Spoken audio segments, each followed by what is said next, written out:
Good morning, ladies and gentlemen. We're going to begin the session. We have a very busy morning scheduled with several proclamations.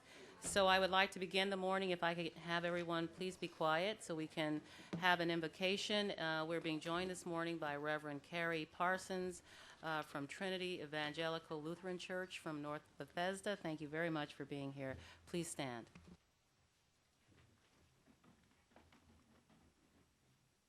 Let us pray.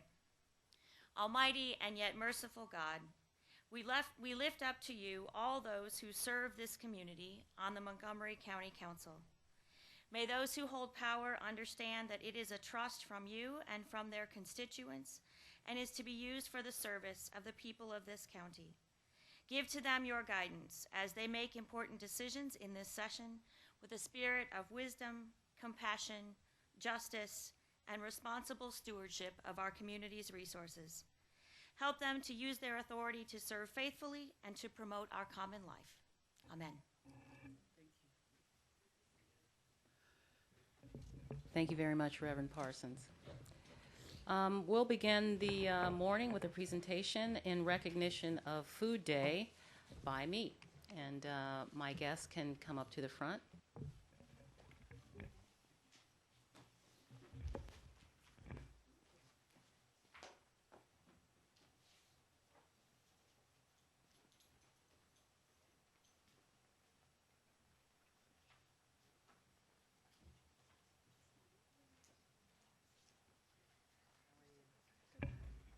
Good morning, everyone. If you all would just stand next to me. Today is Food Day, and it's a very important day here in Montgomery County and all over the nation. And I'm standing by next to some people who are very important to Food Day here in Montgomery County. The director of the parks here in Montgomery County, Mary Bradford, and to her left, David Vismera, and to my right, Ursula. I never know your last name, so you'll have to, it doesn't matter. We know her and love her. And they are all here today because they have been doing some extraordinary work in Montgomery County by helping us to spread the good word of community gardens. And they have done some spectacular gardens here in Montgomery County. And the first one was in my district in Tacoma Park, one of the most gorgeous community gardens that I have ever seen. And Ursula is a great resource. She designed the gardens. She worked with all the people in the community to grow their gardens and to help them thrive. And it was just amazing to watch this happen. Now, David and Mary and Ursula have amazing backgrounds, and after I read the proclamation, I'll let you speak to this a little bit. But food and nutrition and the importance of food and nutrition, we learn more and more about every single day. And so from my perspective, I represent a district where many people don't have backyards. And so the only way that they can grow anything is by having community gardens. And so let me read this proclamation and then let me have the experts speak to this. Whereas Food Day seeks to bring together people from all walks of life to push for healthy, affordable food produced in a sustainable, humane way, and whereas what we eat should bolster our health, but in some cases the way our food is produced can be harmful to not only farmers, the environment, and farm animals, but also harmful to us as consumers. What we eat contributes to heart attacks, stroke, diabetes, and cancer, resulting in several 100,000 premature deaths each year. And whereas meals built around vegetables, fruits, and whole grains are delicious and satisfying, but far too many people have diets composed of salty, overly processed packaged foods and high-calorie sugary drinks that have little to no nutritional benefits. And I'm looking at my counterpart at the Board of Education, Chris Barkley, and we're working together to make sure we begin to feed our students even more healthy food coming from locally produced food and gardens nearby. Whereas Food Day 2011 is sponsored by the Center for Science in the Public Interest, the nonprofit watchdog group that has led successful fights for food labeling, better nutrition, and safer food since 1971. And whereas 6 Food Day principles are reduce diet-related disease by promoting safe, healthy foods, support sustainable farms and limit subsidies to big agribusiness, expand access to food and alleviate hunger, protect the environment and animals by transforming factory farms, promote health by curbing junk food marketing to kids, and support fair conditions for food and farm workers. And whereas Food Day is seeking to inspire people to be able to select healthy diets and avoid obesity, heart disease, and other diet-related conditions. Now, therefore, be it resolved that the County Council of Montgomery County, Maryland hereby proclaims October 24, 2011 Food Day in Montgomery County. Hooray. Signed on this 18th day of October in the year 2011, signed by me, Valerie Irvin, Council President. And so I would like to turn the microphone over to Mary. Thank you, Council President Irvin. We're accepting this proclamation because we manage community gardens in Montgomery County, which is our pleasure to do on parklands that are sunny enough to sustain locally grown produce. However, there are so many people in Montgomery County that are part of providing fresh food to the population, and I wanted to acknowledge all of them, the people who run the producers-only farmers markets, the stores that are now including more fresh produce and fresh food in their selections. And the Council President acknowledged the school board chair, Mr. Barclay, and working with the schools to provide better food for their students and even perhaps begin some community gardens in schools. So we thank you very much for the honor of accepting this proclamation, and I'd like to ask David Vizmera, the founder of the Community Garden Program in Maryland National Capital Park and Planning Commission's Montgomery Parks. David. Oh, thank you, Mary. Over 3 years ago, we started this program. We had no idea how fast this program would go. We now have 10 community gardens, and there's more on the way. This has been very good for Montgomery County. It's been very good for the 600 families that we serve. It's been a great experience for Ursula and I want to thank Mary and Valerie for backing us. We couldn't have done it without them. This all started with a simple letter from Valerie to Mary, so just so you all know, it just takes a simple letter to do something like this. And the other thing, I couldn't have done this without Ursula. She has been the main force behind this, so I'm going to let her have a few words too. I would just like to thank everybody who's been supporting us through this whole venture, the support of Valerie Irwin, Parks, the gardeners themselves. If it wasn't for the gardeners and the people who support the gardeners and supply the information, we would not have the program that we have. Thank you. Thank you. And this goes to all of you.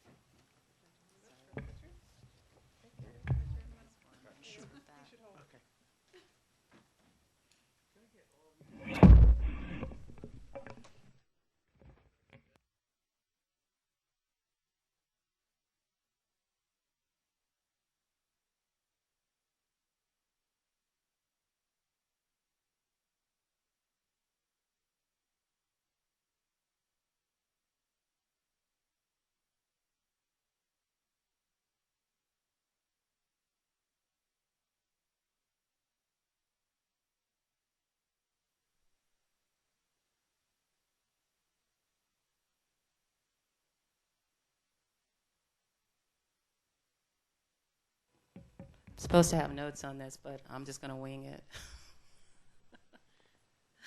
Today, can my guests please join me?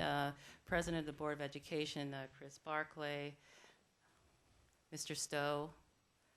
I know there are other people here that I'm supposed to call up to the front, but please come forward. I don't have my notes with me.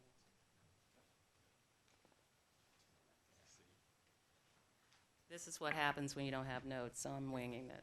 But this is a very important subject, and I will have all my guests step up here in a second and introduce who they are and the organizations that they represent. This is a proclamation on National Bullying Month, a very, very, very important subject, and we're hearing more and more about it, especially with cyberbullying on the rise, and so many of our young people suffering in silence as they are being bullied to the point, as we've heard and read about in the news, of committing suicide. So I'm going to just read the proclamation first. This is a very, very important month for us to pay very close attention to our young people, but bullying also happens to adults, and it happens on the internet, and it happens in many, many different variety of ways. So let me read the proclamation and then introduce my guests. Whereas bullying is physical, verbal, sexual, or emotional harm or intimidation intentionally directed at a person or group of people, and whereas bullying occurs in neighborhoods, playgrounds, schools, and through technology, such as the internet and cell phones, and whereas various researchers have concluded that bullying is the most common form of violence affecting millions of American children and adolescents annually, and whereas targets of bullying are more likely to acquire physical, emotional, and learning problems, and students who are repeatedly bullied often fear such activities as riding the bus, going to school, and attending community activities. And whereas bullying is a community-wide issue that must no longer be ignored or thought of as a rite of passage. Students, parents, and educators all have a role in addressing bullying situations and changing school culture. And whereas increasing awareness that bullying has lifelong impacts and giving people the tools they need to respond effectively are two components needed to create change. And whereas Rocking the Rage, who's here from Rocking the Rage, we're going to hear all about them in a minute, engage in a variety of awareness and prevention activities designed to make our communities safer for all children and adolescents. Now, therefore, be it resolved that the County Council of Montgomery County, Maryland, hereby proclaims October as Bullying Prevention Month in Montgomery County. Signed on this 18th day of October in the year 2011 by me, Valerie Irvin, Council President. And so I have some guests who I would like to acknowledge. I'm going to begin over here on my far right. This is Jim Stowe. He is the director of the Human Rights Office in Montgomery County, Maryland, and someone is here with him from the Commission on Hate Violence. So I would bring them to the microphone first. Thank you. Madam President, thank you so much, members of council, and to our audience today and our members here standing before you. The subject of bullying is so important, as the council president has said, to understand, but more importantly, know how to intervene on the end of those who may be parents of persons who are victims of bullying, but also we're finding out those who may have a child that is the bully. That creates a lot of concern in our community. I'm so very pleased to be part of the effort that is working with the Committee on Hate Violence. Our chair, Dave Viola, will come before you now and share what we're going to be doing and trying to do something about this issue in our community. So, Mr. Chairman. Thank you. Thank you. Good morning, Council President Irvin and other council members, other distinguished guests. My name is David Vignolo. I'm the chair of the Committee on Hate Violence, and on behalf of the committee, it's my pleasure and honor to join you today to present this proclamation to the group Rocking the Rage in recognition of their efforts to raise awareness of bullying here in Montgomery County during National Bullying Prevention Month. According to the Parent Advocacy Coalition for Educational Rights Center, more than 160,000 U.S. students stay home from school each day from fear of being bullied. In our own county, bullying occurs in our neighborhoods, our playgrounds, our schools, and through technology such as the internet and cell phones. Children who bully are at greater risk of engaging in more serious violent behaviors, and the targets of bullying are more likely to acquire physical, emotional, and learning problems than those who are not bullied. Like many of you here this morning, the Committee on Hate Violence has focused on looking at prevention and intervention strategies that schools, parents, educators, students, businesses, religious organizations, and community groups can take to address bullying in Montgomery County. We believe that to create change, it's important to not only increase awareness that bullying has lifelong impact, but also give people the tools they need to respond to acts of bullying effectively. This proclamation certainly helps do that. However, bullying will not end until everyone in our community does something to stop it. To that end, although National Bullying Prevention Month will end in 2 weeks, our work must continue here in Montgomery County.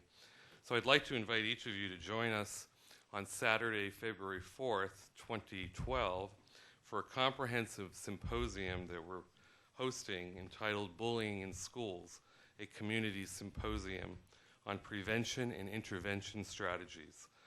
It'll be held on Saturday, February 4th from 2 to 4 p.m. at the Silver Spring Civic Building at Veterans Plaza, 1 Veterans Place, Silver Spring, Maryland. focus of our symposium is prevention and intervention tips and takeaways from a variety of subject matter experts. So I encourage you to join us as we explore creative resources to engage, educate, and inspire others to join our movement and stop bullying no matter what its form. Thank you very much. And next up is my good friend and colleague, President of the school board, Chris Barclay, who can introduce our next guest. Thank you, Ms. Irvin. As she has said, my name is Chris Barclay, President of the Board of Education. Thank you to the council for having us. I want to introduce Dr. Michael Scarano from Rocking the Rage. They have been partnering with Montgomery County Public Schools and doing a fantastic job in a few of our schools to really give our young people tools to deal with the behaviors that bring them to become bullies. And we're very excited about the work that they're doing. I know Michael will talk about the concert that's coming up this week and the work that he's doing in many of our schools. But I think what we want to talk to, because as the proclamation said, it really is the focus on young people and the fact that many of our young people are not able to get their education because of what goes on in school with them or what goes on outside of school with them, but then they unfortunately bring that to school with them. And the work that we're doing with Rocking the Rage and many organizations and agencies in the county, I hope, are really helping to give young people tools to come up with new options, to deal with conflict, come up with new options so in fact they are not using frustration and rage as the tool to negotiate society. So I want to bring Mike Scarano in front of you and let him tell you a little bit about his organization and tell you who he's partnering with also. Good morning. Thank you very much, Madam President and the Council, and thanks for that great introduction, Chris. Rockin' the Rage is a new organization in Montgomery County, although it was started back in the late 90s by myself. Closed it to go to medical school, and here I am. After graduating, I'm restarted it. I want to first introduce to my far left Tony Zagami, a member of the board who's been instrumental in helping us move this mission forward. And the woman next to him, Carla Hoffman, is the director of the Guide Youth Program. I asked Carla to come today to represent Guide for the simple reason that bullying in all of its forms, be it peer victimization, teasing, an off-color joke, or whatever, has consequences across the mental health barriers. And mental health is a huge component, especially for our children. The Guide Youth Program has spent nearly 30 years in this county doing great work for our children, and myself and Tony and the other board members of Rockin' the Rage felt it very necessary to have a mental health component to partner with, to work with children that are of greatest need. Rockin' the Rage, like Chris said, is meant to equip the children and us with tools to act nicely. In the work in the schools that I'm in, currently Rockin' the Rage is in 5 schools, 3 middle schools. We've had nearly half of the student body overall join the Rockin' the Rage clubs. So imagine that, these middle school students wanting to learn how to be nice. Half of them. I think that's remarkable, and that's a testament to the children. They want this. They don't want what they have now. They want it to be better. To that end, the Guide Youth Program and Rockin' the Rage have teamed up starting today in those middle schools and a couple of the elementary schools that we're working in. We've started our Cool to Be Kind concert series. We've flown in a professional musician from Los Angeles. And on Thursday, the last concert at Gaithersburg Middle School, we'll have a reception for VIPs. The entire council was invited, but they have a previous commitment, so they won't be there. And but what I want to do is focus just one last time the kids' full engagement into this ideal of being nice to one another. It's remarkable to see, and with your help and continued support of the council and other agencies in the county, I think we can just continue to move this ship forward, as my friend Craig Rice said in a meeting I recently had with him. Let's get on the same ship and move forward together. So thank you so much for your time and support, and thank you very much. Okay, now for the bring on the cameras.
Yes.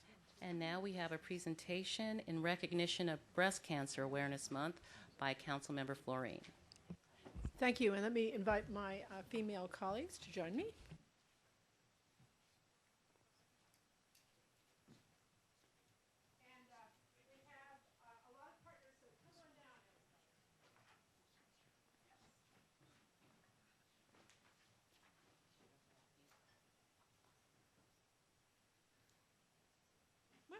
All the way.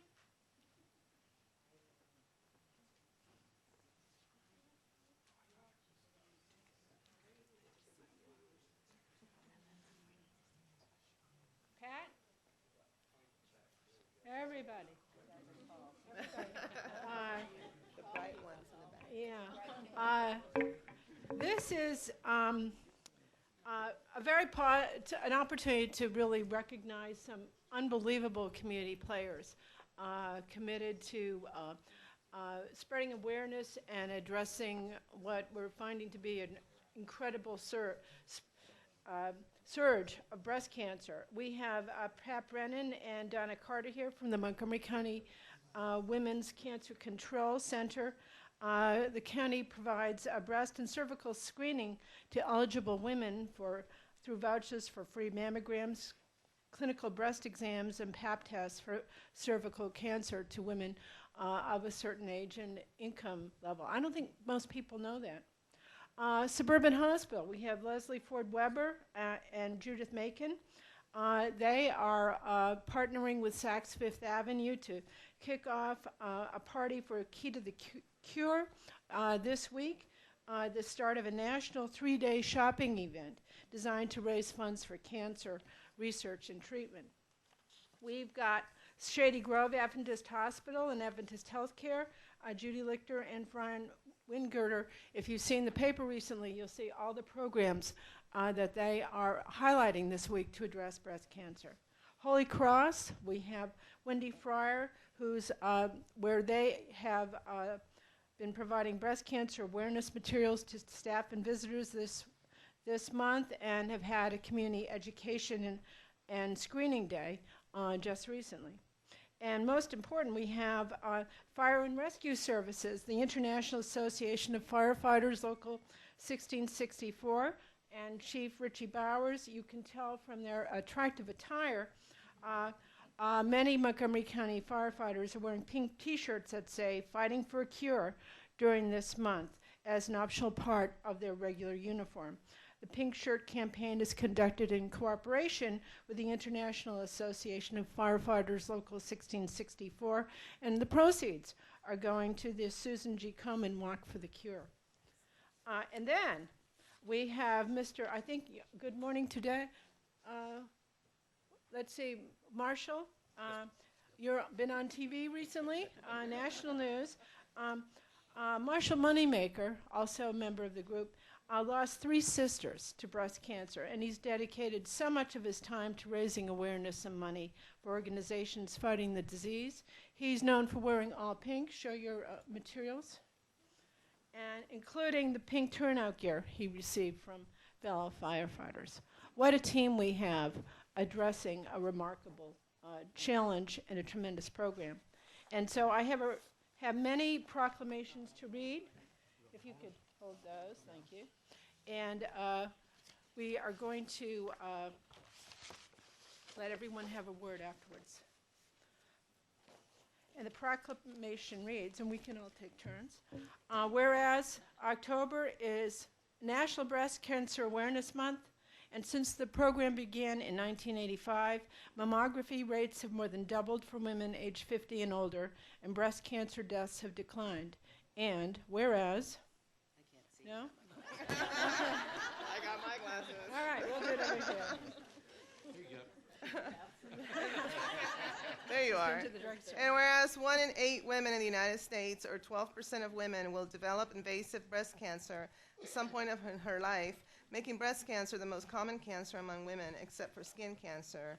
And whereas mammography screening remains the best available method to detect breast cancer early, and barriers to mammography screening can be overcome with health education and programs to make mammography more accessible to women. And Whereas Montgomery County is fortunate to have many partners across various disciplines that raise awareness about the importance of early detection of breast cancer, as well as provide services to those who've been diagnosed with breast cancer. And whereas more than 600 Montgomery County women are diagnosed with breast cancer every year, and whereas although Montgomery County has the highest incidence of breast cancer in the state, it also has the lowest mortality rate. And whereas approximately 2,500 uninsured women receive free mammograms in Montgomery County. Now therefore be resolved that the County Council of Montgomery County, Maryland hereby proclaims October 2011 as Breast Cancer Awareness Month in Montgomery County, and thanks the many partners who urge women to get the facts about breast cancer. Signed on this 18th day of October in the year 2011 by our Council President, Valerie Irvin. Thank you, Valerie. And folks who'd like to step up and say a few words. Marshall? You want to start out, Marshall? And put on your attire. New fire chief. No.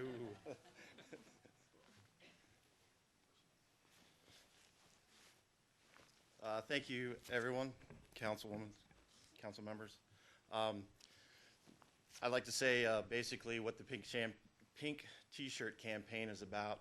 The International Association of Firefighters, our local, approached some members and asked us if we would put together a T-shirt, design it, get it out into the community or firefighters to wear as a uniform T-shirt.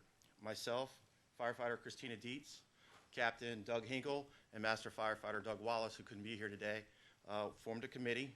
We designed the logo and the shirt. We approached Chief Bowers, who wholeheartedly opened it up to allow us to wear these as our uniform shirts. That's probably why you've seen us wear them. Pink is a color, has become a color of awareness. And what we want people in the community to know is to see the color pink and to think, hey, I need to get my mammogram, I need to get my screenings, I need to stay on top of this. It's really, really important because early detection saves lives in breast cancer. We were asked not only because we have personal connections and losses to breast cancer, Doug losing his wife, Christina losing her grandmother, but as firefighters, we want to be there just not when you call us for an emergency or something tragic, but we want to make sure that you have a good quality of life beforehand as well.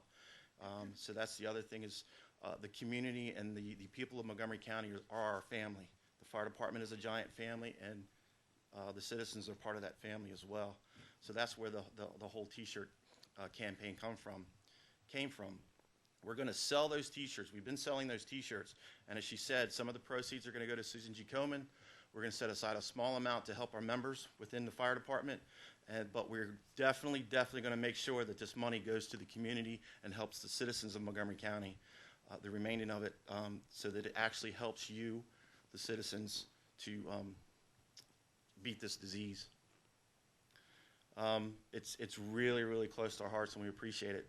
And we appreciate the council support, and most of all, as firefighters involved in this cause, we want to celebrate the survivors, honor the lost warriors, honor the lost and support the warriors going through this. So as a small token, we would like to present you, Nancy. We're pretty sure you got one, but we want to make sure you have one for sure. So you get one of the, you get one of the T-shirts. We're going to give you a hat and some stickers. These are all items that we've sold for this campaign and cause. So thank you. Stay strong. Stay positive, everyone. Get those mammograms, get checked. That screening is very important. Thank you. Thank you. What a testament to Montgomery County, the can-do community. Other folks? Holy Cross, Randy. Good morning, everybody. I'm Wendy Fryer from Holy Cross Hospital, and just on behalf of Holy Cross, I want to say that we certainly support the battle to conquer cancer, and this proclamation is just an excellent example about how a community comes together to bring this need, this importance, this awareness to the community, to get people out there for the early detection and get them into the screening. But not only do we want them screened, but we want people to stay in that continuum of breast cancer care or breast health care so that we can find any recurrence and they get the treatment they needed. So thank you, Nancy, for this great proclamation, and Valerie, whoever she may be. Hey, Val. Thank you again for just bringing it to the county at large and getting everybody's attention. And it's a great proclamation. Thank you. Thank you. Come on down. Suburban. Thank you, Councilmember Florine and the rest of the members of the council. I'm Leslie Ford Weber from Suburban Hospital, and I'm joined by my colleague Judith Macon. As Nancy mentioned, Key to the Cure is this Thursday. It's the 10th year of our partnership with Saks Fifth Avenue, and we're very honored that Nancy is the honorary chair. And in our 10-year partnership, we've raised almost $1 million to support breast cancer treatment and screening and detection here in Montgomery County. Suburban Hospital treats more breast cancer cases than any other organization in the county, and we've used the proceeds from the Key to the Cure to help provide navigation services for our patients. We've also used those proceeds to provide free screenings for hundreds of low-income and uninsured women in Montgomery County. So we appreciate the recognition from the council, and we urge you all to join Nancy and me and Judy on Thursday night or throughout the weekend to come out and shop for a cure at Saks. Thanks. All right. Thank you. Shirley Grove? My name is Fran Wingerter, and I'm here from Affiliated Pet Systems. Affiliated Pet Systems, along with Shady Grove Adventist Hospital, my cohorts here, Judy and Ashley, we've done this for 4 years now, our annual breast cancer awareness event. We had more than 100 breast cancer survivors, their families, physicians come and celebrate the month, the awareness. Affiliated Pet Systems was the first diagnostic imaging center of its kind in Montgomery County.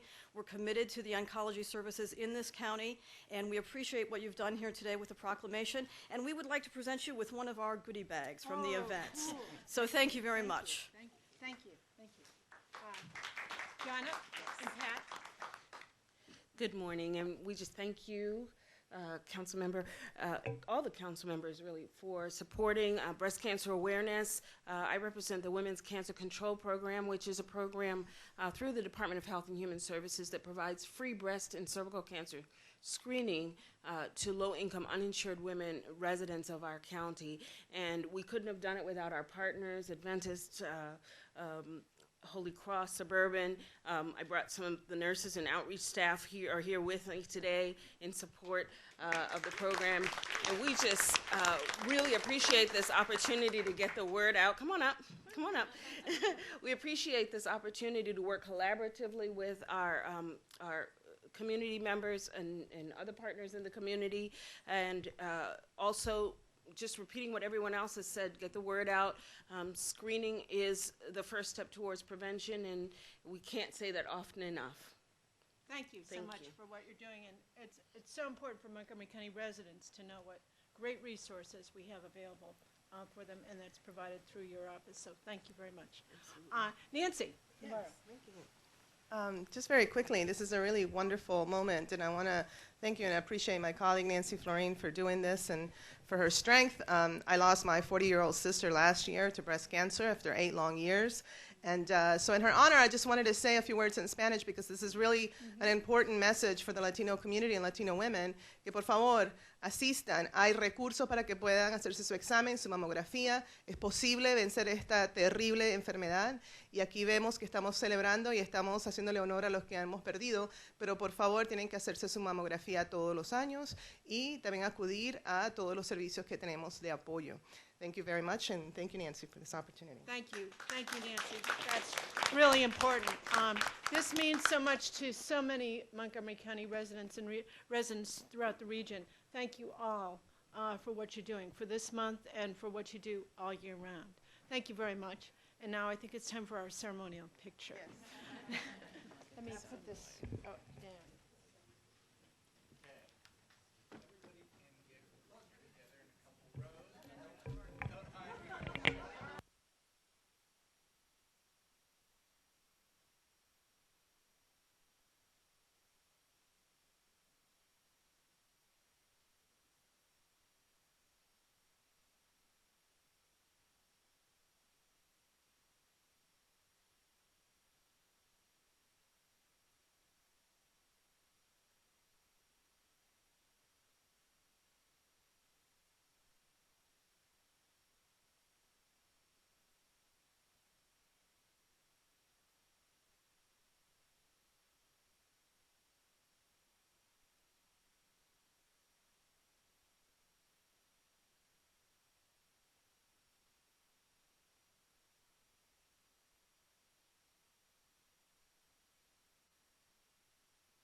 Okay, on to general business, item number 1. Madam Clerk? On this afternoon, we have some on public hearing Bill 2911. We have added a date now for the GO Committee work session. That'll be October 24th. And the public hearing on Bill 3011, Fire and Emergency Services Commission, we do have a date change for the Public Safety Committee. That will be November 17th. Thank you very much. Madam Clerk, I need a motion. Moved by Councilmember Rice, seconded by Councilmember Navarro. All those in favor, please signify by raising your hands, and that is unanimous. Item 2, consent calendar. I need a motion. It's been moved by Councilmember Andrews. Seconded by Councilmember Berliner. No discussion on that item. All those in favor, please signify by raising your hands, and that is also unanimous.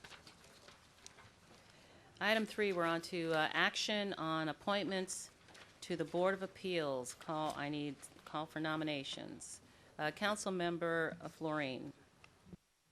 Thank you very much, Council President Irvin. I wanted to say I thought we had a really good series of interviews the other day, and as usual, we are blessed with terrific applicants. But I would I'd like to move that we reappoint the 2 sitting members of the Board of Appeals, Mr. David Perdue and Mr. Stan Boyd. They've performed tremendous service. Their thoughtfulness and attention to community needs, as well as concern for the process, I think was evidenced in our interviews, and I think we are lucky to have them, and we should keep them on to serve the public. Thank you very much, Councilmember Florine. So it has been moved and also seconded to approve Mr. Perdue and Mr. Boyd appointments to the Board of Appeals, and I have some comments, beginning with Councilmember Rice. Thank you, Madam President. And I'd actually, while I certainly respect and understand the dedication of those that have served before us, I have some concerns about the appointments at this point, and would ask to make a substitute motion that we delay the appointment of the Board of Appeals until the appropriate time on the next calendar, and would be happy to share some of those concerns that I have with council members following this meeting, but did want to make that substitute motion and hope that someone would second. Okay, so there is a substitute motion on the floor. It is to hold the appointments until next council session next week. So I think we need to, first of all, deal with the first item. We have a motion already, so we're going to have to. Well, it's a substitute. Okay, so what we need to do is deal with the substitute motion first. Councilmember Rice. So there is he has moved and seconded that we hold off on making this appointment until next week. All those in favor of that substitute motion, please signify by raising your hands. And that is Councilmember Reamer, Councilmember Rice, Councilmember Navarro, and Councilmember Andrews. And those opposed, Councilmember Leventhal, Councilmember Elridge, Councilmember Florine, Councilmember Berliner, and Councilmember Irvin, and that motion does not carry. So we're back to the first motion, which is to appoint Mr. Perdue and Mr. Boyd. So all those in favor of this appointment, these 2 appointments moving forward, please signify by raising your hands. And that is Councilmember Andrews, Councilmember Berliner, Councilmember Reamer, Councilmember Leventhal, Councilmember Elridge, Councilmember Florine, and Councilmember Irvin, and that motion does carry. So, and the opposed, I'm sorry, that would be Councilmember Rice and Councilmember Navarro. And so the motion carries, and so we are reappointing to the Board of Appeals, Mr. Perdue and Mr. Boyd. We thank you very much for your service to Montgomery County, and congratulations and good luck.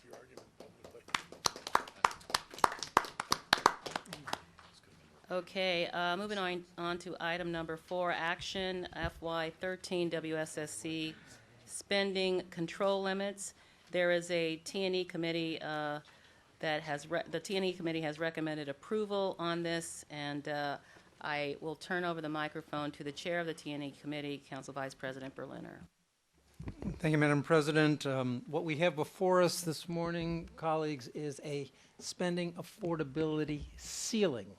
It does not lock us in to what our ultimate determination is. It simply says you will not spend more than this amount. WSSC came forward with their, quote, base case, which is how this process begins, at 9.2%. Our staff came to us and said, that's a little rich. We think 8.5% is the right number. 8.5% is the number that that we approved last year in terms of an increase. And if my colleagues could appreciate, obviously WSSC does have a significant amount of needs. One only has to recall the River Road incident to vividly imagine the aging infrastructure that exists and the number of pipes that are bursting, and their debt service is quite significant. In fact, if you just add up their revenue adjustments, their debt service, the regional sewage disposal, and their GASB obligations, they would be at 7.4% all by itself. So 8.5% was deemed to be a very reasonable number. It actually is the number that our Prince George's County colleagues on their comparable committee has identified as the right number as well. It could be the first time in 4 years that we reach agreement early in this process on the debt ceiling on the spending affordability ceiling, and that would be a good thing, quite frankly. It's time to stop this haggling to the extent we can. Our county executive, and Ms. Jennifer, I know you are here, and first let me make sure that I recognize the chair of the WSSC. Mr. Moore is here, and thank you for your good service, sir. We appreciate it. And they obviously came before our council, and while they pushed the 9.2%, they understood why we felt an 8.5% was a number, and I believe it's a number that they feel they can live with. Our county executive had proposed 8.0. And so we had a difference between our staff recommendation of 8.5 and our county executive's recommendation of 8.0. I think the major issue there from the county executive's perspective is that embedded in the base case of WSSC was a notion that there would be a 5% increase in personnel costs, salary raises, which obviously our committee and our council is hardly in a position to endorse, and our document so states, because I don't think any of us believe that we're going to be in a position to provide our people anything close to 5%, if anything at all. So we have made it very clear in this resolution that we are not embracing that piece of their 9.2%, and that's one of the reasons why we felt comfortable bringing it down to 8.5%, because you could literally subtract that piece out and get very close to that number. Ms. Hughes, I promised you an opportunity to make your case on behalf of the county executive. If you feel I haven't done you a service by summarizing your concerns. No, you've done a great job. I just would want to add that at the 8%, well, let me back up. The 5% wage increase or salary and wage increase would accounts for about 1 percentage point of the total increase. And so what Mr. Leggett felt was with the 8%, it was sending a clearer signal that that 5% wage increase was not sustainable. And given that we're in the middle of negotiations, it's very important. Signals are what everyone looks for. And even though you do have the language in there, and we very much appreciate the language that tries to make it clear that the council is not endorsing a 5% wage increase. It still provides WSSC with the flexibility to provide that within their request. And you, of course, appreciate that we will have another opportunity to take a look at this in our budget Absolutely. season, and we can make adjustments at that point in time as well, downward, not upward. Yeah, So we can go down if need be, if the dollars are put in there that we in our budget aren't able to provide for our employees. And I think our committee's sense was certainly that we are not going to stand for WSSC employees getting something that our own employees do not get. So we would be insisting, I believe, at the very least on parity with respect to that issue. So that would be the chair's perspective. But so I don't feel that we're in any, I think we are sending the message consistent with the county executives with respect to this, but still ensuring that WSSC does have the resources that are necessary in order to do all the work that they need to do. Mr. Elrich. Yeah, I'd like to get some clarity on that last point. If we provide the 8.5%, they do have room to give the 5% increases in the budget. Yes. No, actually, that's not quite true. They would have room to give. First of all, I believe, and Mr. Lachenko, you could come in. First, we don't have a budget before us. What we have is a modeling case that establishes a number of assumptions that build numbers into this. Within that, Mr. Berliner mentioned the 5% increase in salaries that is part of that. That was assumed in the 9.2% rate increase base case that WSSC staff came up with.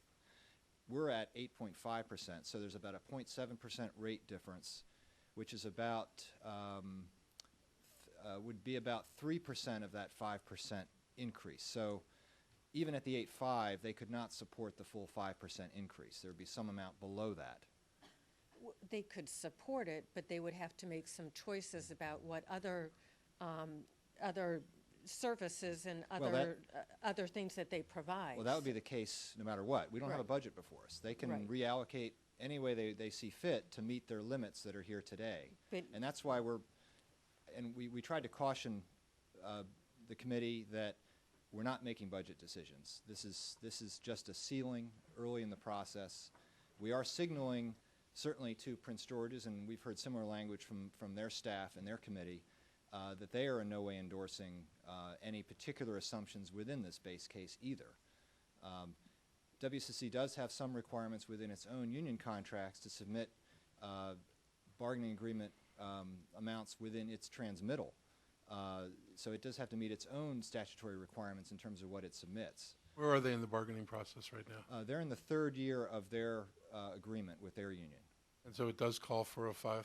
For the represented employees. There's a COLA, there are COLA and merits, or what we would call increments within that, that they are statutorily required to include in their transmittal. The question is whether they would pass those through to their non-union employees as well, which is a common practice that this county has done for many years. So they have a decision to make in terms of what they include in their transmittal. But both Prince George's and Montgomery County councils can decide in the end jointly what they feel is appropriate based on what they've done with their other agency budgets. And that would take place next May. So we do have the ability to lower it, and they're not in the process of having negotiating something new. Whatever we did would impact whatever contract they have in terms of resources. We are not bound by their contract. And if I went to 8%, their assumptions about what they could do would be cuts beyond simply addressing the wage issue, would get into other... Well, they would have, once again, if you drop from 8.5 to 8, that's about a $2.5 million reduction in revenue generated. They would have to determine how to make that up. They do have fund balance that could be part of that equation, or reductions in ultimately what they would submit in their budget. But they would not necessarily have to take, we do not, this is not, this approval is not by categories of spending. We're not telling them what to include in compensation, what to include in operating expenses, what to include in debt service or anything. Well, debt service actually is a limit, but the other ones are not itemized. I was wondering, did the committee discuss, I mean, you know, we had this discussion about the capital budget, and we erred on the side of less now and more later if the revenues materialize. Did you all discuss the less now, more later approach to this? We actually thought, with the greatest respect to the county executive, that 8.5% was, if you will, less now insofar as they had come forward with 9.2%. And if you take a look at their needs and where they actually have to spend money, it felt like it was a reasonable number, but for this 5%, which we felt we were making very clear on our own observations. There's issues with respect to reserve balances that they also have that the county executive had proposed using.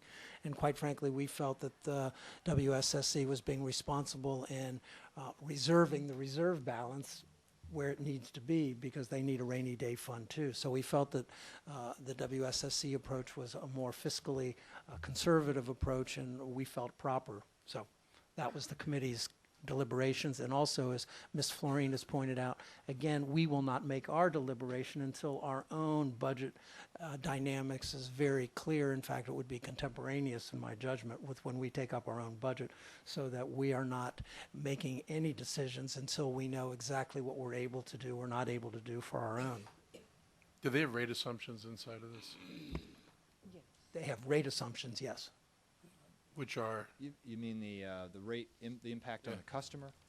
The first page with of an the packet, 8.5% would. Right.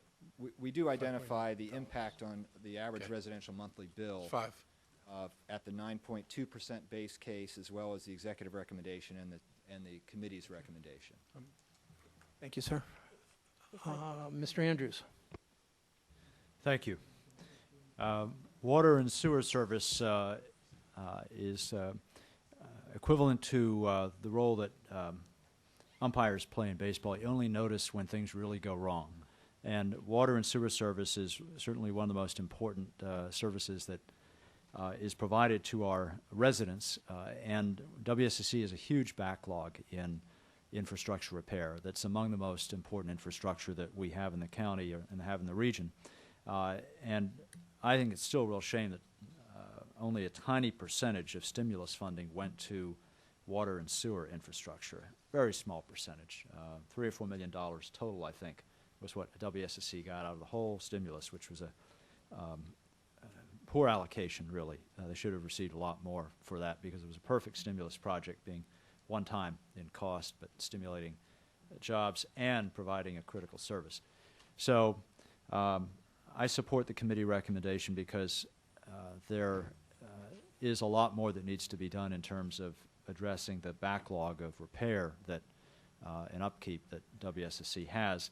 And I think the council can be very clear about where it thinks the money should be spent, as we have to be and are and have tried to be as well with the school system. So I support the committee recommendation. Thank you, Mr. Andrews. Let me just observe that this would 8.5% is what our committee staff has recommended and what the Prince George's County Committee is recommending. And it would be nice to have the same recommendation for the first time in 4 years. It would also be nice. Historically, our county has been urging that we spend more than Prince George's County, that we've been at the upper end and they've been at the lower end, and then we've been negotiating ever since to try and get to some middle ground. This would put us in the unenviable position of actually reversing that situation where we would be at the lower end and Prince George's County might be at the upper end. And I really don't think we want to be in that position, quite frankly. So in terms of the signals that we're sending, I prefer this signal as opposed to the other signal, because I feel that we are, in fact, making sure that we're real clear with respect to the 5.0%. So with that, I would ask for our council's approval of the committee recommendation. Thank you very much, Councilmember Berliner. The committee recommendation is the FY13 WSSC spending control limits set at 8.5%. All those in favor, please signify by raising your hands. And that is unanimous among those present. Thank you very much. Moving on to item number 5. Call a bill for final reading. We're in legislative session day number 30. Bill 22-09, Enforcement of County Laws, Notice of Violation Appeals. The Fed Committee recommends approval with amendments. I'll turn this over to Council Member Florine, the Chair of the Fed Committee. Thank you very much, Madam President. This bill has been lingering for some time, and it's really make some administrative adjustments to the appeal and enforcement process of building permits. There was another companion bill that the county executive withdrew. But this one basically goes into the details of notices of violation, whether or not and we had a considerable discussion with respect to that and agreed that it should not be treated, it's a warning notice. It should not be able to be appealed, but if it is not corrected, it becomes a civil violation that is enforceable in district court. There are some adjustments to the rights to appeal certain administrative actions. It confirms that decisions of the circuit court can be appealed to the Court of Appeals. It repeals some obsolete fire and safety code measures, and the one issue was whether or not there can be an appeal of a stop work order or the rescission of a stop work order. We were deep into the weeds on this, and I think what we recommended should be included in this is that an appeal is available. We believe that the Board of Appeals can be a partner in addressing the speed at which those kinds of issues can be resolved. There was some dissatisfaction with that approach from the county executive staff, and you will see the council staff's concurrence with the committee's view that that was the right way to proceed. In some cases, in this case, the county executive afterwards sent over some additional language to tighten it up, and the committee did not take a position on this, but the our council staff recommends that we not take this approach, and I'm not sure if anyone from the committee wants to change their view. I see a shaking of head now. So, Mr. Leventhal wasn't able to join us at this committee meeting, so I don't know but Mr. I just wanted to clarify for the record that I thank my colleagues for their deliberation on this. I concur with their decisions. I had a schedule conflict on that Monday morning, but we can consider this a unanimous committee recommendation. So there it is. We can go into the details if the council so wishes. They are detailed. So I'll turn it over to Mr. Fadden. Did I leave anything out or get anything wrong, Mr. Fadden? No, I think that was all correct and covered the bill. So there you have it. I see we're joined by members of the executive team. I'm sure they would like to make... They're not particularly happy I'm with sure our they're not, but they're here, and they should be allowed to make a comment. Ms. Diane Schwartz-Jones would like to weigh in. Go ahead and please introduce yourself for the record. Actually, Kathleen Boucher, Assistant Chief Administrative Officer. I actually were very happy in many regards. I want to thank the Fed Committee for acting on this bill. It's a bill that was one of several items that came out of a recommendation of a code enforcement work group that the county executive put together in 2008. It is intended to address problems related to our code enforcement process, particularly the timeliness of our code enforcement process and delays.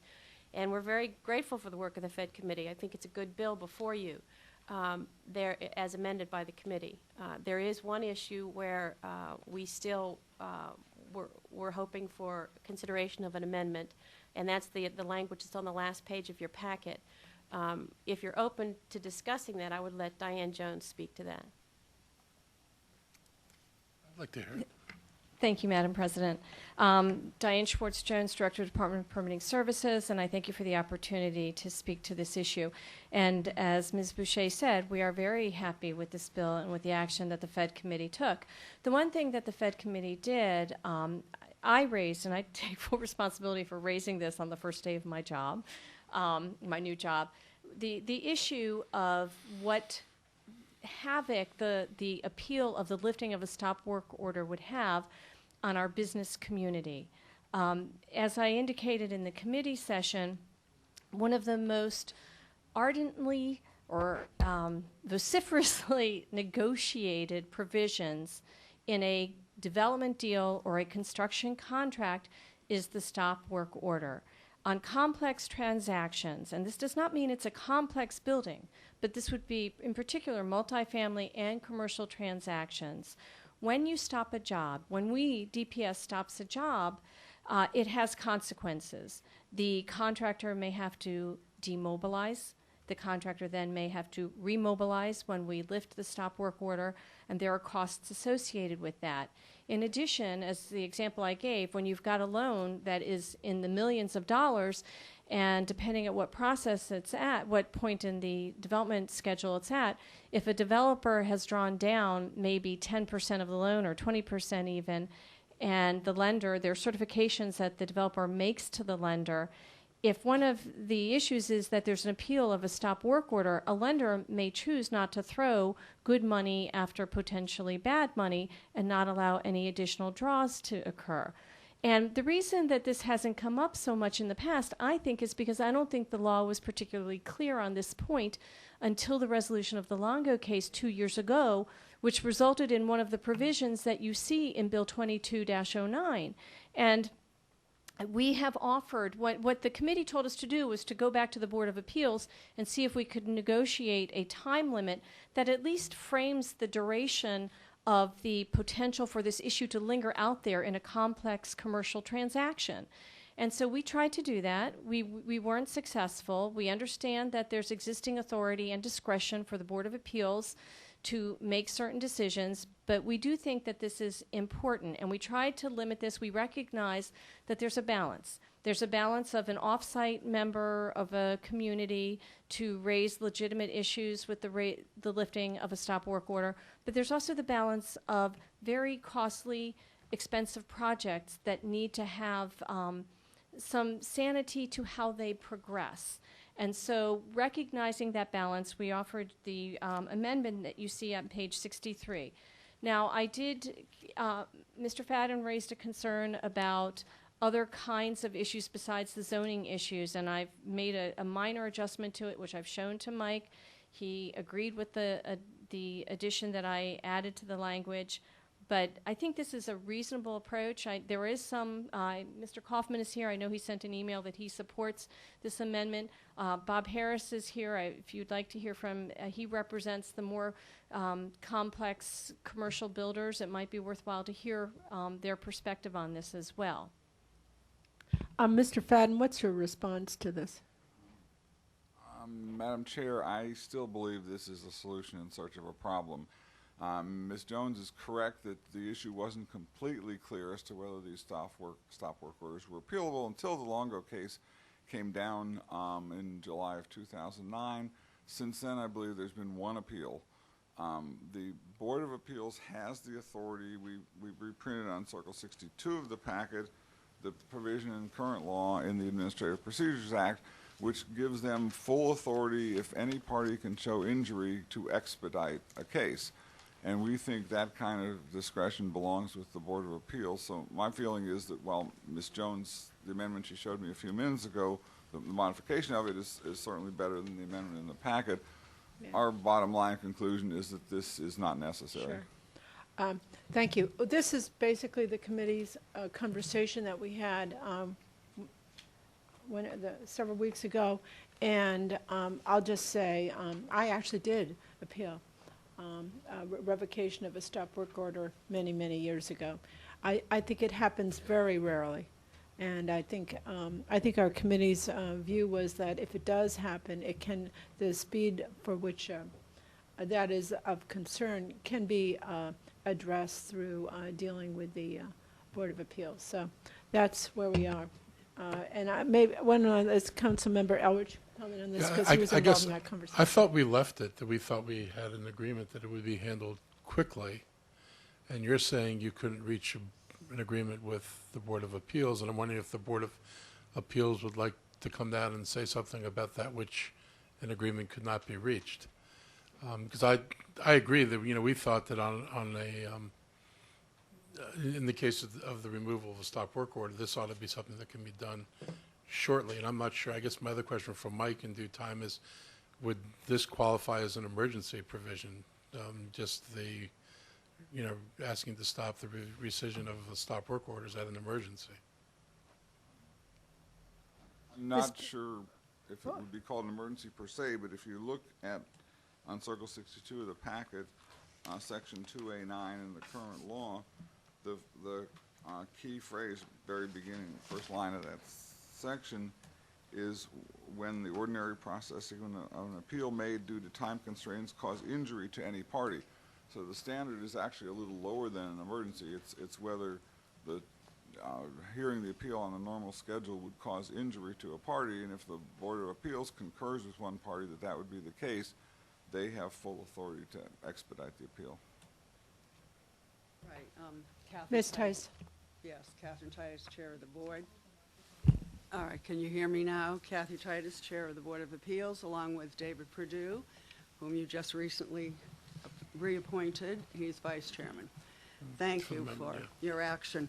I would agree with Mr. Fadden. If you look at the provision on, I think it's Circle 62, under Section 2A9, the board felt that this provision would allow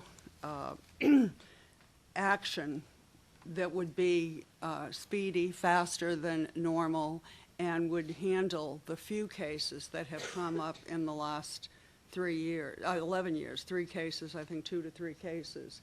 And so we basically were in agreement, I believe, with Mr. Fadden and the recommendations of the committee.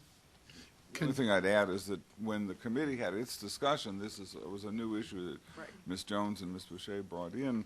The committee wasn't aware of Section 2A9, so you sent this back essentially to the executive staff and the board to work out, and the board showed everybody this section and indicated their willingness to use it when necessary.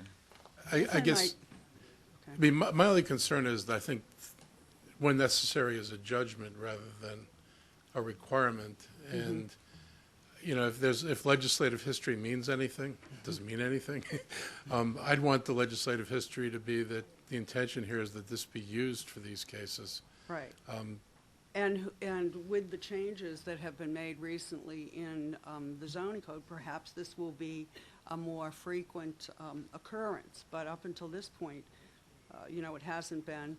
And we feel that with that provision that the board could handle it. Is there something you wanted to add to this, Mr. Perdue? David Perdue, Vice Chair of the Board of Appeals. Councilmember Ehrlich, I just would point out that Elrich. Thank you for your vote in any event.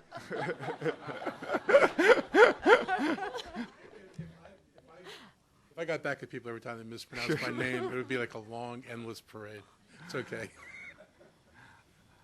Mr. Eldridge. I just point out that if the language proposed by the executive were adopted, it would elevate the priority of these appeals over every other matter on our agenda, including telecommunications cases that are already required to comply with the FCC shot clock rule, over $100 million hospital expansions, over ordinary citizens looking for approval of a variance so that they can begin construction before the winter season. I mean, it would elevate every one of these cases, whether it's a big development case or it's an accessory storage shed in a backyard that's too close to the rear lot. Every one of them would be expedited.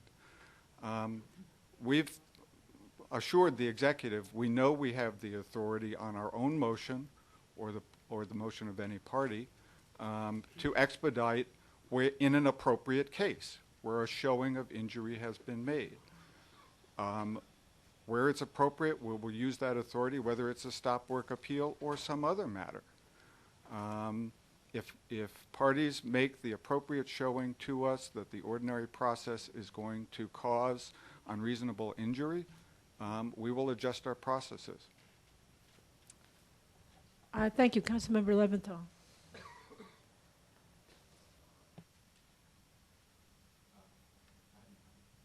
Okay, Council Vice President Berlin. Not on this subject, Madam okay. Chair, so as Right. far as I'm concerned, that piece of the conversation's over. I had a different question while we Go had for Ms. it. Schwartz-Jones here, and quite frankly, it is not even on this bill, which I am happy to support, but it is on enforcement of county laws, which is the subject matter here. And let me raise one that I am concerned about, increasingly concerned about, that is within your jurisdiction. It is the issue of the proliferation of these signs that are in our roadways, not just state roads, which I understand the state now is in fact saying it's going to increase its enforcement, which could in fact put additional pressure on the county, because now people might be putting more signs on county roads. But if I see one more park lawn furniture sale sign in the middle of Old Georgetown or wherever it is, it's just like, no. And I don't get why the enforcement's so difficult. I don't get why when people do have businesses where they have telephone numbers on them, that we can't just take a picture, ask our citizens to send you pictures, and say, we're going to do this. So I really want you to know, I find it offensive. We do have laws against this. I understand that we've heard from your staff that they just feel like it's too difficult, you're not staffed enough, that sometimes the courts throw them out. We got to address this piece. It's like, enough. Okay, well, I hear you, Mr. Berliner, and we are aware that the new state law is absolutely, we are expecting to see an uptick in our own rights of way as well. We do think that there are a couple of agencies that are involved, because some of these involve predatory lending, some of these signs that we're seeing. There may be, fraudulent issues with respect to the foreclosure, and so we've had some initial exchanges on that, and I have spoken with staff, and I will speak with staff further about how we can get a handle on this. So I hear you, even though it has nothing to do with the bill. It has nothing to do with the bill. I prefaced my comments with it has nothing to do with the bill, except enforcement of county laws, which is what the topic of this bill is. Since we are speaking, and I did want to point out one other thing. It's not just the period of time to contain a problem in a commercial transaction. It's also what are the legitimate interests for purposes of appealing a stop work order. And I think that these are important as well. We think this is a good bill. And so I think that the one point that I think needed refinement has to do with the stop work order. I think that people are underestimating what this problem is, with all due respect. If it's something that we would limit to the commercial and the multifamily types of transactions, I think that would be an improvement. But we issue approximately 120 stop work orders per year on average. We have approximately 340 outstanding stop work orders. Where the lay of the land wasn't clear to the public before, I think that with clarification of what rights are, then we may see an uptick in appeals that are going to create problems in commercial transactions. So that's the point that I just think it's incumbent on me to bring it out. Obviously, the council will decide as it will. Councilmember Elrich has more to say. I just think I don't think that's a really good argument. If a stop work was ordered on the issue of the basis of complaint, that means that an inspector had to go out there and find that there was an issue. So it's not like people are creating problems. They're reporting violations. And it's a shame that it gets in the way of doing things. But of course, if you didn't commit a violation, then nobody would be issuing a stop work order. So when it gets lifted, and if somebody feels that the department acted inappropriately, and I think Roger's point about enforcing laws, we could bring in people who would discuss, decisions by inspectors that seem inappropriate on the face of it. People should have the right, I think, to appeal, but it's going to be expedited and quick and should be over with. But I don't see people rushing out to do appeals. They're not doing it now, so I'm not sure what we're underestimating. With 3 cases in 11 years, it's hard to underestimate the problem any more than that. Thank you. So that's the committee recommendation. We don't, it's clear that there doesn't seem to be any impetus to make any changes. I will say that I am sympathetic to the county's view on this issue. I do think it can be resolved administratively. And I will say, we already recognized bullying. People who are going to be difficult no matter, frankly, what you do. And I think that is litigation. If it's part of the relationship that's been established, people will find a way. So hopefully that will be avoided by good decisions and judgment on the department's part and on the applicant's part. So that's committee recommendation to approve Bill 2209 with the amendments that we've reviewed with you. Thank you very much, Councilmember Florine. So we have the Fed Committee recommendation on the table, and this is a roll call vote. Madam Clerk? Mr. Reamer? Yes. Mr. Leventhal? Yes. Mr. Elrich? Yes. Ms. Florine? Yes. Mr. Rice? Yes. Ms. Navarro?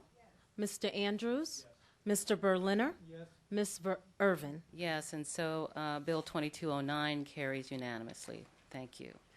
We're moving on to item 6 now. Thank you very much. Thank you all very much for being here. Introduction, amendment to the master plan for historic preservation, Damascus Goshen Historic Resources, to vacate the designation of 23825 Woodfield Road as an individual resource, sponsored by Councilmember Rice. There is a public hearing scheduled for November 22nd, 2011 at 1:30 p.m. And now moving on to item 7, the oral argument and action on hearing examiner's report and recommendation, local map amendment G-892, Chelsea Residential Associates, EYA Development LLC, Evanswood, 630 Ellsworth Drive, Silver Spring. If I may, as everybody And so gets up. while everyone finds their way to the table, I'm going to turn it over to council staff, Jeff Zients, who's going to give us the ground rules and tell us who's speaking when and how long they get. And I'll let you take it from there, Jeff. Okay. Well, it's almost the end of baseball season, so we're almost out of ground rules. Oral argument was a discretionary act of the council. The council chose to grant it last week. There are 5 grounds for oral argument.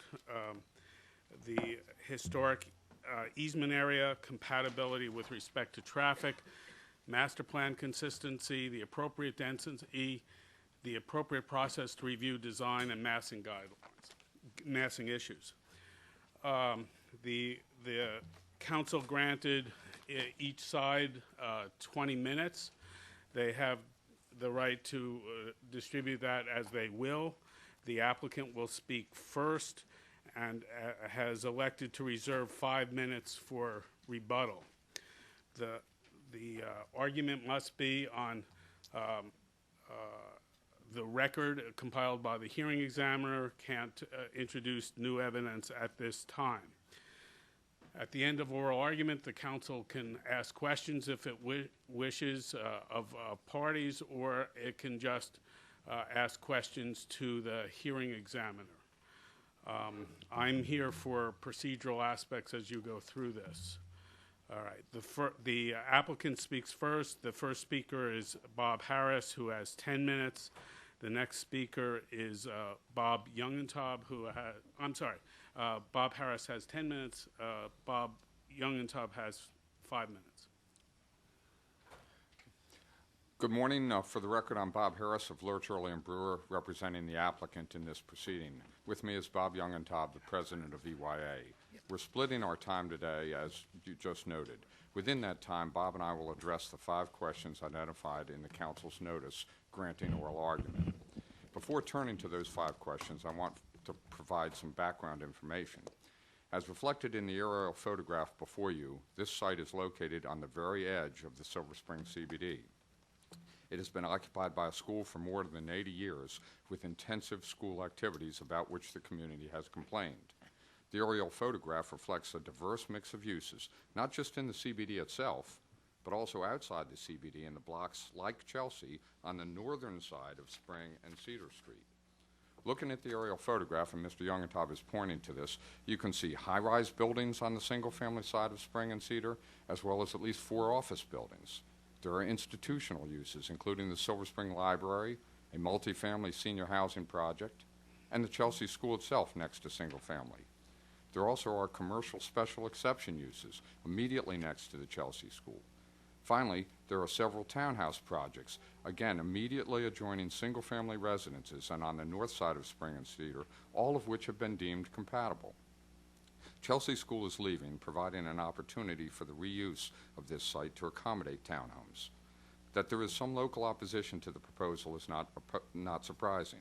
What is unique is that there also is considerable community support for it. The record contains many letters of support, endorsements by smart growth organizations, and the testimony of more than a dozen people, including residents on Springvale Road and nearby, who took time to come and speak at either the Planning Board hearing or the ZHE hearing. Even more important than their support is the broad county government support for the application. This includes every division of the Park and Planning staff, as well as the Historic Preservation staff, and every county agency and department. Most importantly, the Planning Board itself supports the application.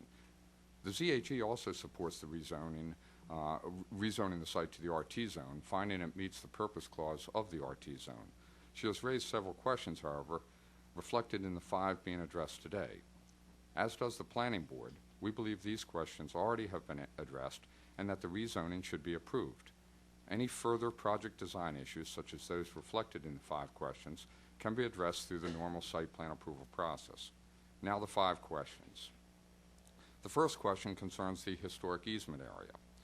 There really should be no question as to this because the record is clear that the historic easement is 37,056 square feet. The fact that the home at one time was located on a 1.4 acre parcel of land does not make that the environmental setting. The larger area was proposed at one time but not adopted.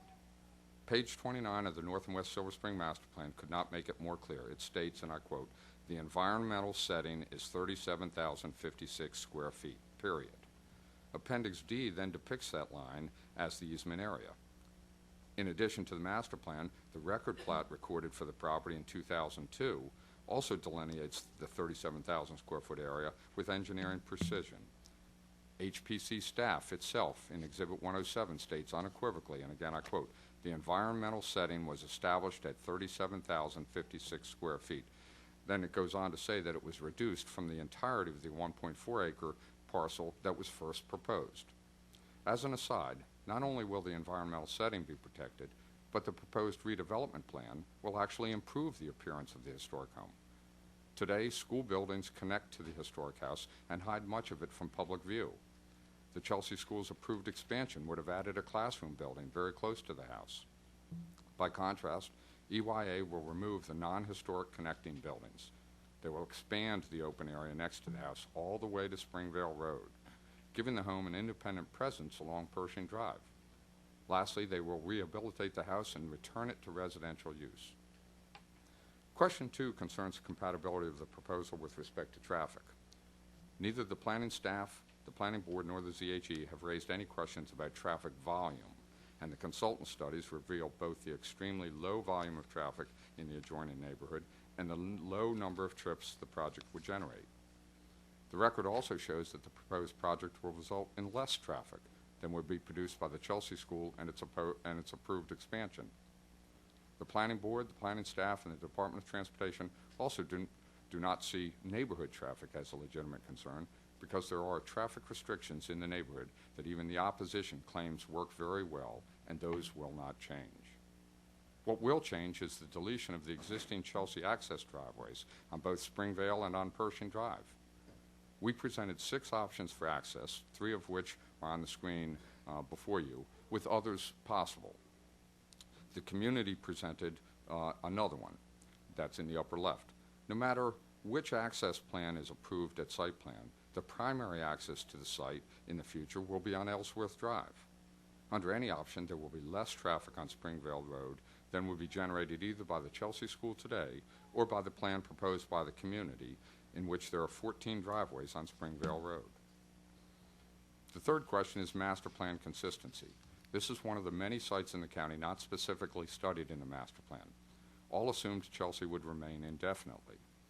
Both the ZHE and the Planning Board correctly note, however, that the RT zone does not require a master plan recommendation. In fact, the ZHE however, does go back and forth in a report regarding ways in which the project relates to the general provisions of the master plan, finding it consistent with some, but given the absence of specific recommendations for the site, she inquires about the master plan consistency in other respects. Both the planning staff, and this includes the primary author of the master plan, and the planning board itself found the application to be consistent with the goals of the master plan, with staff observing that it does so by replacing an institutional use in a transitional area with a more desirable residential use, and the planning board concluding that the proposed development, quote, fits well with the master plan's general objectives, end quote. With the additional objectives in the recent housing element of the general plan, adopted just last March, calling for the provision of 72,000 more homes in the county, particularly at infill sites, near mixed-use transit-oriented centers, and in higher density configurations, the planning board was correct in finding the application consistent with the county master plan. The fourth question is the appropriate density. Mr. Young-Todd will cover this in more detail. As the planning staff, planning board, and ZHE all acknowledge, townhomes are inherently compatible with and coexist with single-family development in numerous locations throughout the county. During the case, we cited at least 10 similar RT zoning approvals. This is one of the county's most urban townhouse locations, located next to the largest CBD, close to Metro shops and jobs, and the future Purple Line. The edge of the Silver Spring CBD, along Cedar and Spring Street, consists of transitional uses and densities which are significantly higher.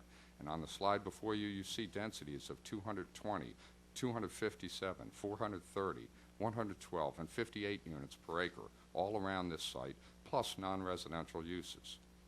The RT15 zone has been used with success in sites much further from these conditions, and this site compares favorably with other RT zoning cases. Park and Planning staff explained the transitional nature of the area and the compatibility of the proposal at length in its report, with the Planning Board finding the zone inappropriate, concluding, again I quote, the proposal is compatible with the density of the surrounding area and contributes to an existing transitional block where the subject project is located, end quote. The fifth and final question concerns the appropriate process for review of design and massing issues as the project proceeds. The zoning ordinance provides for site plan review to fix the location of buildings, open space, and vehicular circulation to ensure that each structure and use is compatible with other uses. To do so requires more detail than is customarily included in a zoning application and involves a comprehensive evaluation over months of time by the planning staff and ultimately the planning board. By their support of the zoning application, the planning board and staff have said that they are prepared to undertake that next level of review. We too ask that the zoning application be approved so that the planning board can engage in its site plan review responsibilities. The council does not have to remand this case to the ZHE to decide those issues. These, by law, are the very issues which the site plan process is intended to consider. Thank you.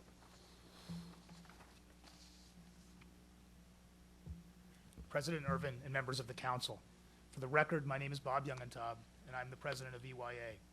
EYA is a Montgomery County-based business specializing in urban infill smart growth residential development. Many of you know our work. We are very proud of the award-winning smart growth projects we have completed throughout the Washington region, including many in the county. In my 25 years of experience specializing in these types of urban developments, I have never seen a site more suited to the type of community we develop than the Chelsea site. With regards to compatibility, if you assume that townhouses are compatible with single-family homes, as technical staff, the planning board, and the hearing examiner has determined, then I believe we have proposed the appropriate density and design for this site. The 76 new units plus the Riggs-Thompson house are only 14.67 units per acre. This is approximately half the units per acre that you would find in our other similarly located EYA communities throughout the region. This is approximately 20% below the maximum density of the RT15 zone. We proposed this lower density level in response to early discussions with the community and a sensitivity to their concerns. We have designed the site to take into account the challenging site topography. We have included significant setbacks and publicly accessible park space along the 3 sides facing public right-of-way and adjacent single-family homes. We have created 6 single-family townhome facades with entrances on their long facades addressing Springvale. This design better relates to the single-family scale on the opposite side of Springvale and is lower in height than an R60 single-family alternative. A linear park along Springvale and a double alley of trees and sitting areas provides an additional buffer along Springvale. The renovation of the Riggs-Thompson House places a single-family home and a park setting opposite the single-family homes on Pershing Drive, and a large park on Ellsworth and Springvale lies opposite the county library in Ellsworth Park. The plan, in effect, reflects a sketch provided to us by one of Mr. Brown's clients at a community meeting. Sidewalks, streetlights, and townhomes with eyes on the street provide dramatically improved pedestrian connectivity to the retail in downtown Silver Spring for the broader community. All of the community traffic restrictions have been respected, and the de minimis traffic created by the townhomes is concentrated at Ellsworth Drive. In my 25 years of specializing in urban redevelopment, I don't know how you could create a more compatible, sensitive development plan. In fact, in my years of experience, I have learned that the number of units is only one measure of compatibility. The community represented an R60 plan that I believe is far less compatible than our proposal. With 14 single-family homes and 14 curb cuts along Springvale, it has more impact from traffic and bulk and height on Springvale and far less perceived open space or community benefits than our proposed plan. From a broader county perspective, our proposed plan provides 10 new 3-bedroom townhome MPDUs and 66 market-rate townhomes. This creates new affordable housing options where they are needed most, significant new county tax revenue, and provides added support for the retail and infrastructure, including Metro and the future Purple Line that the county has invested so heavily in. The development plan speaks directly to the needs identified in the council's housing element of the general plan. I know change is hard wherever it occurs. I believe we have dealt with this change in a sensitive, compatible, and responsible way. All of us at EYA are very sensitive to community concerns and believe that through months of meetings, we have created a plan that tries to balance all of the various objectives at play in this case. This land and the land on which all the single-family homes around this site are located was once farmland, and over time, it too went through changes in density and development. Our county will need to continue to evolve and change in positive ways if we are to grow and maintain the quality of life we have come to expect. As this council and the region have chosen to embrace smart growth, we need to find opportunities to bring new housing closer to our urban centers. Unfortunately, I believe a remand will only find us in a similar position 6 or 8 months from now, having invested significantly more county and private resources, both from EYA and the community. A remand will likely not create a plan that is better or eliminate community opposition. The community opposition only wants single family for this site and would prefer no zoning changes at all. Community supporters, technical staff, and the planning board have already taken a stand in support of the RT15 rezoning. If we can't support smart growth on a site like this adjacent to downtown Silver Spring, then where can it be supported? I urge you to vote in favor of the rezoning and allow the planning board, as they are charged, to work out the details of the plan in the preliminary plan and site plan process. Thank you for your consideration.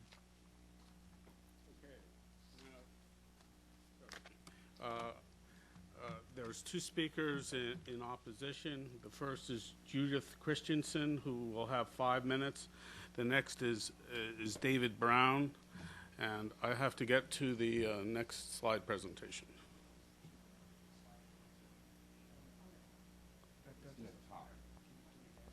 You can't advance with that. We can give her. Can we give this to her? Yeah.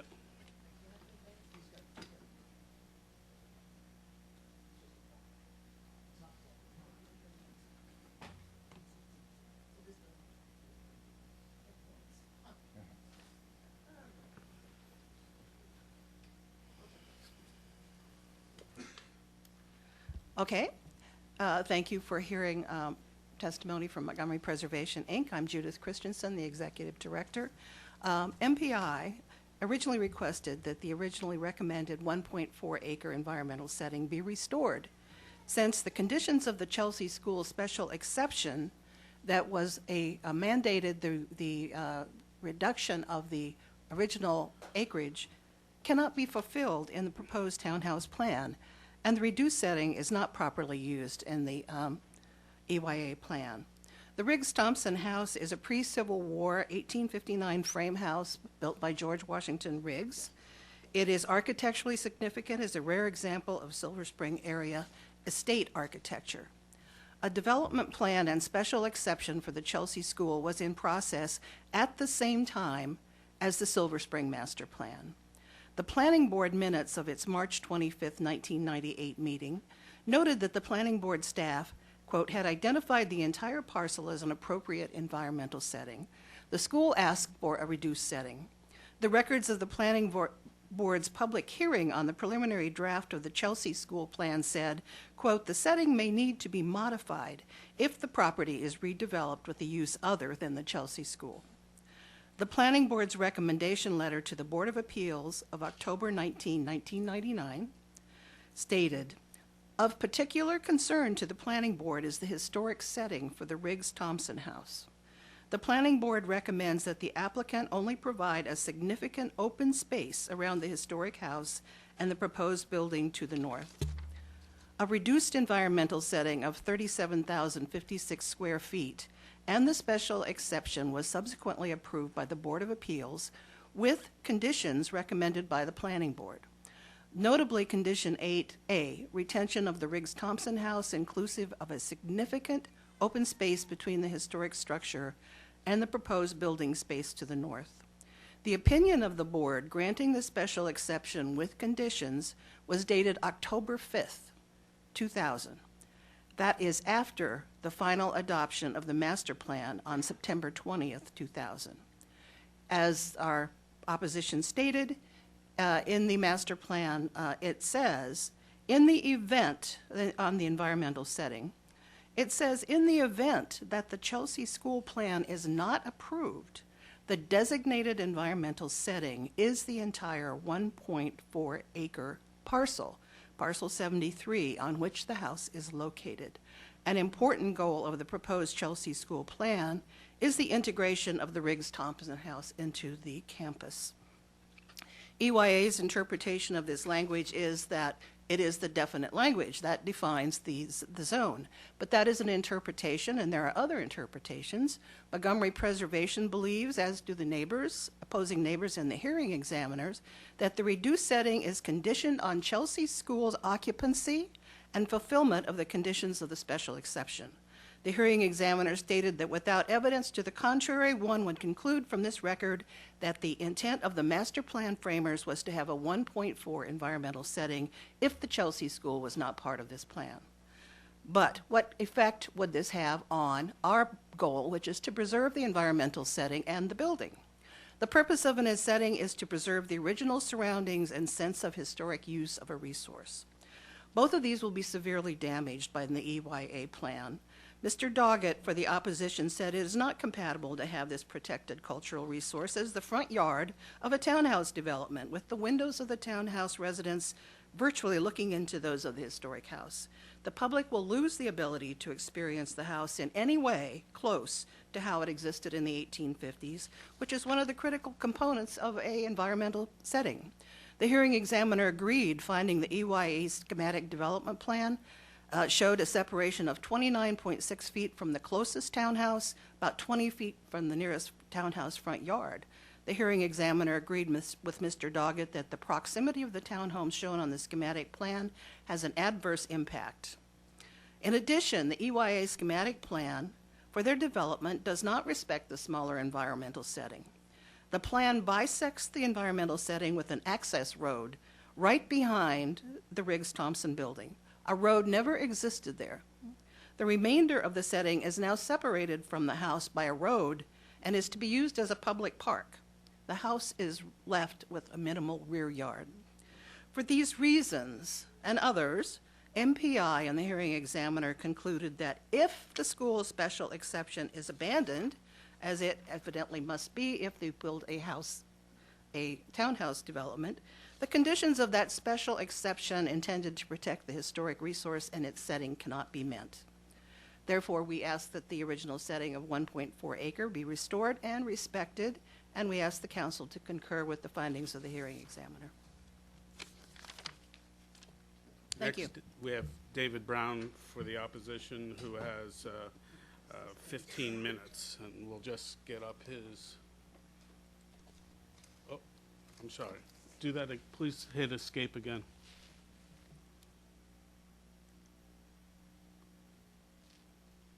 Pardon the technology. Okay. I'm David Brown for the Seven Oaks Evanswood Civic Citizens Association, its president and another one of its members, but actually I'm here representing really over 250 members of the Soweika community who expressed opposition to this proposal. Ms. Robinson's thorough and detailed 93-page report can be summarized in one sentence.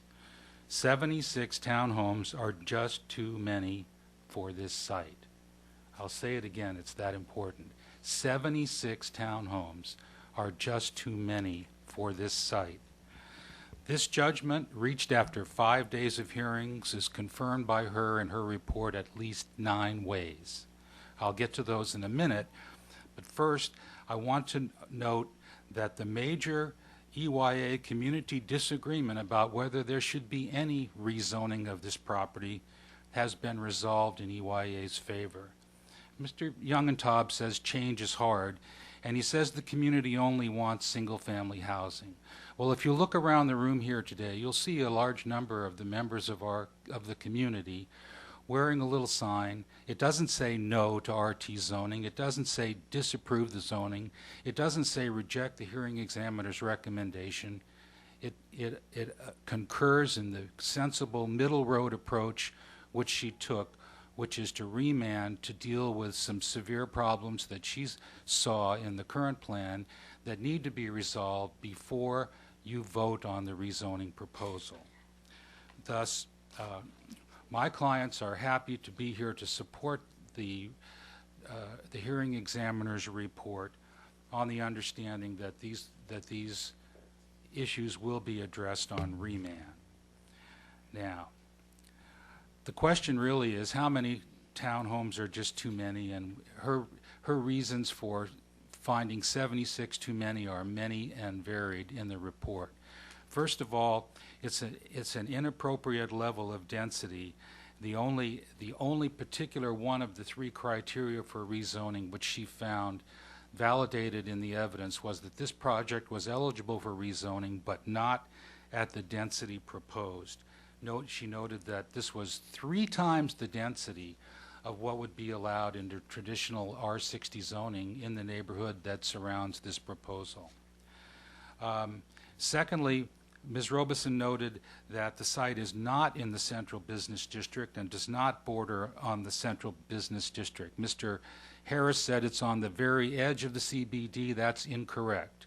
It is inside the CBD, as I will detail.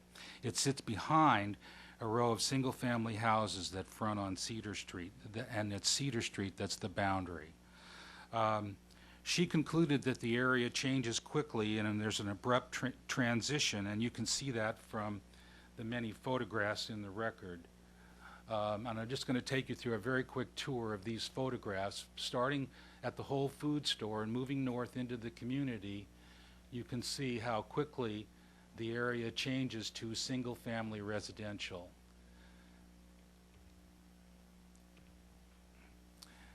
Turning the next photographs show the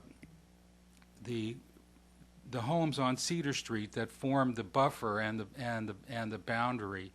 This is what she said about these homes. The Cedar Street homes sit high on a 20-foot berm with mature trees in the front and rear yards, buffering the residential community from the CBD and creating the primary transition from the CBD to the single-family detached houses to the north.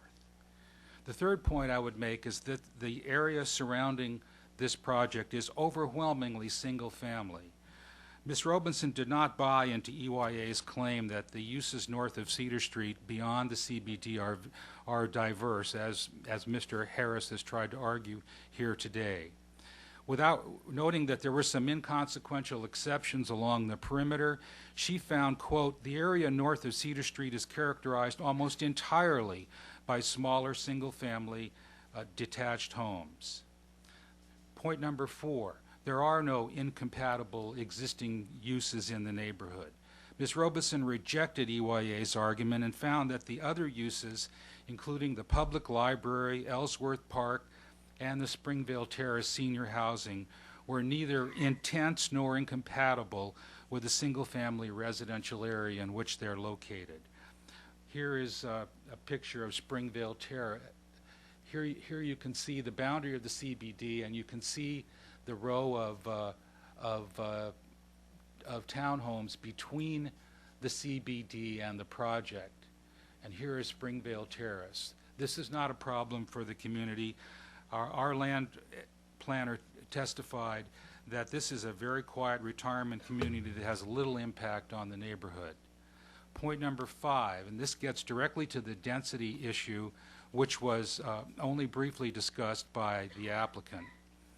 Looking directly at the massing and scale of the project, Ms. Robinson characterized the plan as, quote, relatively long strings of townhouses massed in close proximity to the center of the site. She gave little weight to the cosmetic facades on the North Cap Inn units that were mentioned by Mr. Youngentob. She said that she was, quote, not convinced that this will sufficiently ameliorate the impact of the proposed development on the surrounding uses. In fact, and Mr. Youngentob says that, you know, this is well below the density that they could have achieved. In fact, what EYA has done is to so jam this project with townhomes that the extra setback, which they tout on the north side along Springvale for these townhomes, is achieved only at the expense of reducing the legally required setback on the south adjacent to the homes to the south by 10 feet. In other words, it's a proposal to rob Peter to pay Paul. And Ms. Robinson has considered all of this, and it illustrates that the kind of trade-offs that are going on here are best addressed by having a remand so that the density can be adjusted and the project significantly improved by reducing the number of units. And she also basically gave credence to Mr. Youngentob's approach of addressing density concerns within the context of a smaller number of units. She said that the techniques that EYA used in this project can be effective provided the basic mass of the development is reduced. She didn't specify how much reduction is necessary, but that's to be decided on remand once fundamental layout and design issues are resolved. This is an eminently sensible approach to RT development. Which leads me to wonder why, in light of this sensible approach, is EYA here today, asking that you go 100% their way rather than to adopt this sensible middle road. The word that came up most frequently in the discussion from EYA's land planner was the word underutilization. They were concerned that this was an underutilization of this land. Well, that's not a term that is embraced in any applicable legal standard for rezoning, and it cannot be the basis for your decision.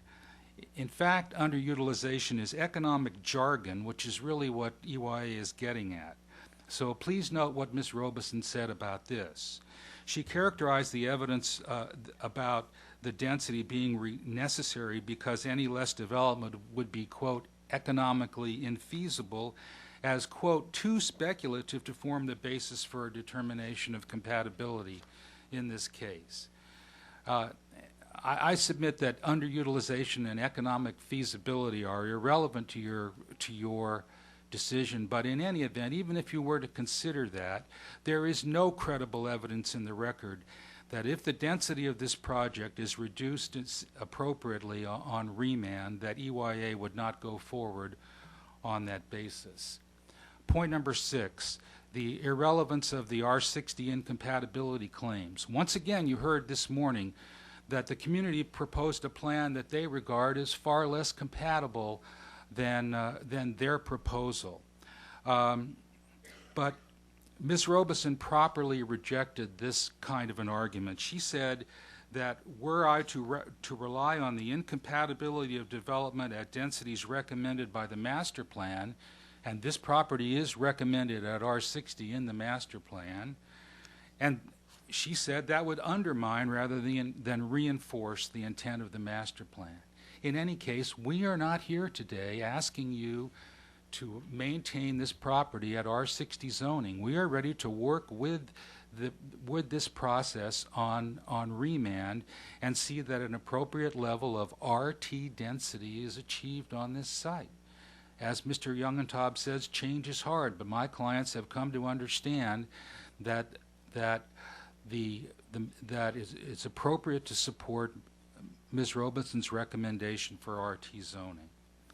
Point number 7, that what she has proposed is effectively consistent with the views of the Planning Board. If you read the Planning Board's recommendation closely, its focus is not on density. There's only a conclusory finding that the density is compatible with the surrounding area. Density is actually discussed in the Planning Board recommendation only by dissenting Commissioner Presley, who concluded, just as Ms. Robeson did, that the proposed density is too high, reflecting on the fact that it was going to be 3 times the density of the surrounding residential community. Number 8, the impact of the historic property environmental setting. You've already heard about that today, but what the hearing examiner has recommended is further clarification of the size of the environmental setting on remand. But absent such clarification, it should be the original 1.4 acres, given the departure of the Chelsea School. 76 townhomes is a very tight fit even at the current 0.85 acre setting, as this trade-off on the setbacks illustrates. So if that's the case, 76 homes is definitely too many if this 1.5 acres is restored. Again, Ms. Robeson's recommendation for a remand is extremely sensible. Reason number 9, master plan inconsistency. Ms. Robeson found the master plan recommendations she found the 76 unit density to be inconsistent with the plan's recommendation for an appropriate transition at this site from the R60 neighborhood around it.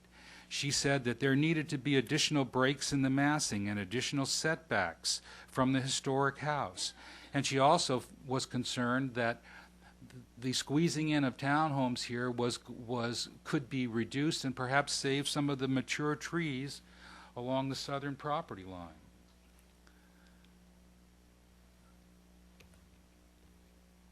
Here are those trees depicted in this particular picture. There's ample record evidence to support her finding of excessive density in relation to the master plan. With regard to the claim that this is really a project at 14.67 dwelling units per acre, our land planner noted that the effective density for purposes of assessing compatibility was actually 19 or 22 per unit acres, 22 units per acre if you look at the full 1.4 environmental setting. This is acknowledged in her report. Our expert compared this level of density to EYA's density in the Cameron Hill townhome development, which is in the Silver Spring CBD. That has a density of 23 units per acre. If you want that kind of a density, it should be in the CBD, not outside the CBD in a single-family residential area. In fact, The density that they are proposing is greater than that of every existing townhouse development in the Silver Spring area, none of which is zoned as high as RT15. And those that are in the North and West Silver Spring Master Plan are along major roadways. Finally, if 9 reasons relating to density are not enough, there are also 3 reasons for remand independent of density. The environmental setting should be resolved now. The issue of cut-through traffic should be addressed and resolved with regard to the fact that a number of these plans show all kinds of ways in which traffic could cut through this area, and that should be resolved before the matter goes through final site plan. And finally, I believe that with the additional input that the technical staff gave to this report and analysis after the hearing took place and after the planning board made its recommendation, the planning board will have no problem providing additional input into this project on remand. Thank you. Next, we have rebuttal for 5 minutes as soon as we... Mr. Brown, can you turn off your, thank you. Okay, thank you again. I have to say that I disagree with their perception of the area, and I think the aerial photograph speaks for itself, and not to be misled by individual photographs that may have been taken from selective points. But nonetheless, I am pleased to hear for the first time that the community is not opposing RT zoning. That was never the position during the hearing below. That being said, they seem to be focused now on design and density issues, which is what the zoning hearing examiner's report commented. Remand is not necessary, though. The planning board planning staff reviewed this over a period of 6 months, and the planning board had a comprehensive hearing in which they supported the rezoning and, in fact, the density. Now, to the extent that there are questions raised now about the density and the design, the council doesn't have to decide those today. In fact, it's not typically what the council does. It's what the planning board does every Thursday in Silver Spring. Those are precisely the issues that are called out in the site plan approval process for the planning board to decide at the time of site plan. And really every issue that the opposition has raised can be dealt with at site plan.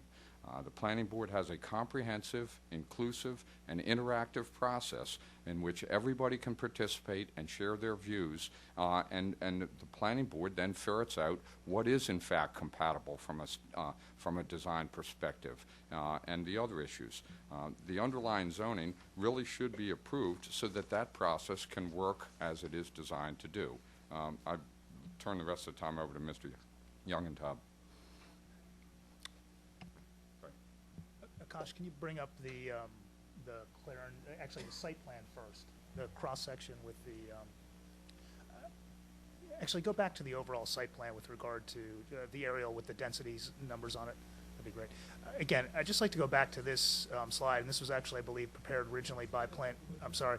I'd like to go back to this slide with regard to density, and I think that as we studied this site, when we first looked at it, when we were first approached by the Chelsea School, we looked at all the surrounding densities that were occurring here. And yes, there are single-family homes adjacent to this, but this site is clearly on the edge of the single-family neighborhood, adjacent to the CBD, and is clearly surrounded by densities much higher than the 14.6 units per acre that is being proposed. We looked at higher densities when we started. The maximum density that you can achieve in an RT15 is 18.3 units per acre. We decided in consultation or discussions with the community that something lower was more appropriate and came in at what we felt was a very reasonable density at 14.6 given the surrounding areas. We submitted this project to the Smart Growth Coalition for their acknowledgement or recognition, and one of their major concerns when they approved this or when they supported this project was they felt it was dramatically too low of a density given its proximity to the downtown core. We have very limited land resources in this county. We have an unbelievable investment in downtown Silver Spring, in the Purple Line, in Metro, in the retail. And honestly, the difference between 14.6 units per acre or I don't even know, honestly, what the community is looking for now, because again, as we went through this entire process, it was all about no townhouses, and for 4 days we heard about how townhouse residents themselves were incompatible with single-family neighbors. They just weren't good neighbors. They didn't pass sugar over the fence like the other single-family homeowners do, and that's not the case. That's not what our residents in the 3,000 townhomes that we've built throughout this region are like. They are just like the single-family neighbors who live across the street. They take as much pride in their community. They want to take advantage of the resources that this county has created in downtown Silver Spring. So I think we have a responsibility, honestly, to create plans that do try to maximize density close to the urban cores and do it in a sensitive way. And I think that's what we've done. If you go to the site plan, the hearing examiner did recognize this approach that we took with regard to the end units along Springvale, and we have a photograph from our Clarendon Park neighborhood right here that shows single-family homes across the street from townhouses in Clarendon Park. This is one of the most successfully recognized communities in all of Arlington County, and it's an incredible buffer between the intense commercial use of what's happening in the Clarendon area and a very strong single-family neighborhood. 7 years later, people live in harmony between the townhouses. This is actually at a density of 26 units per acre, dramatically higher than the 14.6. And again, because you have townhouses that look like single families across the street, their scale and mass less than what you could do in an R60 in terms of height, only 35 feet versus 40 feet. We believe that this is a very appropriate and responsible way of handling the design conditions for this site. Thank you.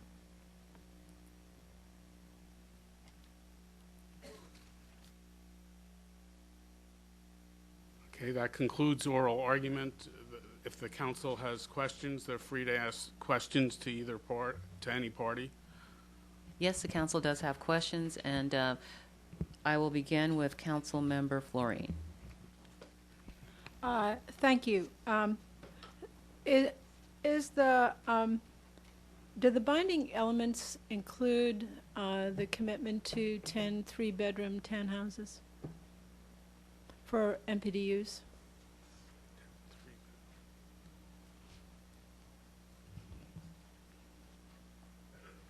We're checking that, but that has been represented all the way through the process.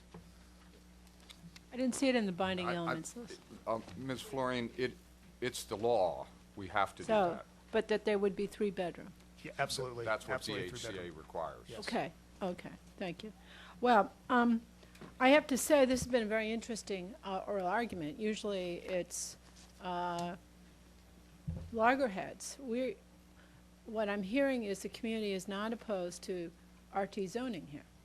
Is that right, Mr. Brown? Let me put it this way. We argued strenuously against RT zoning. We think that the master plan should be interpreted to support no RT zoning on this site and that there isn't any compelling reason for RT zoning. We came here today in the belief that the best thing we could do for the community in light of the hearing examiner's recommendation is not to come up here and tell you why she was wrong, but to tell you why she was right. The community is prepared to accept change and to accept RT zoning on this site. Okay. That's where we are. Sure, okay, thank you. I thought that's what I heard from you. Because it does seem to me at least that we are down to a site plan hearing on how it looks and feels. I am very impressed by, there's a 40% green space commitment Yes, that's here. correct. And minimum 40%. Yes. You are preserving under the binding elements 37,000 square feet of environment for the historic house? That's correct. I have to say, I used to live a couple blocks away from this. I didn't know there was a historic house here. But, I mean, the idea that you could provide 10 MPDUs that have 3 bedrooms each here is a really significant improvement on affordability, I think.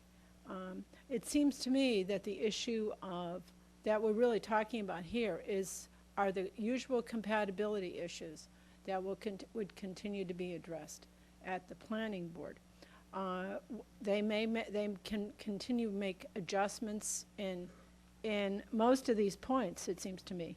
But you've addressed already historicity, affordability, and green space in a relative, well, pretty constrained site. I am really interested in what you've been able to achieve on this site, and with a community concession, at least, that RT zoning they can live with.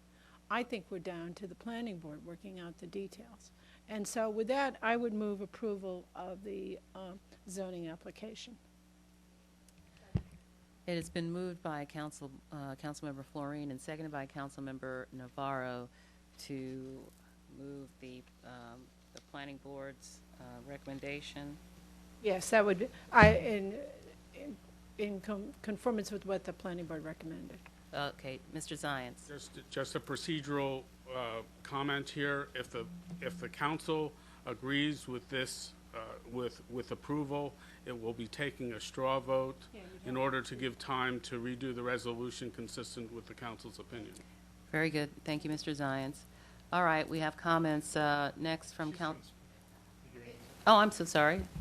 Ms. Robeson. Thank you. If I may just, if I could just make a, oh, because usually when I do this, all this pinging starts, so I'm more like this. Just to make a few points, what I felt from the testimony is that this is not a site plan issue. And I think the main consideration that I had was the consistency with the master plan. And even though consistency isn't required, it is part of the public interest.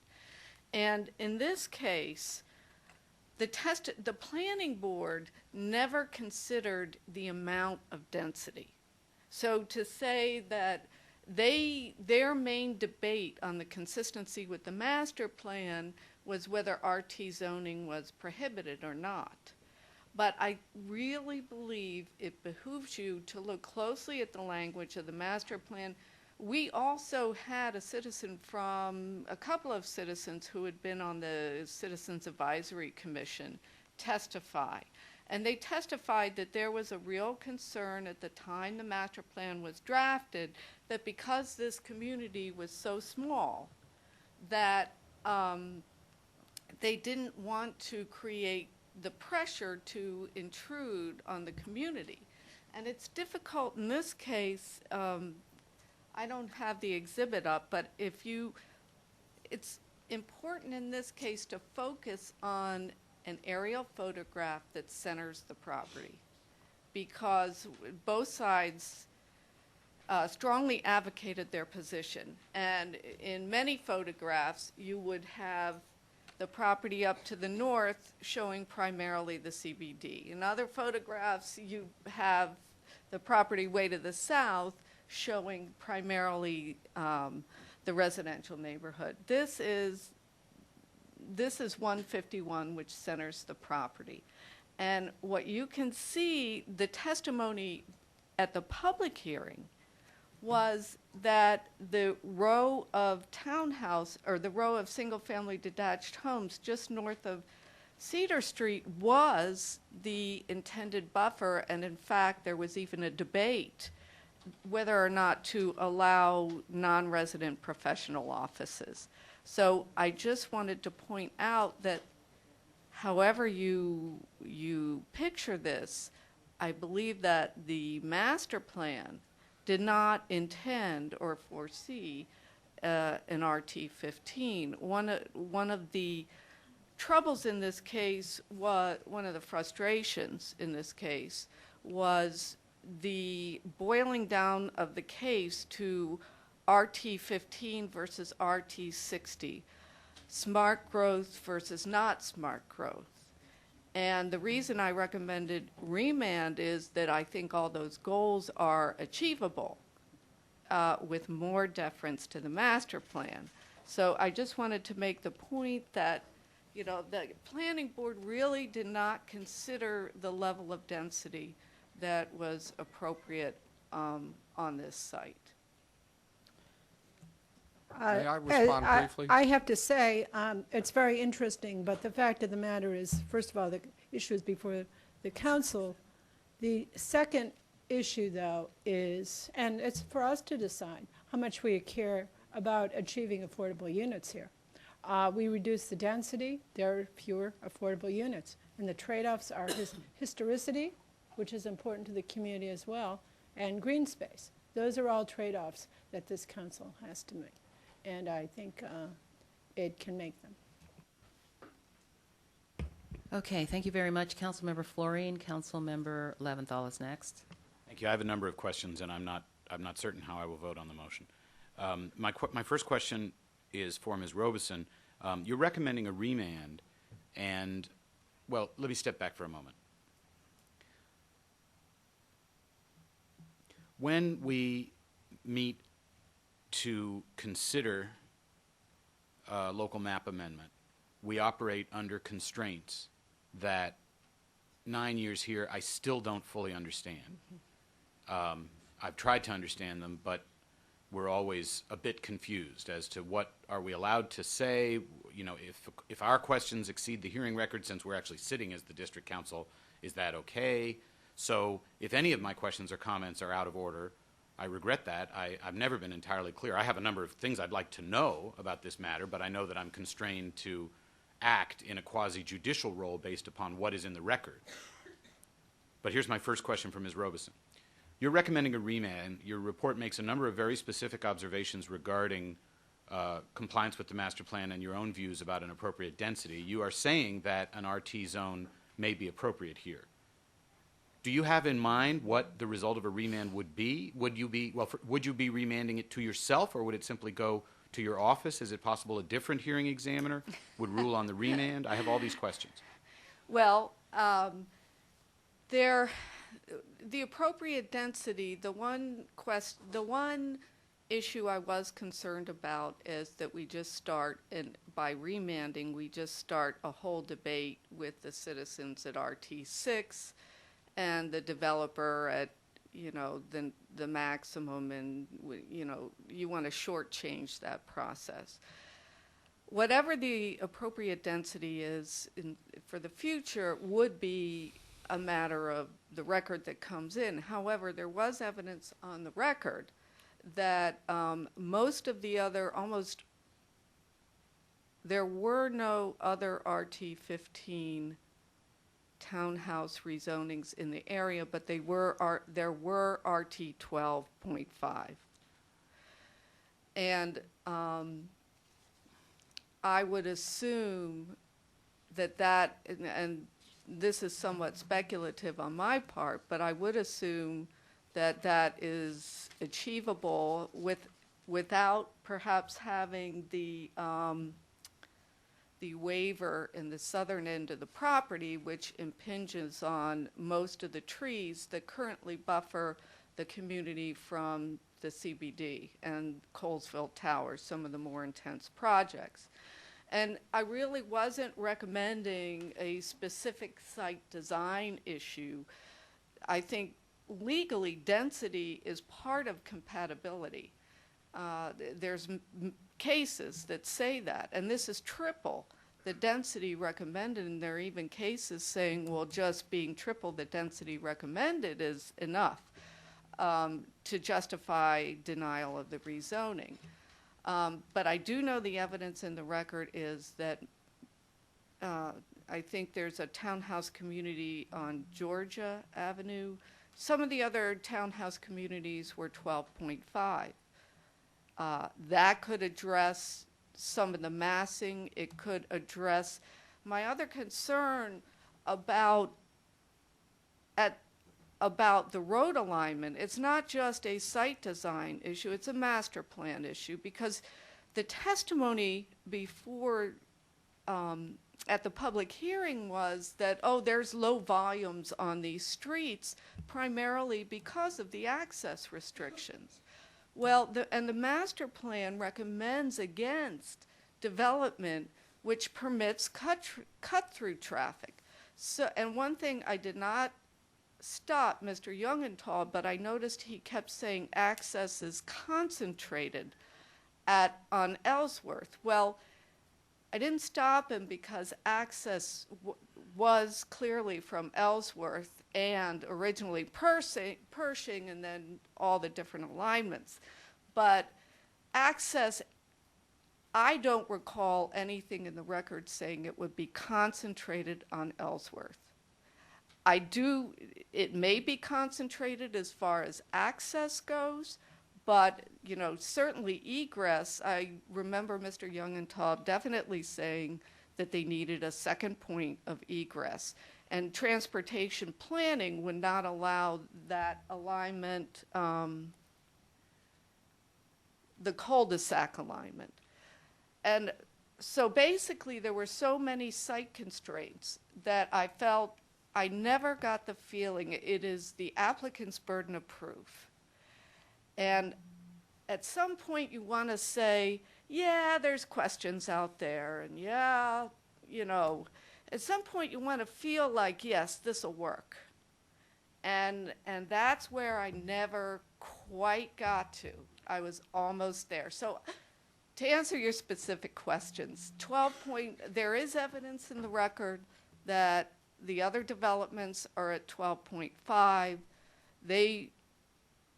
I do think, for instance, a 12.5 would allow them to address some of the massing, and I don't mean massing in terms of trying to design the development myself.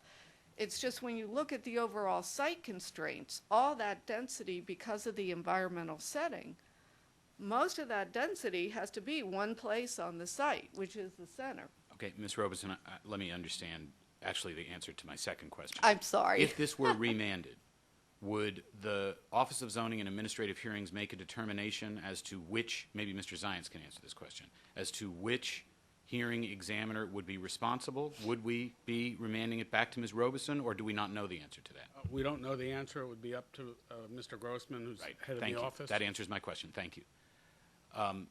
So, Ms. Robeson, you have some vision of what you believe would be a more appropriate outcome of a remand, but correct me if I'm wrong, the actual outcome would be determined by another administrative proceeding in which testimony again would be taken, and a hearing examiner, perhaps you, perhaps another hearing examiner, would review a new hearing record, and based on that hearing record, make a recommendation which presumably would not be RT15 for the site. Might not even be RT. The hearing examiner's report doesn't even recommend RT, but we would see what the result of the remand was. Is well, that correct? It did say RT was appropriate. Point me to that, please. Please just point me to that.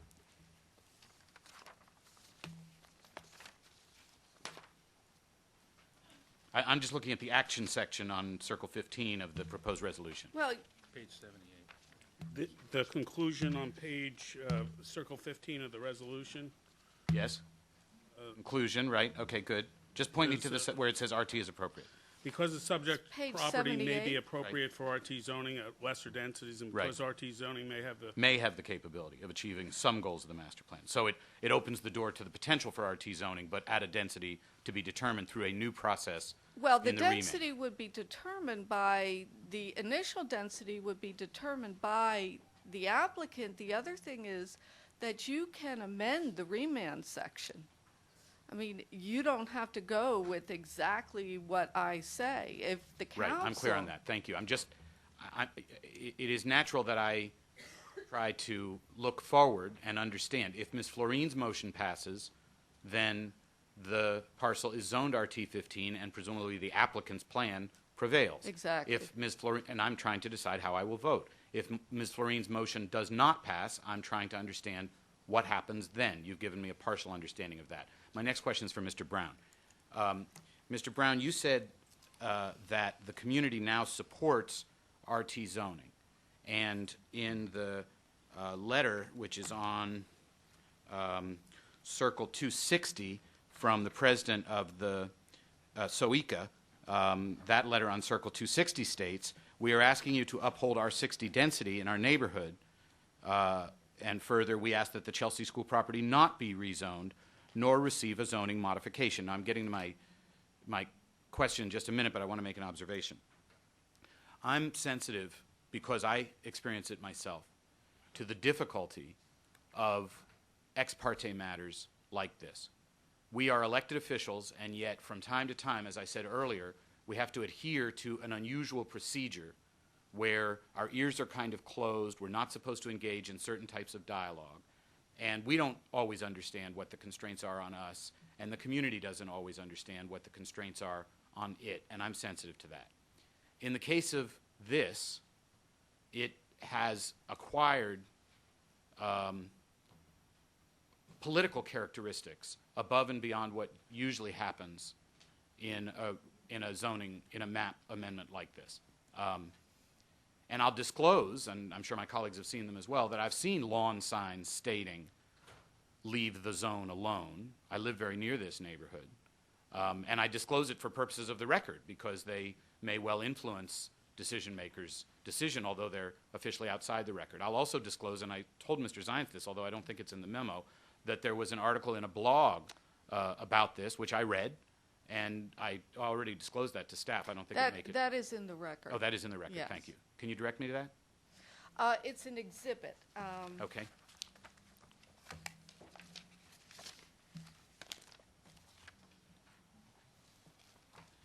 You'll have to forgive I me. reviewed this document, but it. No, it's not referenced in the hearing examiner. Oh, it's not in the report. It's on Okay. the exhibit list. I and see, there's- but it's not in the hearing examiner's report. Exactly, Okay. but it was, All right. the other Thank thing you. is. Okay, I got it. Okay, thank you.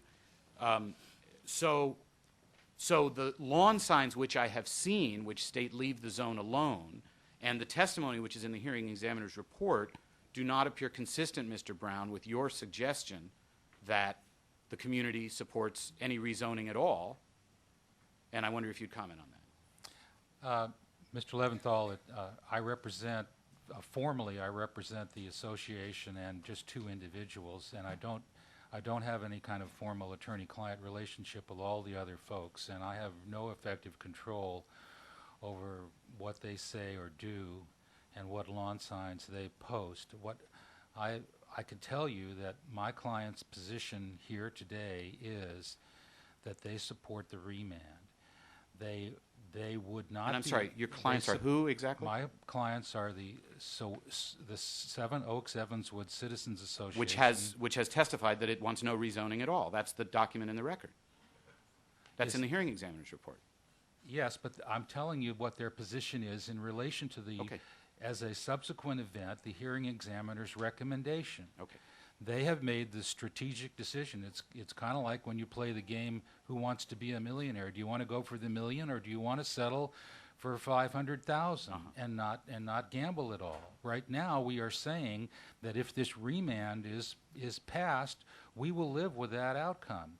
If this rezoning is approved at RT 15, I have a lot of very unhappy campers who may well look at this question of whether or not the rezoning has exceeded the boundaries of the master plan in an unreasonable fashion. But right now, we are looking down the road of accommodation and cooperation on a middle ground to decide where between the kind of density you get at R60 and the kind of density you get at RT15, we can live with this result. Thank you. And Yep, I hear you. deal with Thanks. all of the, smart growth Yes. and all of that is out the window. We're going with RT zoning. Okay, you've answered my question. So I'm really trying to establish again, what happens if?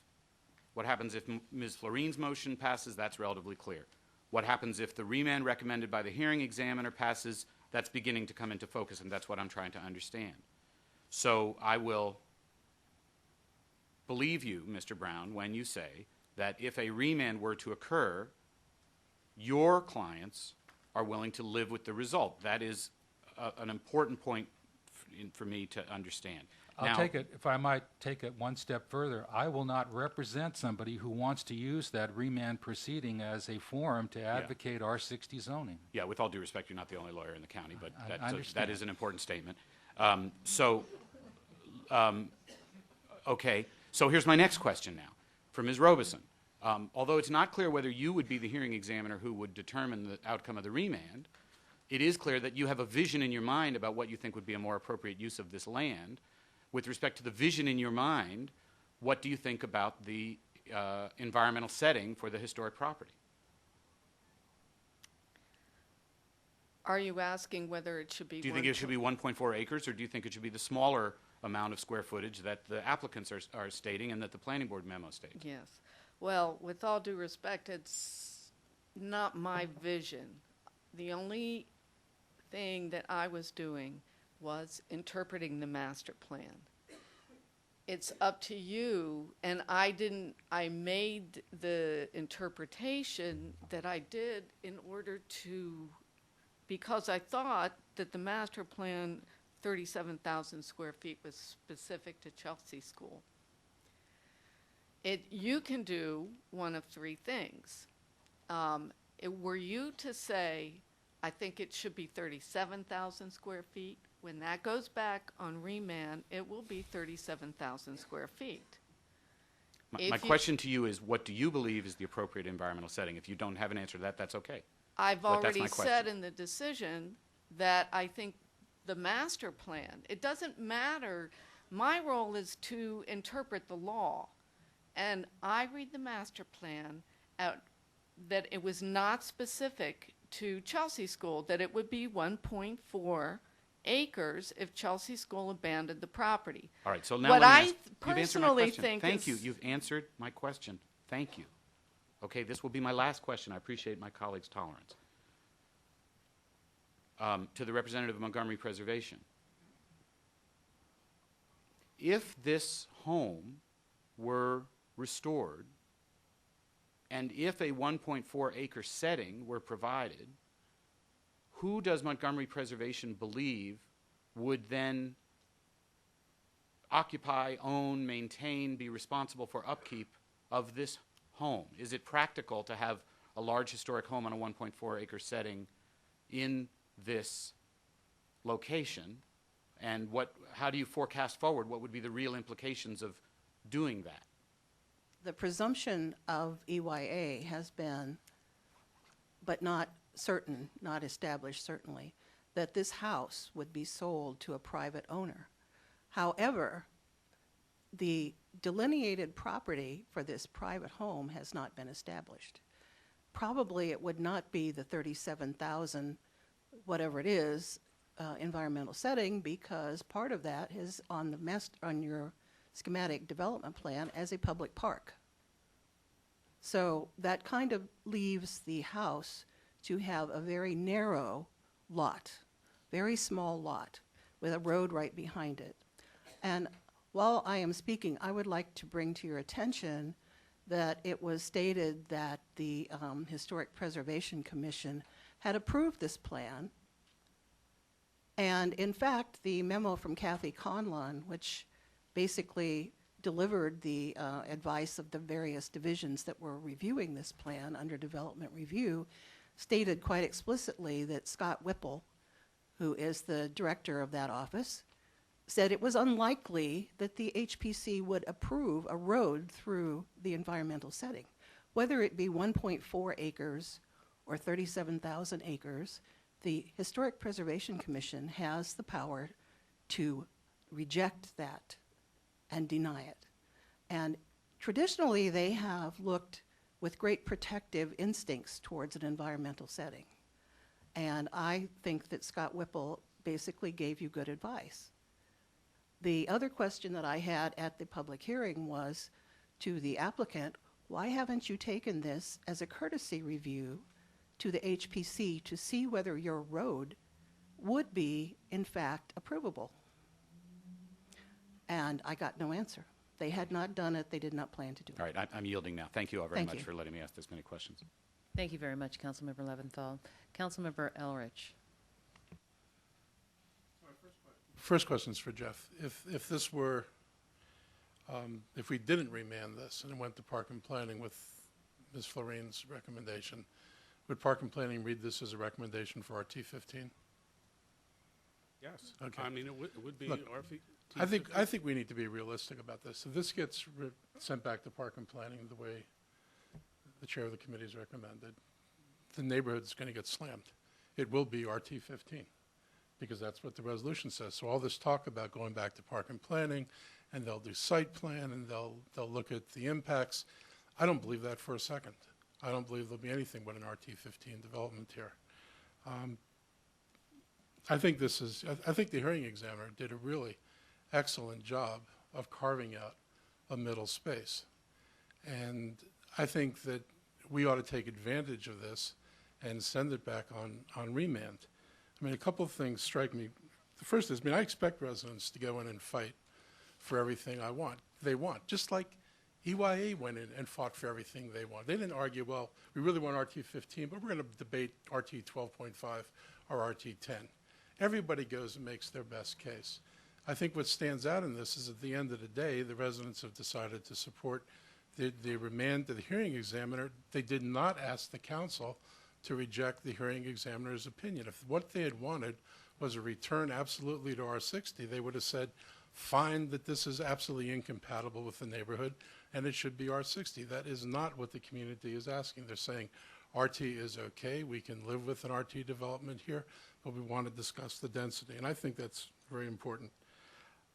I have problems with maps and people talking about the edges of the CBDs, because every CBD has an edge and most CBDs are surrounded by single-family homes. And if the rationale is that this is okay because it's on the edge of the CBD, then basically no neighborhood is safe around the CBDs. No place is safe, because every place is on the edge of something that's denser in the core. And if it's okay to take the core and now start intruding into single-family neighborhoods, it's okay here.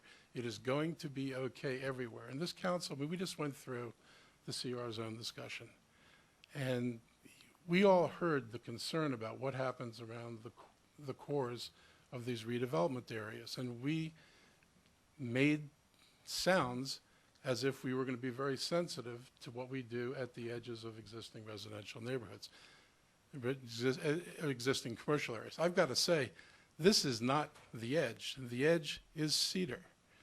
Cedar was deliberately created as an edge. It's not an accidental edge. It was a deliberate edge created in that last master plan. So it's not something that evolved historically. It was a decision to say, this is the line, these houses can go commercial, townhouse, and that's going to be the buffer between the CBD and the rest of the neighborhood. So that was laid out in the past when these fundamental decisions were made. At the same time, they were deciding in the master plan massively upzoning and rezoning downtown Silver Spring to be more of a TOD development. So they did both things at the same time. My friend Mr. Harris talks about the need for 72,000 houses, 72,000 housing units, living units. They could be apartments or whatever. That's just a false argument in this context, because first of all, it's based on projections of growth through 2040. And second, those projections of growth are based on the existing zoning in Montgomery County, for which there are more than 72,000 housing units that can be built using the existing zoning in Montgomery County. There is no need to do this in order to provide 76 more units toward the 72,000. Those units are already provided under existing master plans. And so the notion that I have to approve every upzoning in order to get to 72,000 units ignores the 72,000 and more units that we've already approved in the existing zoning in Montgomery County. And you should add up Bethesda and White Flint and Twin Brook and Gaithersburg and Germantown and Science City and all the things that are in the pipeline, and you're going to get to more than 72,000 at the end of the day. So this is not solving a problem. It's not contributing to the solution problem. It's just another 76 units. I thought that the hearing examiner's comments on the historical setting are also really critical. I mean, that reduced setting was given to the Chelsea School and in the special exception in the context of the school with fields and everything surrounding the school. And if that special exception use goes away, I'd expect the historic setting to revert to where the historic setting belonged under different circumstances. It seems to me that the language in granting the reduced historic setting was tailored to the fact that it was going to remain as a school. What I'd like to do is move a substitute motion. And what I'd like to do is basically move or would I be moving, Jeff, the hearing examiner's position? Well, the question is, do you want to decide the environmental setting or not before you do a resolution to remand?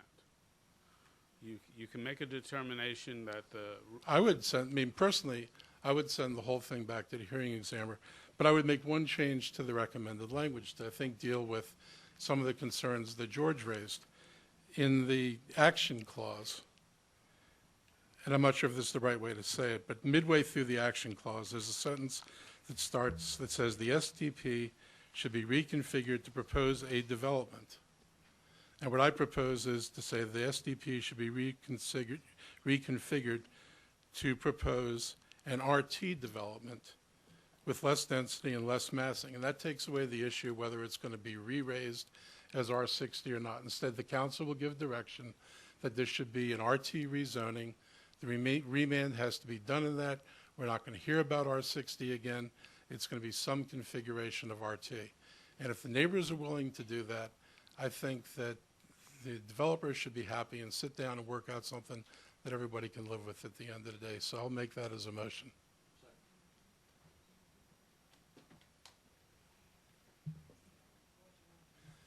My motion is to adopt the remand to the hearing examiner with the one caveat that the remand has to be done in the context of an RT development, taking R60 off the table totally and completely.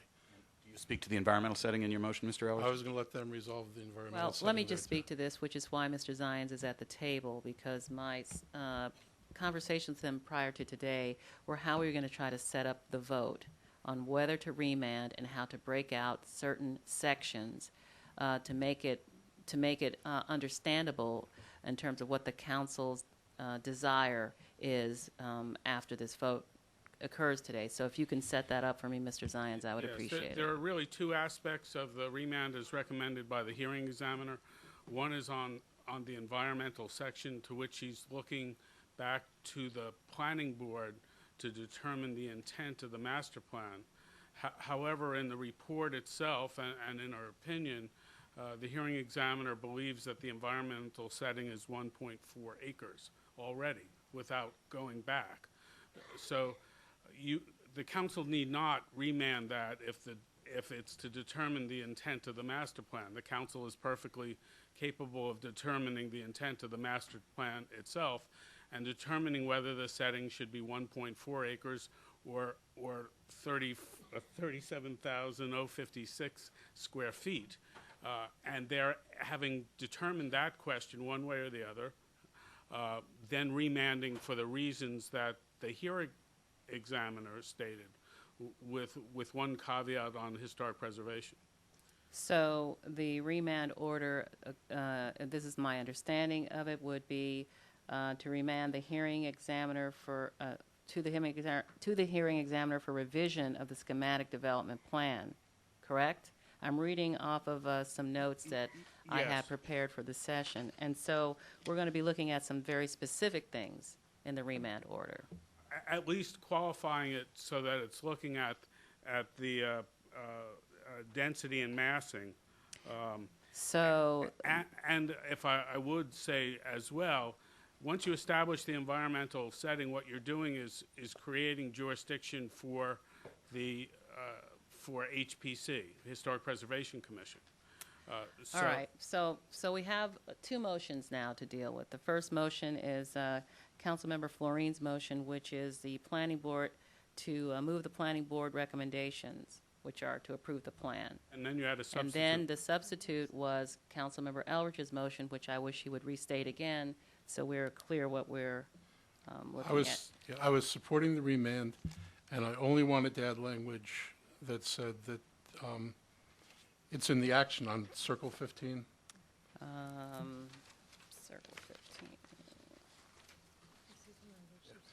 15. Midway through, there's a sentence that says the SDP should be reconfigured to propose and I put in there RT development, so that we know this is going to be a discussion only about RT and the density of the RT. And that's all you want in your motion? That's all I want. That's the only change. Okay.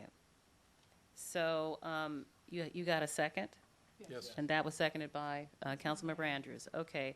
So let's, any discussion? There's a lot of lights on here, so let me go to the next person, which would have been Councilmember Reamer. I think your light was on prior to the this discussion on the motion. So did you want to go ahead and speak to the motion or speak to your other concern? Go ahead.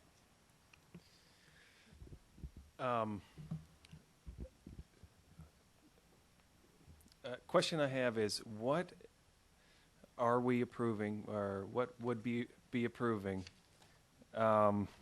What's the distinction between site plan and the zoning application, the map amendment? You know, what could happen?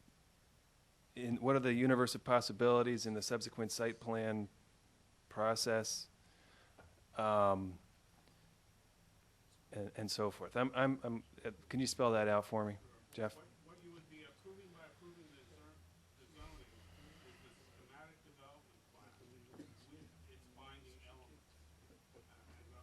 I don't know the page of those binding elements, but those binding elements would have to be fulfilled at site plan. In all other respects, site plan is a process that requires planning board approval with a statement that they must find maximum compatibility. So the number of units is a binding element of the plan. Is it? I don't think it. The maximum number is a binding. Maximum, Yeah. but not the actual number. Reduce it below that. The planning board can reduce it below that. But if I may, you have 5 RT zones. So you have a 6, 8, RT 6, 8, 10, 12.5, and 15. So normally, site plan is a more detailed adjustment of what the applicant proposes in the schematic development plan. Okay, now, the applicant did not maximize the density of RT15, is that correct? That's correct. Maximum density would be 18.3 units per acre. And you are at 14.67. 14.67. And so, for example, is it RT12, is that 12 units per acre? No. 12.5 with an MPDU, if you provide a certain number of MPDUs, you get a bonus density. I don't know offhand what the 14 per acre, according to Council Member Elrich, who knows these things pretty well. You know, it's 20% above the 12.5. Okay. So it could be rezoned to RT12 and then come back with the same number of units. Is that correct, Mr. Zients? Well, the only application before you is an RT15 application, and that's the only thing you can approve or disapprove or remand. Right. Okay, but then back to the question I had. So in the site plan process, what the planning board will consider everything all over again? What do they consider? They certainly don't consider the zoning. They take the zoning right, as... but they consider the number of units, their location on the property, the historical treatment of the Thompson Riggs house. The historic preservation issue is a matter of consultation at site plan, because if there's a disturbance in the environmental setting, then the project must get a historic area work permit at some point in the process. It can apply at the same time as site plan. It can apply later on. But the Historic Preservation Commission would have jurisdiction to approve or not approve any disturbance within the environmental setting. Okay. But they would look at density and massing, internal and external. Again, within the context of RT15 zoning. As well as access points and setbacks and all of those issues. Right.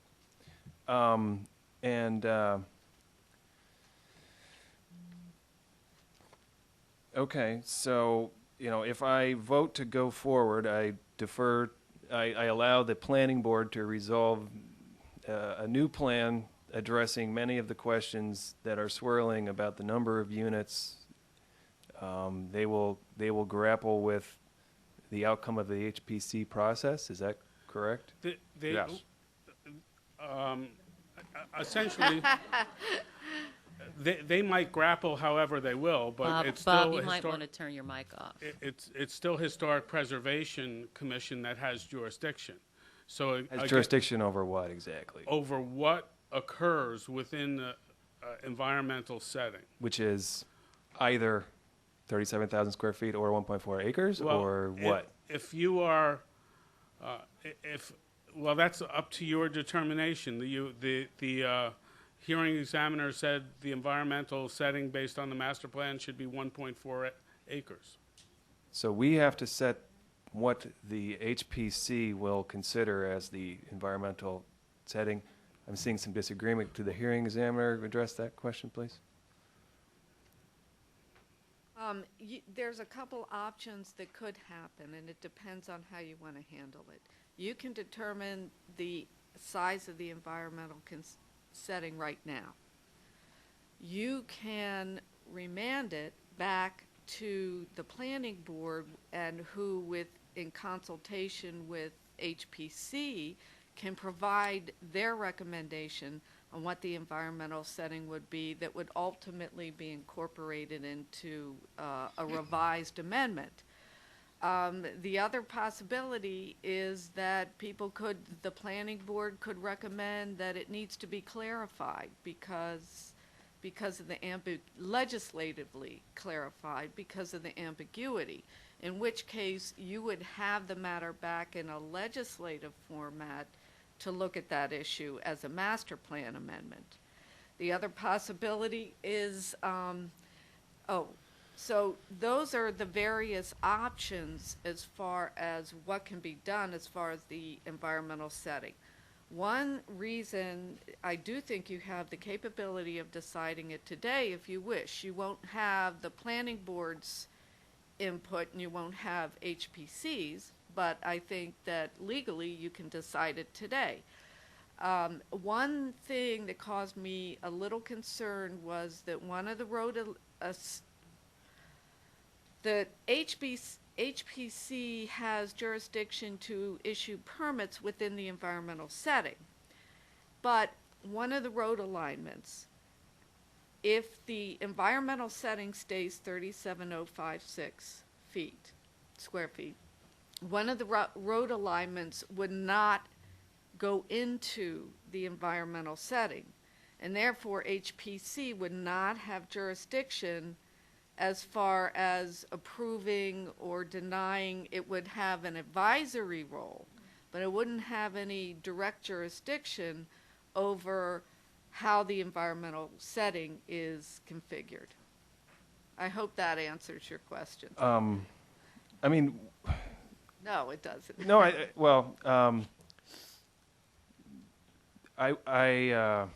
choosing between 37,000 square feet and 1.4 acres, I mean, the planning board could work out can you describe what the planning board can do in going forward if we approve Council Member Florine's motion and send it to the planning board, but there was a suggestion made that the planning board could facilitate some additional work and perhaps a new approach on that issue. Can you describe what that would be?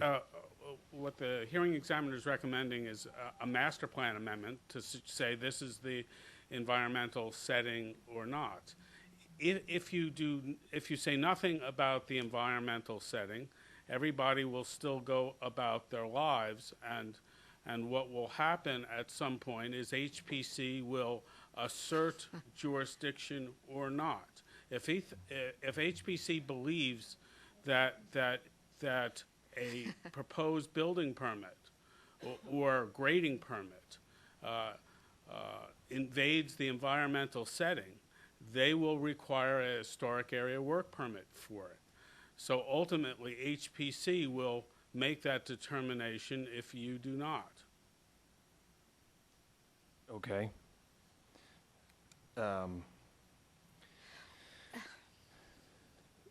Although, Just to add one thing, All right. under one of the configurations, they would not address the environmental setting. Under one of the configurations, but Yeah, that would be, I don't have that would the be road. decided in a site plan process, whether it was that one or a different one. It could be, yeah. Okay. I think those are my questions for, Thank you very much, Councilmember Reamer. really enlightening, right? Yes, as always. Councilmember Andrews. Thanks, Council President Irvin. I wanted to ask Mr. Zients, what is the message that the Planning Board would take away from this if the council were to approve the motion to approve the RT15 zoning? What do you think they would take away from it? Well, they would think that their opinion that this was an appropriate form of development and the recommendation to approve was acceptable by the county council. I'm more specifically about not the RT, but the 15 part. Oh, again, you would be approving 15.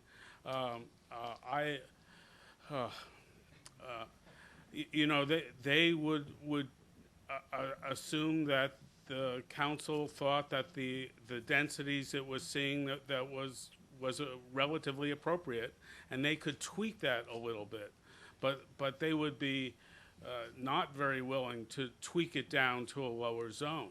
I see. All right. Well, I think it needs more than a little tweaking.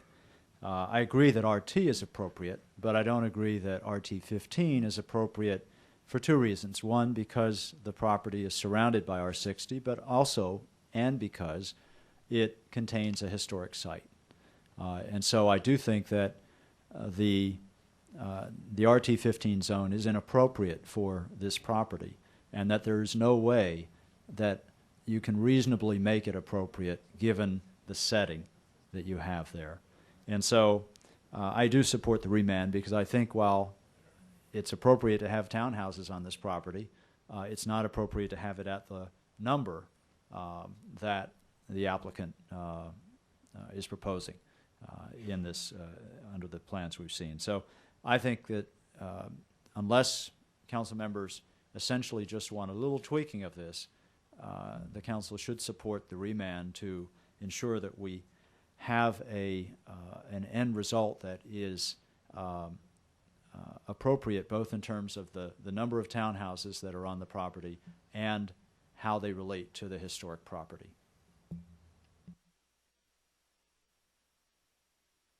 Okay, thank you, Councilmember Andrews.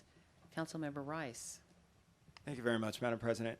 You know, it's interesting because it seems like we had this conversation last week. And the conversation that we continue to have is where we're going to have housing for our people in Montgomery County. And as we continue to grow, the challenges that we face are, where are people going to live? We can't build up a wall around Montgomery County and say no more residents, nobody else come into Montgomery County. In fact, we want people to come to Montgomery County because we need to make sure that our tax base continues to increase so that we can be able to provide the wonderful services and all the great things that we do that make Montgomery County so special. And being born and raised here, I've seen a lot of development that's happened in Montgomery County, a lot of neighborhoods that have changed over the years. You know, I grew up off of Lay Hill Road, and I remember my parents were fighting against the expansion of Lay Hill Road from a one-lane road to a two-lane road. And I understand change is difficult. You know, looking at the neighborhood that I once grew up in and looking at it now, it looks totally different. And when I go up and down Lay Hill Road and turn onto Belpre, it looks totally different from the way it did before. But the reality is that things change for a reason. And these things are there so that people can have places to live. And the reality is that when we look at places like Lay Hill Road, for example, that really aren't that close to transit, I think that one of the conversations that's been missing from this discussion has been the proximity of the CCT and what that could mean for people who might be looking for some sort of quasi-transit development. And while I know that it's not directly adjacent to the Purple Line, while it's not directly adjacent to the Purple Line, it is something that really warrants us considering in terms of when we have affordable housing that also is a key tenet and a proposal is a part of this. And I understand that they max out on density because of that. That's something that we've incentivized developers to do. I think that it's important for us to have that message, that we're continuing to say that we're not just going to pick particular areas where we want affordable housing, that we aren't resistant to townhomes being near single-family homes, that we do understand that all of our residents in Montgomery County of all different means, of all different levels of socioeconomic status can live together as one Montgomery County. That should be our mission and our goal and should be the greater guiding factor when it comes to deciding on projects like this. Everyone here has very valid points that I've heard on both sides. You can argue it either way. But at some point, do we get down to the basics as to whether or not we want to provide housing for people in Montgomery County, knowing that there isn't much room? You know, we're looking at opportunities in Clarksburg. There's not a lot left. We're going up to the Montgomery County-Frederick border. There's not a lot left, folks. And so that means that we have to rethink what it is that we're doing and be creative. And some of that creativity means that we might be infringing on some of the edges. But as residents and stewards of this county, I think that we have a greater mission that's ahead of us. And that greater mission is making sure that we're open and receptive to everyone being a part of our neighborhoods within reason. And I think this plan represents it, and that's why I will support it. Mr. Reamer, do you have another enlightening question?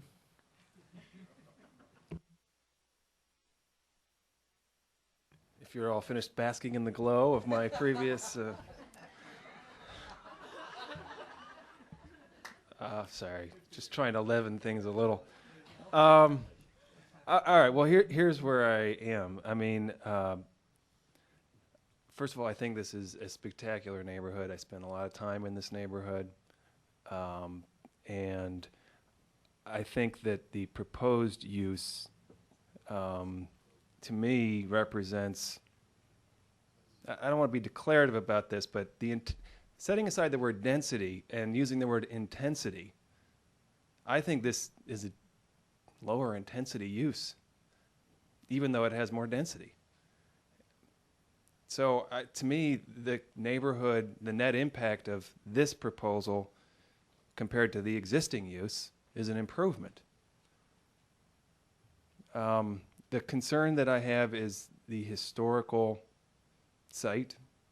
I would like to see the planning board do a little more work to figure out if there is any kind of change that they can come up with, working with the community and the company to give this just a, to make sure that we are maximizing this opportunity for, I think this is an important piece of Silver Springs history. I mean, the Blair Mansion is not treated well.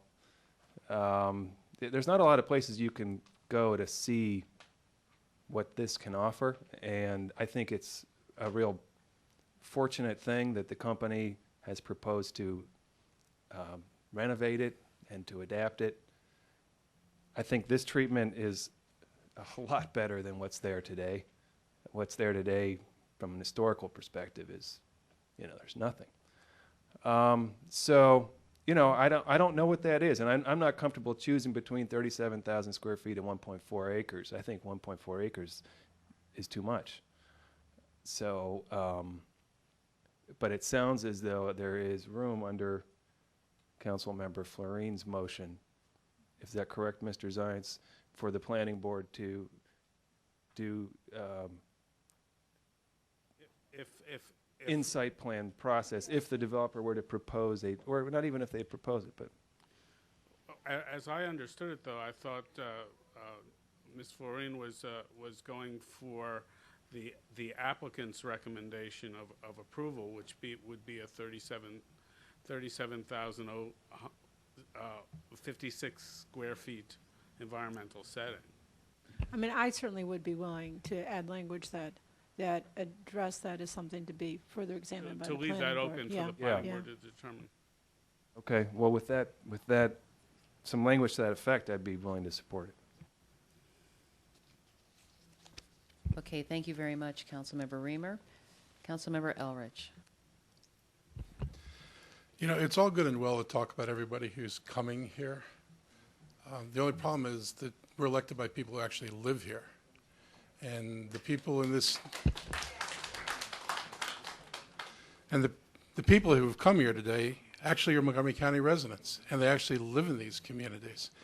And this idea that somehow the most important thing for us to do is change the way things are to accommodate something in the future seems a bit out of place, particularly when the residents are saying, we're willing to be part of change, but we need to be part of change, not changed. We need to be in the process, not run over by the process. And I think what the residents are asking for is reasonable here, that this thing get remanded and that there is going to be change and there is going to be additional density, but the density should be at a level that fits with existing neighborhoods. And we really,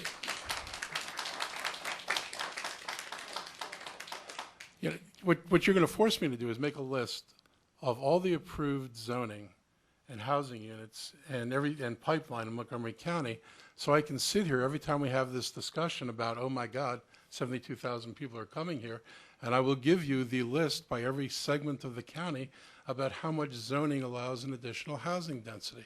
This is not going to make or break getting to 72,000 units because we are already there.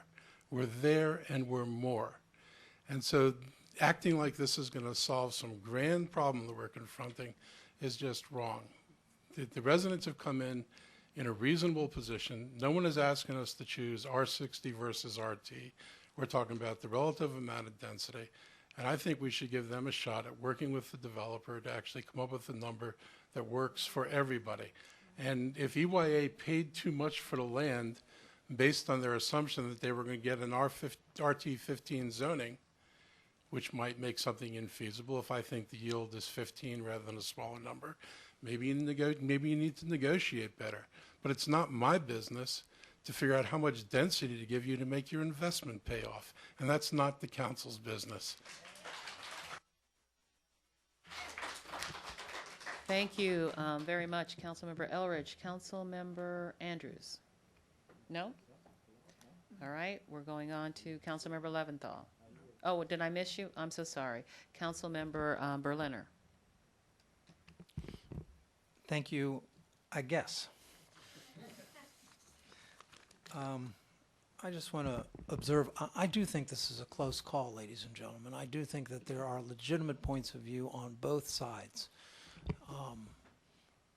We have one recommendation from Park and Planning. We have one recommendation from a hearing examiner. We have one very strong commitment to smart growth, and this is close to smart growth. And we also have a commitment to our residential neighborhoods, that we want to honor our residential neighborhoods. How to reconcile all of those conflicts, ladies and gentlemen, this is not easy work, all right? This is difficult stuff. Part of what I wanted to understand a little more than I did based on what we've heard to date is the hearing examiner has said that there was record evidence with respect to a 12.5 as opposed to an RT15, and that was obviously, I know the hearing examiner doesn't want to prejudice herself with respect to what the outcome of the hearing would be. But I need to understand what the difference is. What are we really, if we were, for purposes of this conversation, debating is between RT15 and RT12.5, what are we talking about? How many units less are we talking about? So can anybody share with me, what does that mean? These are numbers, quite frankly, that for people like myself, I don't know what RT15 translates into, some sort of mathematical formula. May I speak to that very briefly, You could, Mr. Brown. The one difference between RT15 and all the other RT zones that stands out in the development standards is the amount of green space that is required.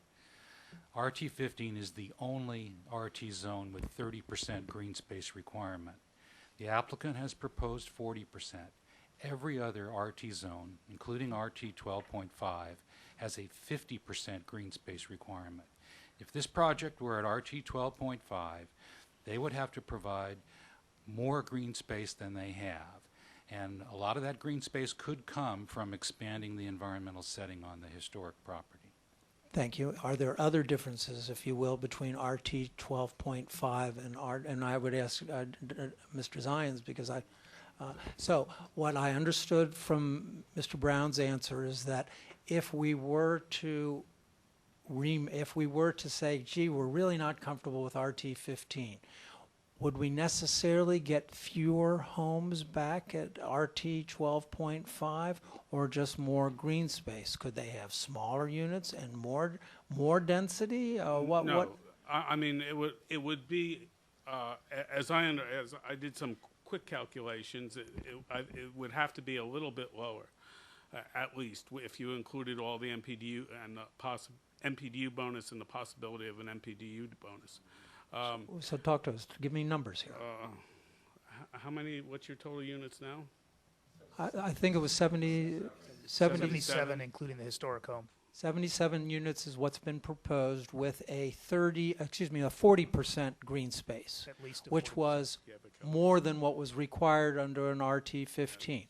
So you went beyond what was required in an RT15 in terms of green space, but less than what would be required in, if you will, an RT 12.5. Correct, and also less density than would be approved in the RT15, because you could technically do 18.3, and we're only proposing 14.67. You could do 18.3 and 14. Now, the question was posed by my colleague as to whether or not if we approved this as under Ms. Florine's suggestion, and Mr. Zions, you responded to that, if we approved RT15, they came in with a proposal that was less than the maximum that would be allowed in an RT15.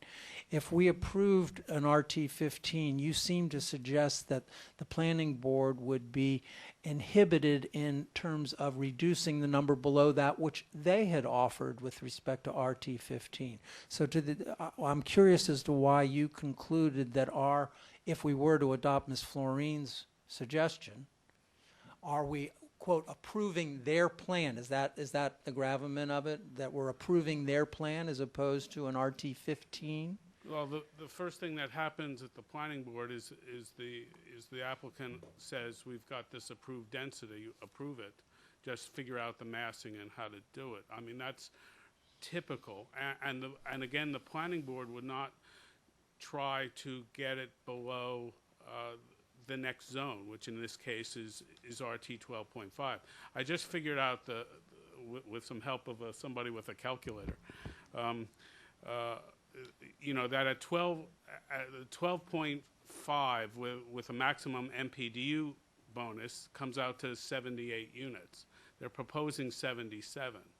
So I don't know that you know, you could speculate on what the planning board will do, but if you thought this was too dense as a matter of master plan compatibility, you would either deny or remand back for lower density.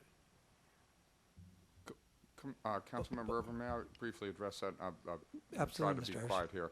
And Mr. Berliner, your comment. I wish it were so that the planning board automatically approved the zoned density for a property. It just isn't that way. It almost never happens. The planning board has the authority and does exercise the authority to decide what is compatible under the circumstances. And Councilmember Florine knows from firsthand experience.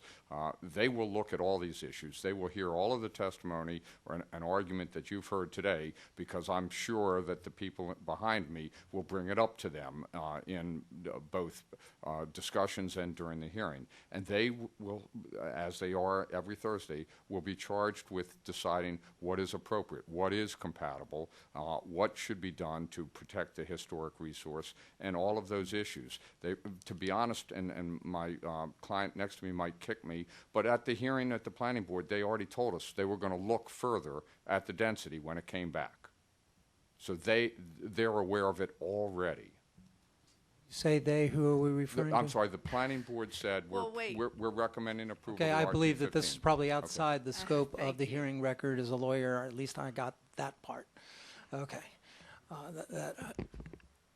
So part of the dilemma that someone like myself faces is this issue of compatibility and whether or not if we were to approve Ms. Florine's motion, would our council be saying that 76 townhomes we deem to be compatible with the master plan. If in fact the planning board would be reviewing this issue, if you will, de novo in terms of whether or not that many units are in fact compatible. So I'm struggling with what, quote, the interpretation of our action means for the planning board in the breadth of its review. So if I may, just briefly, the planning board, you would be determining that up to 77 units on the site is compatible. Whether the planning board fine-tunes or not, again, the site plan review is more in the nature of a fine-tuning of the site. As Mr. Zion said, they wouldn't take it, it would be unusual for them to take it below to a different zone, to a 12.5 zone. So could I stop you there for a moment, Sure. please? Because what I heard Mr. Zion say, in effect, was that if they came back at a 12.5 and achieved the maximum number of units and density that would be permitted under a 12.5, it would be virtually identical, in fact, exceeds the number that has been proposed here. That they had proposed less than what was allowed in an RT-15, and that under a 12.5, the maximum amount that would have been allowed under a 12.5 is actually greater than that which has been submitted to us and subject to your review. Providing they can meet the green spaces. Yeah, providing they can meet the green space requirement of 50%, if you will, as opposed to 40% that's been offered. yes, and the lower density also may negate the need for the encroachment into the setback on the southern side of the site, which contains a lot of the mature trees on the site. Which the planning board would have the discretion to do in any event under Ms. Florine's motion or otherwise. Is that correct? Yes. Okay. So with respect to that issue that you just raised, it's not prejudiced by Ms. Florine's motion? No. Well, I end where I began. I'm thoroughly confused. Thank you. Thank you for clearing that up for us. Okay. I just didn't want Mr. Reamer to be alone in terms of... Okay, so you're next up, Councilmember Andrews. Thanks. I want to make sure I understand what the hearing examiner's report, what you found, and what I understand is that you concluded that RT-15 zoning is not consistent with the master plan. Is that right? That's correct. All right. I agree with that, and that's why I'm voting for the remand. I think that and that to me is the issue here, whether you agree or not that it's compatible with the master plan and whether we're going to sign off on that or not. The remand gives the opportunity for a plan to come forward that would be RT zoning, that would be compatible with the master plan, and treat this historic resource in an appropriate way. The result will be townhouses, and I have no problem with that. I used to live in a townhouse. I like townhouses. The question is, how many townhouses are appropriate on this location? And so I think the best way to resolve this issue at this point is to support the remand. Thank you, Councilmember Andrews. Councilmember Leventhal.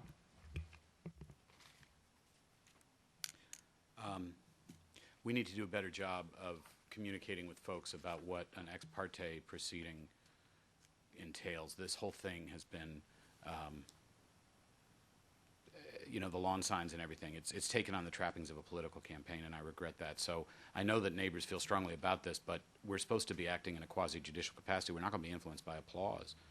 So I know that you have views about this, but I really we all here are struggling to read the record, review the hearing examiner's recommendation, and make this decision in a setting, as hard as it is for elected officials, that is not a political setting or a political decision. And that's very, very hard. That these ex parte proceedings place enormous strain on us, and on communities. I understand that they're hard for communities as well because you want to be able to petition your elected officials and you're told, no, they're not allowed to look at your email unless it's disclosed for the record. So I acknowledge the difficulty of all that.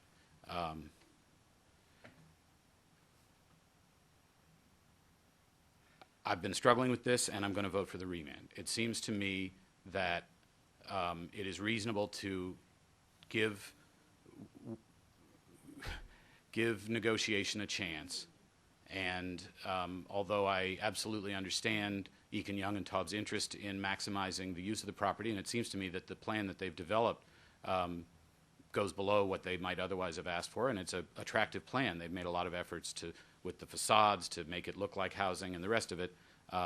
There obviously are strong views about this in the community, and that the remand provides one more opportunity to try to work out a compromise that might be the most broadly acceptable to the largest number of people, and I do think that's part of our job. So we have a number of requests pending where property owners request that we upzone their property. I don't in any way hold it against a property owner to seek the best and highest use of that property owner's property as he sees it, but the obligation on us sometimes is to try to seek compromise that is as broadly acceptable as possible.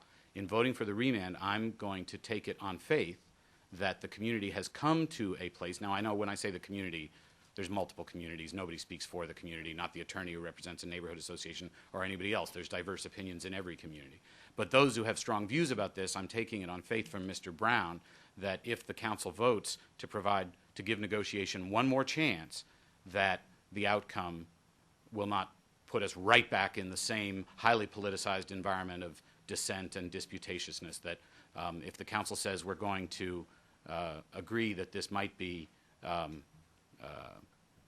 scaled back a little bit, but that it will still be townhouses, that it will still be a smart growth opportunity, unlike what was said in debate a few minutes ago, that there will be housing here. This is not a choice between housing and no housing. In fact, there will be dense urban townhouse-style housing if the community agrees to that, but we're giving one more opportunity for a little bit of scaling back, then I'm going to vote for that. Thank you very much, Councilmember Leventhal. Councilmember Navarro.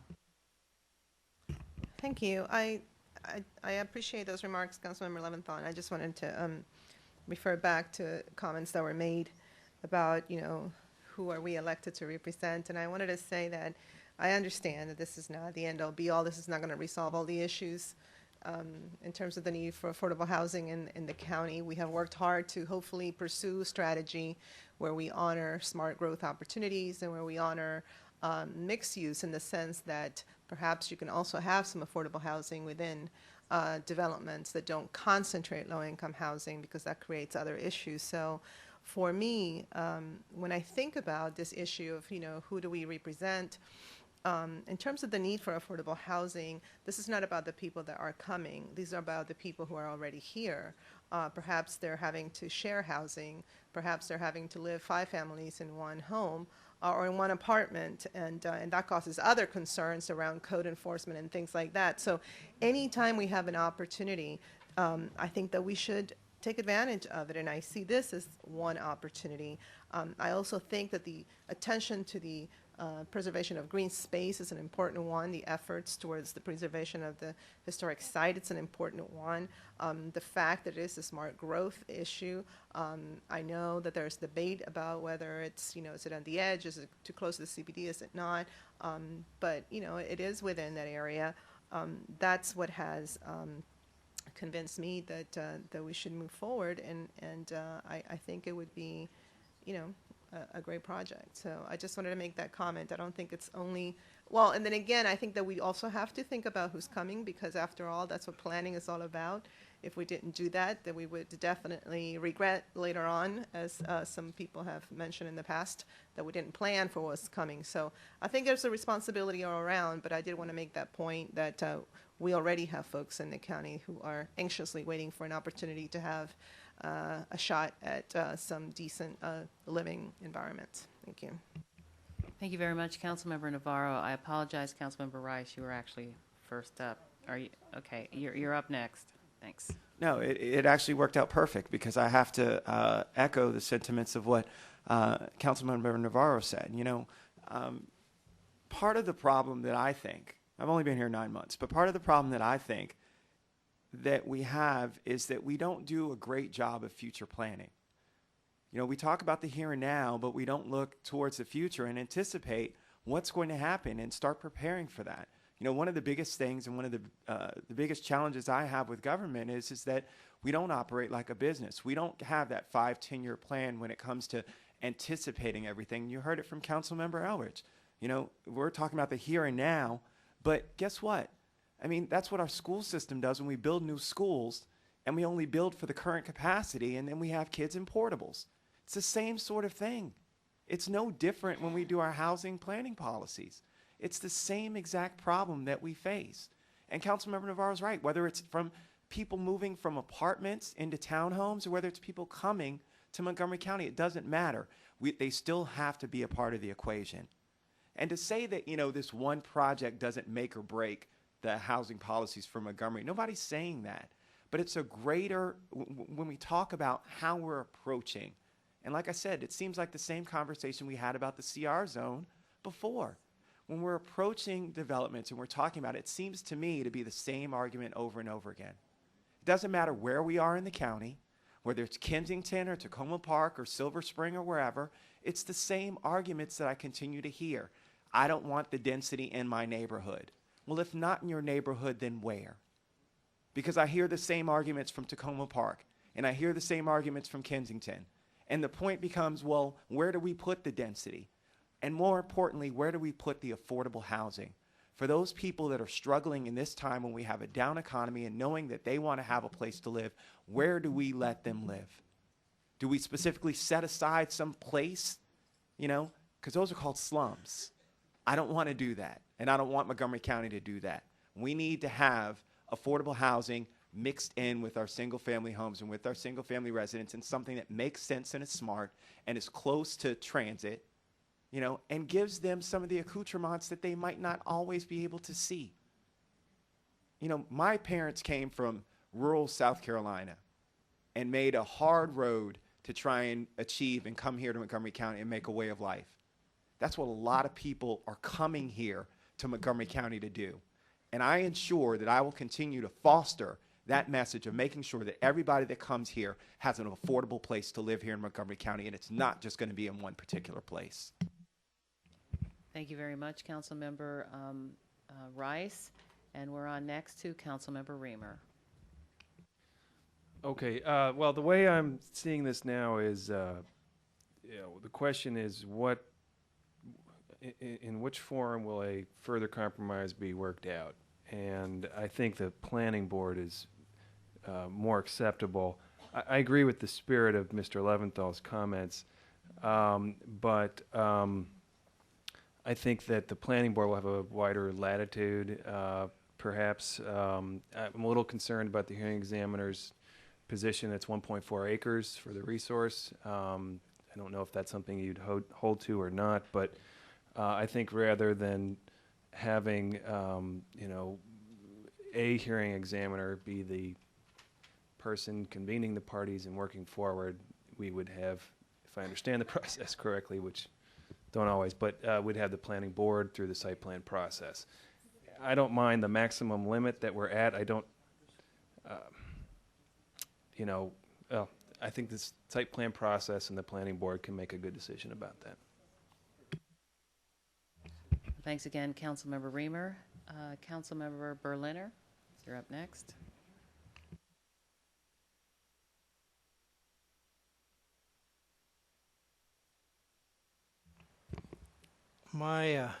Again, I'll say I think this is a close call. I do think that, as Councilmember Leventhal observed, that one of the fundamental changes that has taken place today is the recognition that we will have townhouses on this parcel. And now we're in this debate as to whether or not it should be the number that has been proposed or some slightly smaller number. Indeed, again, under 12.5, it's not clear how much fewer it would be, even with a 50% open space requirement as opposed to a 40% open space requirement. I do think that one of the things that I find most stressful with respect to the community that I represent and the changes that we are asking our community to undergo by virtue of our embrace of smart growth opportunities is fundamentally what happens on the edges, what happens on the transition areas. To what extent do we go to ensure that the residential qualities of our neighborhoods are in fact preserved and enhanced? I find that to be so difficult. I've had votes that have gone one way, votes that have gone the other way, parcel by parcel. It's a very subjective, difficult conversation. In this situation where it has been suggested that the planning board did not pass judgment on this level of density, is that correct when they made their recommendations? To ask the hearing examiner. Their debate was primarily on whether RT zoning was prohibited by the master plan rather than the appropriate density of RT zoning. 15 rather than RT 15. They did not pass judgment on RT 15, but just the question of whether it was R60 versus RT. They passed judgment. They did recommend approval, but their debate wasn't really on, their focus was primarily on whether RT zoning in general was prohibited by the master plan. So they didn't really focus on the density. They were focused on whether the master plan prohibited RT zoning generally. With due respect, I think they covered both issues. And for what it's worth, the record of the planning board debate is in this record, so it's not ex parte. It better be. I assume it is. And they did recommend RT 15.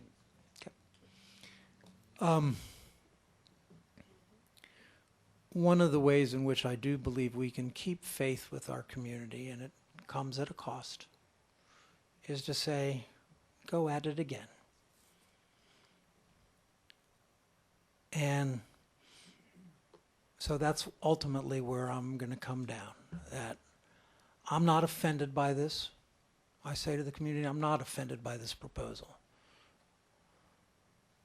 But I do get that there is a fundamental question of the density and the master plan conformity, of our responsibility to residential neighborhoods on the edge. I agree with Councilmember Eldridge, which says in some ways our stewardship of our county will be determined how we do on the edges. The rest are pretty clear. In the commercial areas, we want commercial areas. In the residential areas, we want residential areas. It is on the edge that we have to be so careful.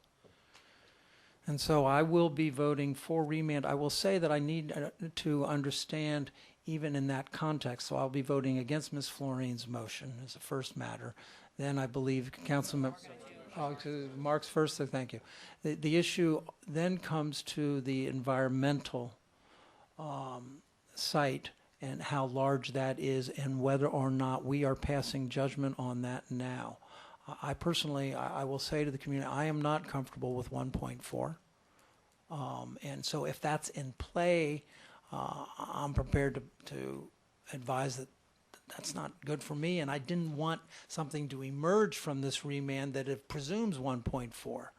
So I just wanted to interrupt you to let you know that is in play. After we dispose of this first item, we will be going to that item, and we will. The question will be, if I'm not mistaken on that. It would have been if it was Ms. Florine's that was voting on first, but if we're voting on I wanted to Mark's, ask Mr. yeah, let's Zions's understand what opinion we're. on that. As I understand Mr. Eldridge's substitute motion, it's to accept the hearing examiner's report, which although although the hearing examiner finds that it's a 1.4 acre setting, asks for the planning board to give its opinion on the intent of the master plan. That is what is said in the remand order as it exists. You could change that. So again, I appreciate that clarification. So if we vote for Mr. Eldridge's motion, which is the motion that is pending, appreciate that, then what we will be doing is giving an opportunity for our planning board to weigh in on what they believe to be the intent the appropriateness, as well as HPC, I assume, would be weighing in. Would HPC be weighing in? I would hope, but it's not a specific request in the remand order. Thank you. Mr. Zions, I still didn't understand your answer, which is we will dispose of Mr. Elrich's amendment, and then we will do what? Well, if you adopt Mr. Elrich's amendment, what you have essentially agreed with is that given the facts at hand right now, there's a 1.4 acre environmental setting subject to the planning board determining whether there's a different intent, and then the hearing examiner's re-examination of that question. Well, I personally think that opens up a whole new ball of wax, because if we go in that direction, my understanding then is the historic preservation piece of this takes on another aspect regarding the land use of this site. Is that correct? Again, the fact that you designate something in an historic environmental setting only gives jurisdiction to the Historic Preservation Commission to approve any actions that occur within that area.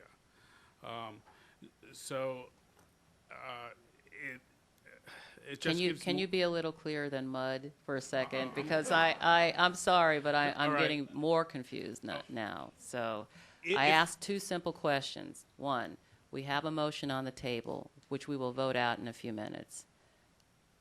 Will that dispose of the whole matter? Or do we still have to consider the issue of the 1.4 acre environmental setting? It will dispose of the matter in a way that it will come back to you.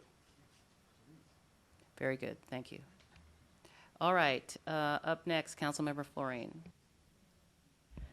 Well, I can count. I will simply say, over the past couple of weeks, this council has waxed absolutely poetic on its commitment to affordable housing. That had to be the driver of everything. Big issue in the CR zones. And I have to say, I think you're judged not by just what you say, but what you do. That is a decision that you have to make on a regular basis here. Every unit matters in the overall count, particularly where you're looking at the possibility of the opportunity to have 3-bedroom townhomes available to folks of moderate means. That's a great opportunity for residents around the Silver Spring CBD. And I think it's something to remember. Every little bit helps. These decisions are hard. But remanding this to whoever it's going to be remanded to, I will note, reading the Planning Board's letter to us said the board agreed with staff on all substantive issues regarding the suitability of the RTZ 15 zone at the subject property. Councilmember Berliner, that board did tell us that. But I would urge us just to keep this in mind. The broad issues are easy to talk about. The devil's in the details, and I think the commitment's in the details as well. If we remand this, we will lose affordable units, period. Thank you very much, Councilmember Florine. Councilmember Leventhal? I'm sorry. I really respect and have worked arm in arm sometimes and not in agreement other times with my very good friend and longtime colleague, Nancy Florine. But it seems to me that at this moment, we are called upon to determine the facts and circumstances of a very specific application involving a specific property which is described in a master plan, and we are considering the recommendations of the hearing examiner. So I must say that to try to cast this as a broad statement of policy regarding affordable housing is out of order.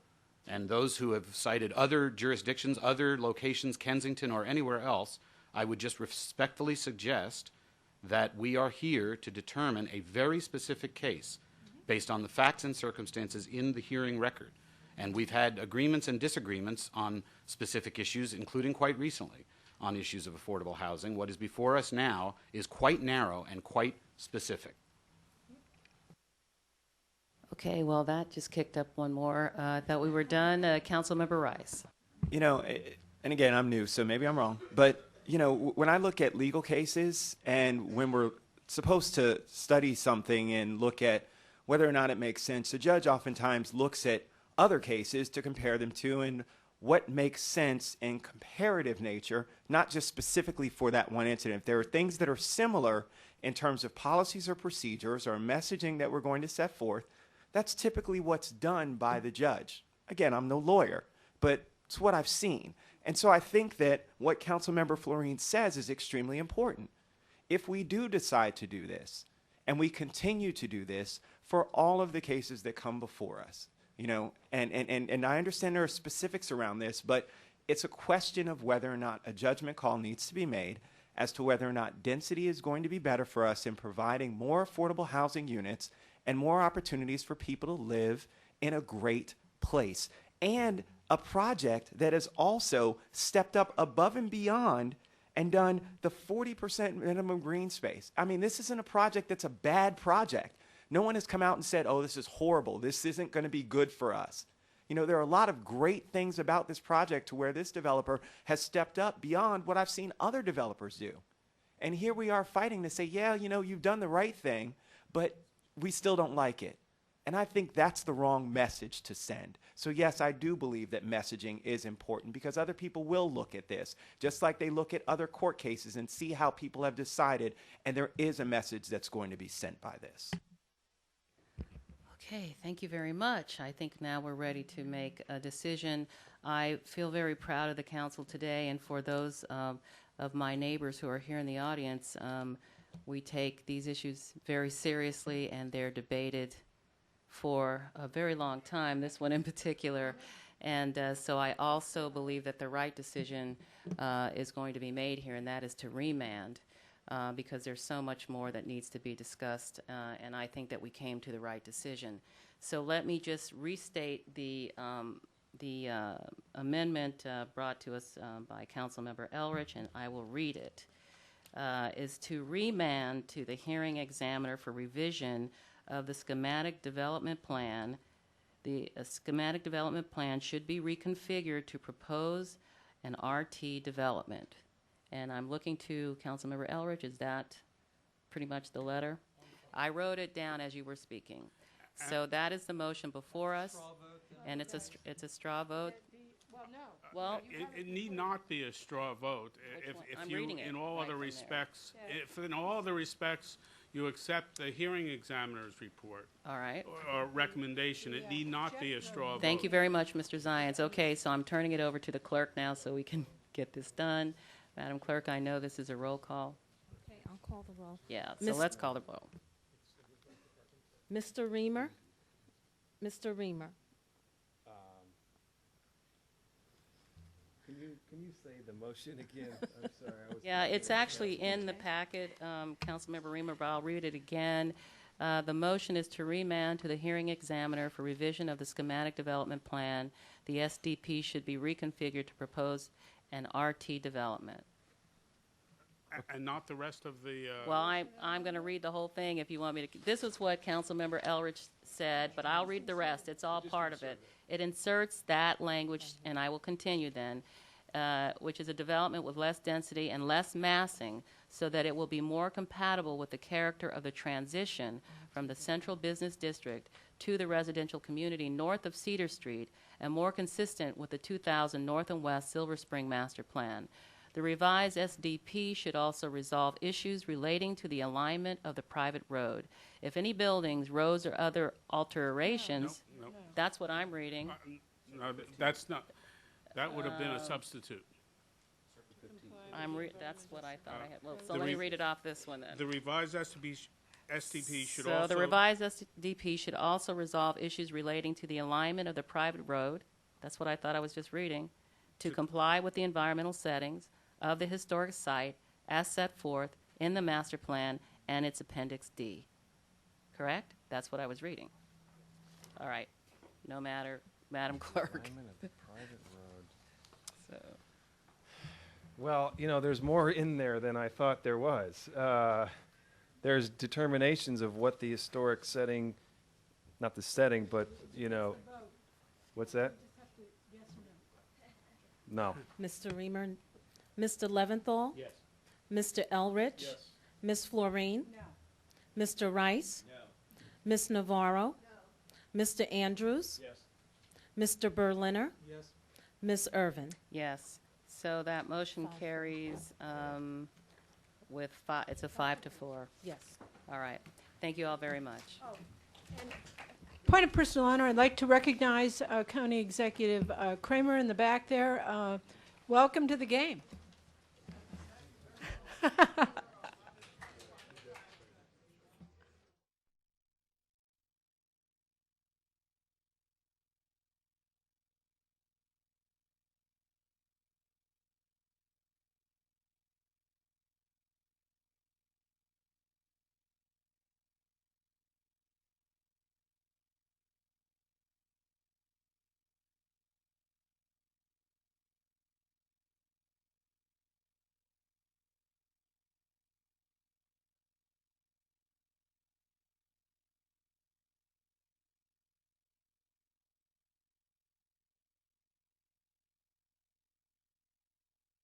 And we will begin with a series of proclamations, because this week, ladies and gentlemen, is Community Service Week, a week in which we honor all the good work so many people do in our community, taking care of so many others.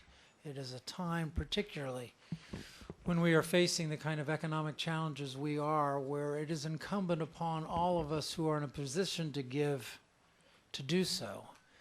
And under the leadership of former county council member Mr. Adams and former county executive Sid Kramer's lovely wife, and Sid Kramer, but he's not lovely.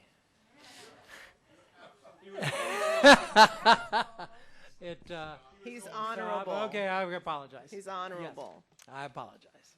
So, we do want you guys to come on up. I would invite up Mr. Adams, Mr. Kramer, Molly Calloway, and Lucy Yost. Teresa. We need Teresa from the Governor's Commission. Teresa. Get right in here. The Honorable Cheryl Kagan, of course. Yeah, okay.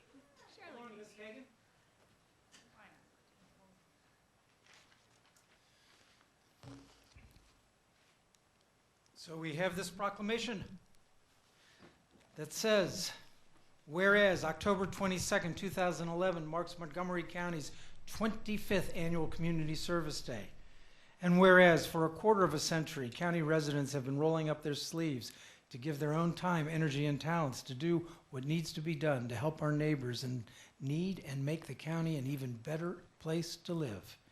And whereas this long-running effort in volunteer spirit and civic commitment is held each year on the fourth Saturday in October and has involved nearly 100,000 county residents and hundreds of thousands of hours of service to their communities while saving the county millions of dollars in public expenditures for needed projects and services.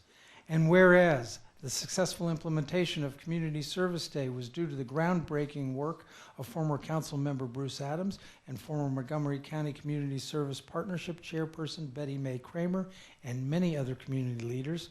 And whereas Montgomery County's Community Service Day inspired former Governor William Donald Schaefer to establish a Maryland Community Service Day in 1989, it was also an inspiration for the National Make a Difference Day, begun in 1991.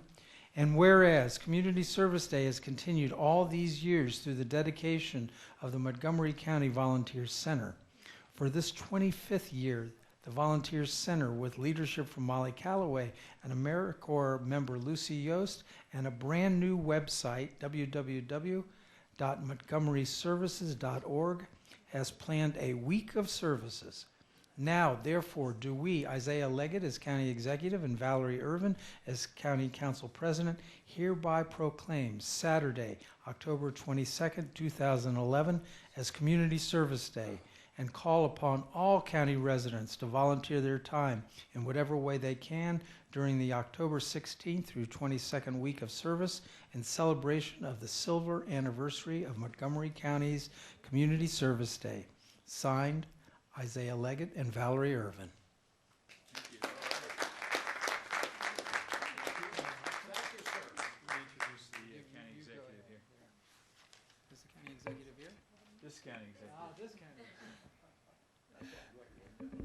We do go back. This is 25 years, so this is terrific. I do want to say, you know, this was a brand new idea 25 years ago, and brand new ideas don't always fly. So the fact that the county executive supported this so strongly, Chuck Short, I think you dispatched Chuck Short to work with me and make this happen. But most of all, Betty Mae Kramer stepped up, and she ran the partnership that ran Community Service Day in those early years that made it so successful and that made it stick. So Sid, do you want to say a few words?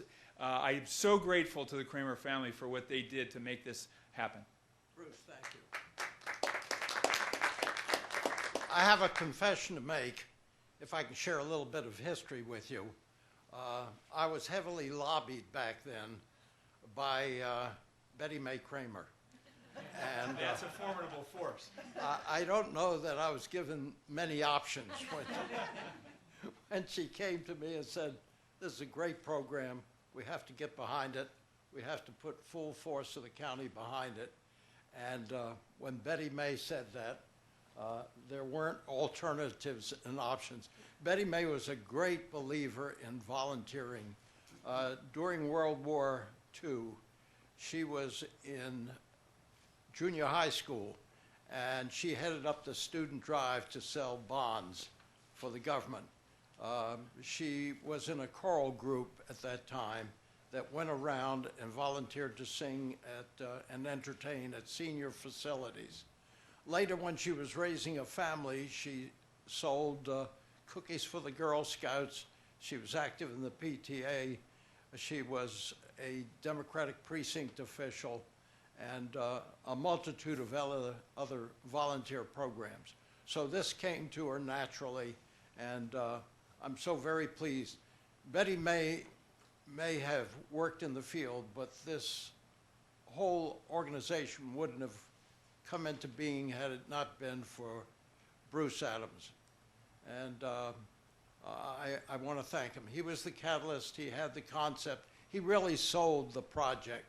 And we're very fortunate that we had him working with us and behind it to perpetuate and touch the lives of literally thousands of people in Montgomery County in a very positive way. And I want to thank him for that. Thank you, sir. Teresa Destoni is the governor's representative. You're going to tell about the commission and all the strong support that we've gotten. Teresa has been an incredible cheerleader for this on behalf of the governor. Good afternoon, everyone. I serve on the Commission for Service and Volunteerism, and I work as your county representative and a volunteer to promote volunteerism. The number one reason why people don't volunteer is they are not asked. So this week and every day of the year, we ask you to donate your blood, your time, your treasure, help clean up our parks, help mentor our children, thousands and thousands of ways. I'm proud to say we have AmeriCorps members who are part of Project Change that serve year-round, so we're very fortunate to have those members of our community helping out. Who knows what AmeriCorps is, or who does not know what AmeriCorps is?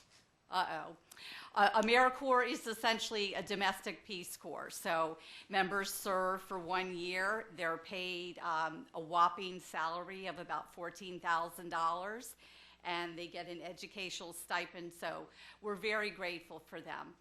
And then the number one reason why people stop volunteering is they don't feel appreciated. So on behalf of the governor and lieutenant governor and myself and our commission, I thank all of you for the countless hours that you volunteer on boards and teaching our children, many, many ways that you help make our community better, our state better, and our world better. So thank you, and we hope to see you out there this week for Community Service Week. Thank you. Teresa's our #1 cheerleader for volunteering and community service in Montgomery County, so we're grateful. I just never go to any kind of nonprofit event, and she's not there. She is really spectacular. We got Katie Siago, we got Cheryl Kagan, who helped raise all the money for these events. We had a very successful World of Montgomery festival on Sunday, and the Fund for Montgomery through Cheryl is getting it done. I want to talk about 2 more folks real quick.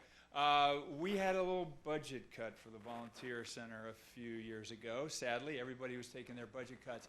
And I told the county executive that if we could save one job, Molly Calloway, we would build on that great foundation and we'd do something really special. And she has done a fantastic job. It left. But the MontgomeryServes.org, MontgomeryServes.org that we had up on the screen is a new website. This was done by a private sector group called Terpsis in Rockville, working with Molly.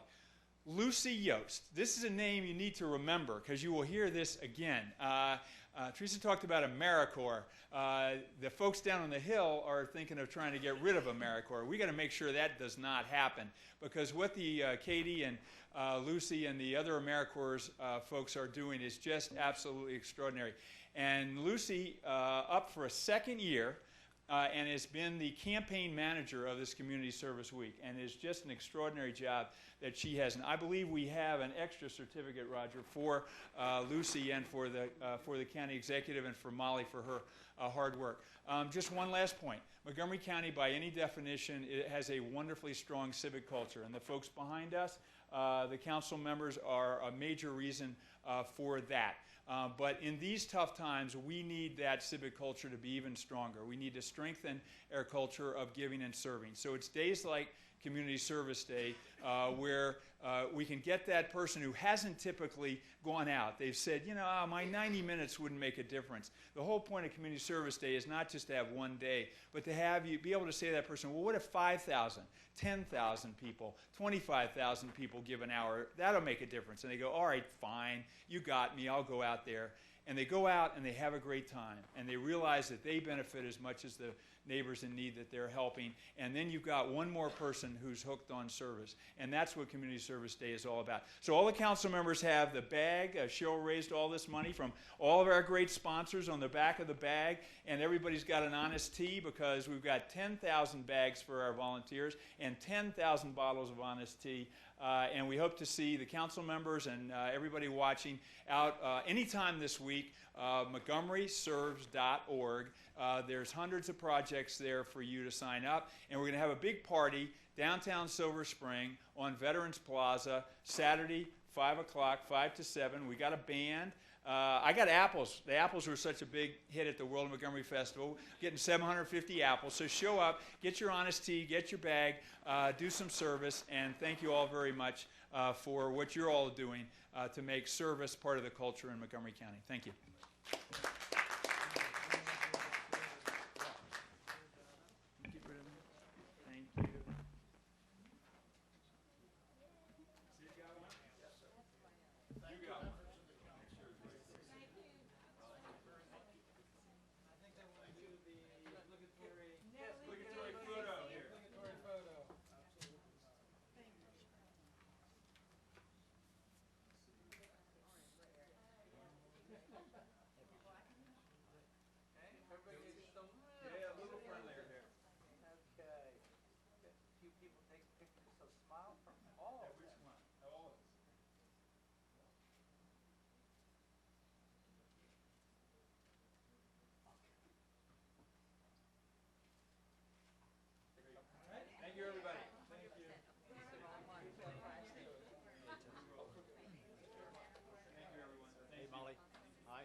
Ladies and gentlemen, we will now turn to our public hearings. We are going to change the order just a bit. We're going to take item number 9 up first, which is a public hearing on Bill 30-11 because of the scheduling needs of our fire chief, and we want to honor that, and so we will take this matter up first. Good afternoon, ladies and gentlemen. This is a public hearing on Bill 30-11, Fire and Emergency Services Commission duties.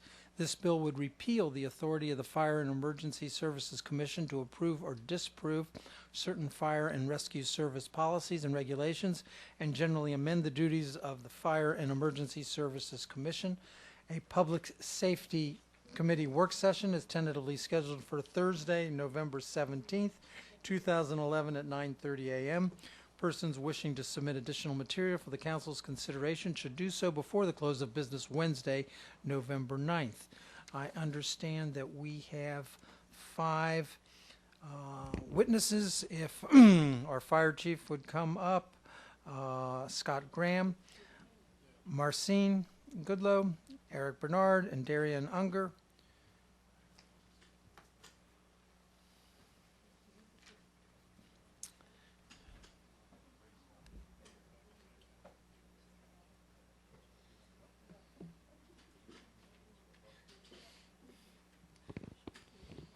And ladies and gentlemen, I think you're all sophisticated and know the ways of our council. You have 3 minutes for your presentation this afternoon, excuse me. We will begin, of course, with our fire chief.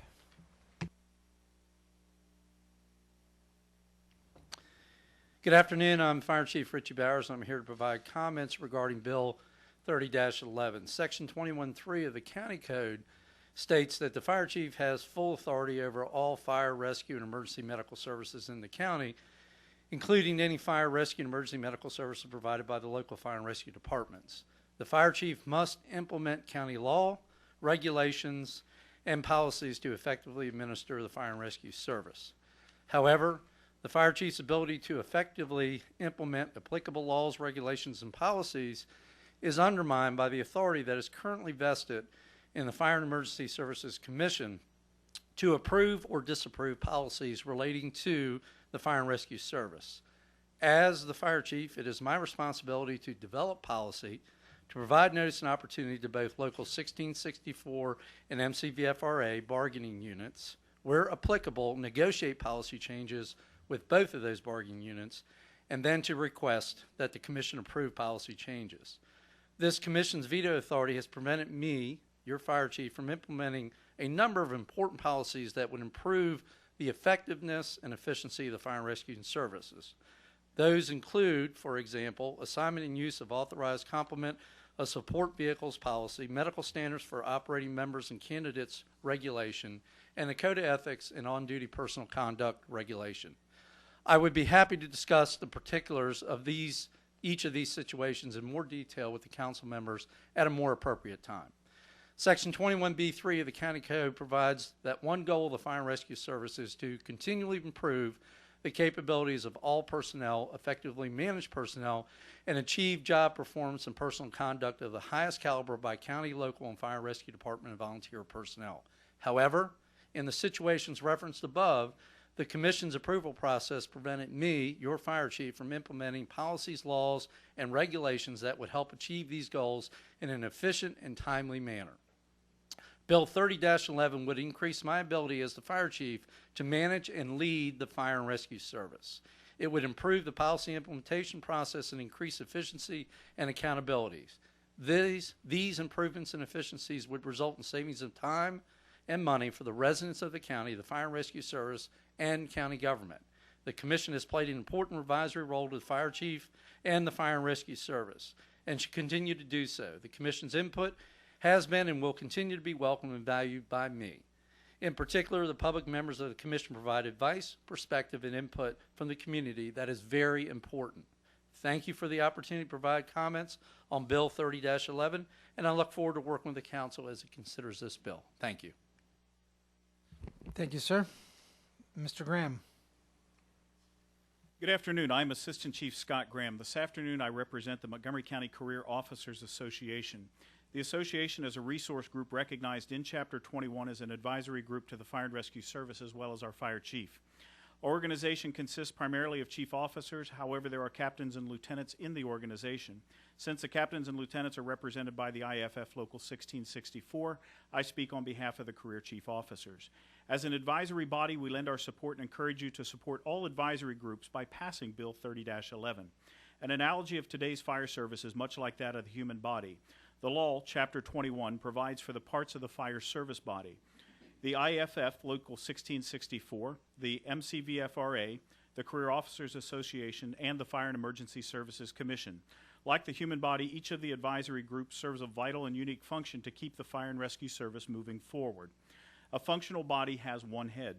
Ours is the fire chief, designed by law as a single authority for the fire and emergency services in Montgomery County. Any body with more than one head is dysfunctional. Since the reorganization of the fire service in late 2004, early 2005, the fire service has experienced many positive changes in practices, policies, and standards. We're far better today than we were 6 years ago. We're no longer the fire service of 10, 20, or even 30 years ago. We should not function as though we are. Jurisdictions across the nation are routinely designing their policies based on our successes in the past 6 years, with a single authoritative head, a fire chief. That's the 90%. By not amending the following proposed policies of the fire chief, we have greatly stagnated the fire service with archaic policy not representative of today's all-hazard mission. No code of ethics or on-duty personal conduct revision, medical standards for operational members, MCFRS support vehicle policy, better known as the assignment and use policy. That's the 10%. 10% while during the development process all parts of the body functioned. These policies came before the Fire and Emergency Services Commission and were vetoed or inhibited by the same body parts that created them, not for the optimal personnel practice as defined in Chapter 21. In closing, I am the only person testifying today that has had the privilege of serving both of our county fire chiefs as the executive officer. I can assure you that both Fire Chiefs Carr and Fire Chief Bowers have utilized all of their functioning body parts, including the Fire and Emergency Services Commission, but have reached beyond them to go to the community, to go to the citizens advisory boards, and taking all parts of that functioning body into consideration when developing policy and practice for the Fire and Rescue Service. We urge you to support Bill 30-11. Thank you. Thank you, Mr. Graham. Ms. Goodloe. Thank you for the opportunity to testify. We strongly oppose Bill 3011. It conflicts with the public-private partnership that for over a decade has effectively served the county. It also conflicts with the right of the public to give accountability and input to the fire rescue service. There is little of any showing that the commission is ineffective, inefficient, or broken. Instead, their approval has strengthened the service. Commission representatives are 3 public members, 2 career personnel, and 2 volunteer members. This provides robust and important input by all. This is a time when government needs to strengthen public confidence, not weaken it. Their approval helps to ensure that input and transparency is established in policymaking, and it's done for the public interest and not for political interest. Our unique, highly effective combination system delivers high-quality, cost-effective service. The Commission's approval authority is essential to this partnership. In enacting Bill 3603, it created a single fire chief. The Council tempered some of the fire chief's policy-making authority by giving the Commission review and approval. The need for a strong LFRD partnership has never been greater than it is today. Volunteer fire rescue personnel risk their lives every day to provide professional service to Montgomery County. And as you know, they save the taxpayers more than $25 million every year in personnel, vehicles, and facility costs alone. It is entirely appropriate to give them a meaningful voice in the development of county fire rescue policy.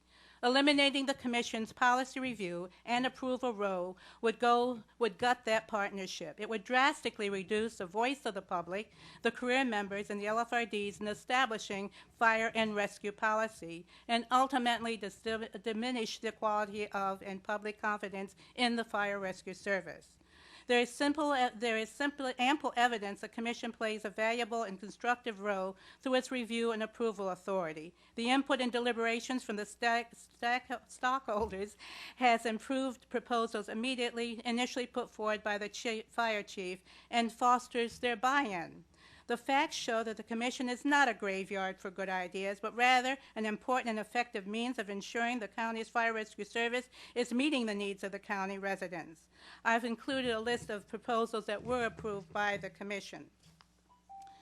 While Montgomery County has always agreed with the outcome of the Commission, we have not always agreed with them, and sometimes we strongly oppose them, but we do believe they are necessary. In effective bargaining, we think that it's important to understand that in transparency, effective bargaining, the public's not included. They are in the Commission. Representation and voting, they're not in effective bargaining. They are in the process with the Commission. And the deadline, there's no deadline for the negotiations, but the Commission has 60 days to respond to the Commission, to the Fire Chief's proposal. Thank you very much. Thank you, Ms. Goodloe. Mr. Bernard. Thank you for the opportunity. I'm here also to speak for the 19 volunteer departments against this bill. There are many reasons why this bill should be defeated. The most important is the Commission is working, and the Commission is working very well. It has changed over the last 25 years, specifically with Bill 3603. But for over 24 years, this Commission has brought together all the stakeholders and the public, and it is working. The Commission hears extensively from the community, taking the citizens' input, and they make important decisions. The input provides public safety and increases participation from our community citizens groups, and the brave men and women who serve every day. The Commission is the best model to reflect the public-private partnership that is required in Chapter 21 in our law. The law has long recognized and indeed is requiring this combination career volunteer service model. The Commission reflects the law and allows the career, the public, and the volunteer members to have a voice. These members are working together. They review the policy. They add great knowledge. They add a tremendous amount of experience in all aspects of emergency service. Since a bill that was introduced almost 3 years ago attempting to eliminate the Commission, which ultimately failed, all parties have worked very hard to improve the fire and rescue service. This bill would reduce the effectiveness of the Commission and remove true citizen input from the process. And Montgomery County is not alone in having a fire and rescue commission. As Mr. Graham pointed out, many areas throughout the country model what we do here in Montgomery County. If we look at our neighboring jurisdictions, the commissions actually have much greater authority, much more autonomy and input than ours do. And they also have that single fire chief. For example, in Prince George's County, which has a similar combination volunteer service model, the commission allocates the budget, hears all appeals and disciplinary matters, and is composed of 100% volunteers. Our commission has had a similar budgetary responsibility, but they were removed in 2003 when we got the single fire chief. So we see that a strong fire and rescue commission with responsibilities, authority, and decision-making ability is the norm, and it is a system that works well, not just here in Montgomery County, but throughout the region and throughout the country. The Commission has attracted some great minds from the service and the community, bringing experiences that would not otherwise be available to the fire service. We hear and have physicians, attorneys, community organizers, school teachers, police officers, men, women, young and old, all with equal voice and authority to help our fire service improve. Their counsel has proven invaluable to the fire service. Sometimes the mere ability to make a decision dissuades other parties from becoming confrontational and gives them clearer thinking in what is best for all involved. We urge you to reject this bill. Thank you. Thank you, Mr. Bernard. Mr. Unger.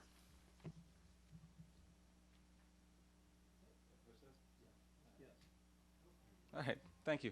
My name's Darian Unger. I live in Silver Spring, and I'm the underling. I'm a firefighter and EMT, and I guess I'm the 99%. I'm also a member of the Silver Spring Advisory Board and the Silver Spring Fire Department, Volunteer Fire Department. But I'm here to speak for myself and to urge you to not gut the Fire and Emergency Rescue or the Fire and Emergency Services Commission. There are two main reasons to turn it down. The first is that the Commission is an important check and balance on power, and the second is that I don't think it fixes anything in the fire rescue service and would instead make things worse. First, checks and balances are a fundamentally American notion, something that we all agree with, and that's why we have civilian commanders-in-chief. That's why we have different branches of government. That's why we have both at-large and district representatives. It's because we don't like our power too concentrated, and because otherwise it could be used against us with no recourse. The commission is an important check on a very powerful person, the fire chief. I like and very much respect our fire chief. I also like our president, even though I've been disappointed a few times recently. But just because we like them does not mean that we should, or does not mean that it's good governance to give them unfettered power. Actual checks and balances are a vital part of thoughtful governance, as is the role of boards and commissions as part of the civic culture of Montgomery County, as we just heard from during the awards presentation right now. Second, this proposed legislation does seem to be very much looking for a problem to solve. Issuing orders is clearly not at all difficult for the fire chief. As a firefighter and EMT, I'm used to following orders as part of my emergency response, whether it's the chief's general order to use one method of CPR as opposed to another method of CPR, or to use another protocol for attacking a fire. Look, I can assure you there's no shortage of orders. Every time I check my email, there's a reasonable chance that there's an email with a new chief's general order. And that's fine, that's good. The chief rightfully issues those orders with no problem whatsoever, and I follow them, as do hundreds and thousands of other firefighters, comfortable with the idea that these important orders are vetted and checked so that new rules and policies will help save lives. There's no reason to undo that functioning system. And it does, this does seem to be a bit of a trend on this, this subject of undoing functioning systems. When well-intentioned proposals backfire badly and leave a bad taste in everyone's mouth. You're on the wrong track when, say, a proposal to open Veterans Plaza to markets ends up destroying and killing the Fenton Street Market. Right? You're on the wrong track when you end up dragging Montgomery County, through the mud with scare stories and about curfews instead of actually reducing crime with proven strategies. And so, good intentions end up having bad consequences. So this proposal is similar. It's not a good idea. It's not going to accomplish what you want. And I urge that the fire rescue service be strengthened instead. Thank you. Thank you, Mr. Unger. Mr. Leventhal. Most of my questions are going to be for the chief, but I do want to. I do think my good friend Darian Unger makes an important point. So I just want to ask the chief: if this bill were enacted, am I correct in understanding that you would still need to review proposed policies to make sure, as Mr. Unger says, that they do indeed save lives and are effective? The Fire and Rescue Advisory Board would still review policies and provide input of just that nature. Am I correct? Yes, sir. Thank you. Can you explain how this situation, well, first of all, am I correct in understanding that there are two policies now pending that have not, there may be more than two, but I'm aware of two in particular, that have not managed to get to final approval because of the lack of concurrence, that is the veto power exercised by this advisory board, and that one of those is a take-home vehicle policy and that the other is an ethics policy? Am I correct? Yes, you are. Thank you. And then my third question is this. Could you describe for the council how you believe this situation with your inability to implement ethics and take-home vehicle policies and potentially other policies, there may be others of which I'm not aware, compares to the concerns that Chief Manger brought to our attention regarding how his management and span of control was affected by effects bargaining? Could you explain whether you see any similarity in those two situations? Councilmember Leventhal, thank you. There are similarities. Certainly, whatever policy or procedure that needs to be implemented, as I stated, as it relates to Chapter 21, it's very time-consuming with respect to what we currently do. More importantly, though, at a point where a decision needs to be made and we need to move forward, I'm unable to do that, similar to what Chief Manger may have stated in his line of responsibility, my line of responsibility as it relates to take-home vehicles, code of ethics, code of conduct, or whatever. Things that we need to have in place now are not in place as a result of being impacted with respect to the Commission's approval or disapproval authority. I want to thank the Chief for his responses, and I sincerely want to thank Eric and Marcine and the Chief and Scott Graham and Darian Unger for your service to our county and your dedication to keeping all of us safe. Thank you all very, very much for what you do every day. Mr. Rice. Thank you very much, Mr. Vice President. Just a very brief question. I'm not sure if staff or chief, are there any other entities that have the same structure to where they have a commission that has to then validate what the head of the department does? Not necessarily that I'm aware of directly in county government, but I do want to reiterate one of the things that's very compelling, and it kind of relates back to what Councilmember Leventhal had asked, is the fact that in the collective bargaining agreement, both for Local 1664 as well as in the MCVFRA contract, we have notice and opportunity. That was absent in the volunteer contract when 3603 was created, et cetera. With that, I have to bargain directly with each one of those bargaining units over items that are bargainable in terms of policies, as well as provide notice and opportunity. So to answer your question, Councilmember Rice, again, not that I'm aware of as it relates to county government directly, so it is unique, if you will, and it does also relate back to what Councilmember Leventhal said about affects bargaining and how it impacts my ability to manage and lead the Department of Fire and Rescue Services. Yeah, because, you know, one of the things is, and for, you know, Ms. Goodloe and Mr. Bernard and for Mr. Unger as well, I mean, I certainly understand the concerns that are here regarding the balance, and we don't want to tilt the scales in any one direction. We know that there's a fine balance, and being able to achieve that kind of harmony is important. The only challenge is that my only concern is how much power this commission has, in the sense that if the commission were, say, anti-volunteer or anti-career at any one point in time, you could really have a situation in which decisions would be made that would be disadvantageous to either side, depending on how that commission was. And I'm not sure if, and this is no disrespect to the commission, because the folks that are there, I'm sure, do a fine job, but that's not always guaranteed to be the case. And depending on who decides to appoint people to the commission, they could have certain interests in play. There could be a different county executive and different people in power, and, you know, have a crusade to do something, whatever that something may be, and that concerns me. So while I'm definitely respectful of the balance that needs to be there, my only concern is that this commission seems to have so much power. I mean, they have more power than the chief, than the executive at this point, in terms of being able to kind of determine what goes on. And so I'm just not sure, and I just want to ask, I mean, are you comfortable with that? I mean, and I address that to everybody on the panel. I'm not comfortable with that. I need to be able to manage and lead the department, which is the reason I support Bill 30-11. Certainly it would provide better ability for me, more timely ability for me to be able to manage and lead the department in the areas that are critical as it relates to Chapter 21. We are comfortable. The system has worked. As Mr. Unger pointed out, this seems to be a solution looking for a problem. They have brought an example. I'm not familiar with the Code of Ethics. Let's make it very clear. We have a Code of Ethics policy that went through the Fire and Rescue Commission. It's in force, and it's been in force for at least 10 years. That came under when we had a fire administrator. As far as the vehicle policy goes, being used as an example, you as a commission, or you as a council are still dealing on this.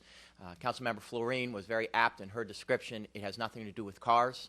It has everything to do with authority and power. The commission is balanced as such. If it was, quote, anti-volunteer or anti-career, the great way this commission works is it's the three public members that balance out the commission, and they are the plurality, 2 career, 2 volunteer. Many times vote their party line, if you will, what their constituents are asking them to, which makes sense. That's the purpose. Then you have 3 public members. Now, it is a flaw that they are appointed by the county executive, but the check is that the council must approve. While we have not always agreed with all the public members, and we have challenged whether they are truly public, the balance has worked. This commission current one since 3603 works. And I would not describe it as being so powerful. They cannot modify policy. All they can do is approve or disapprove. Very different than effects bargaining. It has a timeline, 60 days. If they don't act in 60 days, the policy is approved. I think they're stretching to give you examples over 24 years where this commission has been ineffective or hampered the chief's ability. He has immediate authority to create policy in an emergent situation. Immediate. He doesn't have to go to the Fire and Rescue Commission for the majority of issues that come up on a day-to-day, week-to-week, and month-to-month basis. It is used as input, more importantly, for the community, for our citizens to give their voice so the commission can be heard. And just by having some authority does give it a lot more teeth than being advisory. And also note that on notice and opportunity, that is contractual, yes, but Chapter 21 is much stronger than our contract is. Chapter 21 in over 30 places talks about a public-private partnership between the career and volunteer firefighters in Montgomery County. And this is unique to anything in Montgomery County government. There is no similar commission, but there's no other part of county government where 1,600 volunteers are serving on an integrated emergency command structure requiring a minimum of 335 actual classroom hours and putting their life on the line every single day, along with our career brothers and sisters. So there is no other department that relies 35% on volunteer labor for basic services. The commission is mirrored in every other jurisdiction around us. Mr. Rice, if I may, just for 1 second. Actually, Mr. Bernard brought up something that I think is extremely important to really connect the dots here. Yes, there is a code of conduct and code of ethics policy the commission passed in 2002. There's also a DFRS policy from 1996 on the same thing. 10 years, the policy hasn't been able to be updated and bring to today's standards. And a lot has changed in code of conduct as well as code of ethics as it relates to today's fire service, as it relates to today's society. So that the commission and the process has inhibited me, as well as my predecessor, from being able to move those very, very important policies and amendments to those policies and combining. You know, we need one policy, just like we talked about with the vehicle policy, where we had two separate policies. The recommendation was to combine them, go to one. Same thing here. We need one code of ethics, code of conduct. Haven't been able to do that. We have not been able to achieve it. The inhibiting factor is the commission's approval and disapproval authority. Thank you. You asked if we're comfortable or uncomfortable with that. I'd be uncomfortable if we didn't have such a commission or if it were entirely defanged. Because I value the public input and that ability and that weight and balance. You also value the balance, right? But doing this doesn't just take away it takes the entire scale and just trashes it, right? I mean, it eliminates the possibility of balance or the possibility of meaningful input. So I'd be uncomfortable without it for precisely those reasons. We are willing to talk. We don't have a code of ethics policy that's pending out there. It is a negotiable item, too, so we could bring in our contract, but it's not as though there's a policy like with the car policy. We've been working on that with the fire chief, and so we've said, Council Vice President Berlin, we're 90% there, and you have told us to get that 100%, and we are working almost daily with the fire chief on that particular issue. It's not that we disagree. There needs to be one policy. You, as a Public Safety Committee, gave some recommendations were, ironically, were the same ones that we were concerned with and asking the chief to consider them, and it was with your weight that we were able to get some of that into the policy. So we're 95% there, and we're still working. If I may? You may, sir. Thank you. Just want to clear up the 90%, the 10%, and now the 5%. The 10% of the policy that has not been, if you will, agreed upon, or now the 5%, is 100% of the substantive part of the problem or part of the policy. That's what I want to make sure that we're all talking about. 90%, yes, we've gone through the negotiation process for over a year with that policy, made some give and takes, made some adjustments. There's definitions in there, there's procedures, but the real core 10% is 100% of getting that policy to a comprehensive policy. Mr. Andrews. Thank you, Council Vice President Berliner. I was looking at the list of items in the testimony provided by Ms. Goodlow, who's the president of MCVFRA. There's quite a long list of items that have been approved by the commission. I could read them, but there are about 30 or 40 items. And I think it'd be useful to find out when each of those was proposed and when they were approved, because I think it's important to look at what the normal experience is rather than perhaps an experience on one or two issues. I mean, it's possible that what you proposed, Chief, wasn't the wisest course. I mean, that is a possible possibility. It's possible for all of us. No one of us is right all the time. And perhaps the Fire and Rescue Commission was justified in saying that there needed to be some changes to the policy. So with all due respect, while I think you're an excellent chief, I don't think you're right all the time. I don't think anybody's right all the time. And this is a partnership. It is a partnership. It's a hybrid system. And it is very much in the public interest that we continue to have a system that maintains a very strong volunteer core, because it saves taxpayers millions of dollars, and it sets a tremendous example for the rest of the community to participate in one of the most noble things that anyone can do, which is to serve in the Fire and Rescue Service. We are blessed to have so many outstanding career and outstanding volunteers, and to have you as chief. And I agree, you are someone who we are fortunate to have you there. But it is a system that works well because we have a combination service, and there's a history to it. The legislation that was adopted in 2003 or 4, which established your position, also ensured this authority within the Fire and Rescue Commission to have that check and balance system. And I think on balance, it's worked well. And I think we have to look at, on balance, how has it performed. And that's why I do think we should find out, since there's many items that have gone through the commission over the last 10, 20 years, let's see what the typical experience is. And I know that will require someone to do some research. I might ask our staff to do that, since I know all of you are extremely engaged in many things. But you know, I think that there is added value by having a public perspective, and it is the public balance of the commission, as was noted. And ultimately, that's up to the council, because we approve who is nominated to the Fire and Rescue Commission. So that is the check on the commission, is our approval of who is recommended to be on the commission by the county executive. So I do appreciate the different perspectives. I think the bottom line is we are very fortunate to have so many great people, both leading the department and serving in all the different positions. And our community has been well served by the continual progress that we are making in a combination system. And I thank you all for your role in it. Mr. Elridge?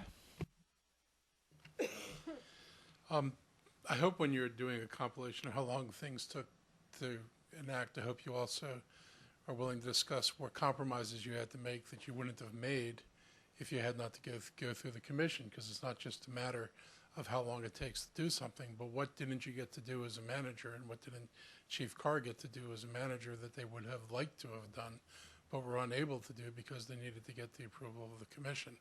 There is simply no other agency of this government where a committee can veto the ability of a manager to manage. There is none. And if that was such an important principle, then we should have a library commission or a library board that vetoes library decisions. We should have a police, I don't know, community and union member board that vetoes management decisions. Oh, I forgot we got rid of that. There are any number of things that we could do that would give people the authority to trump decisions of management. And as somebody who last time when the issue came up about killing the commission altogether, I was on the fence, and I decided not to cast the fifth vote in favor of killing the commission. If I wanted to kill the commission, I would have done it then. But I'm not happy with the way this has resolved itself and the continuing lack of authority of the chief of the fire department to make decisions that are appropriate to the chief of the fire department and not subject to negotiation with employees, whether they be volunteers or whether they be career. He's still the chief. This is still a unified fire service. At the end of the day, people don't have the right to go off and do what they want to do because they don't agree with the chief. And I think we need a unified decision-making process here. I think that since none of us are talking about getting rid of the commission, there's going to continue to be a role and a voice for people in the commission. A smart chief would not continue to make decisions that were at odds with the majority of the commission, so I'm sure he's going to continue to seek input. I haven't seen anything in my time on the council with either of the two chiefs I've seen to indicate that there's an effort to run roughshod over volunteers or labor of any form in the county.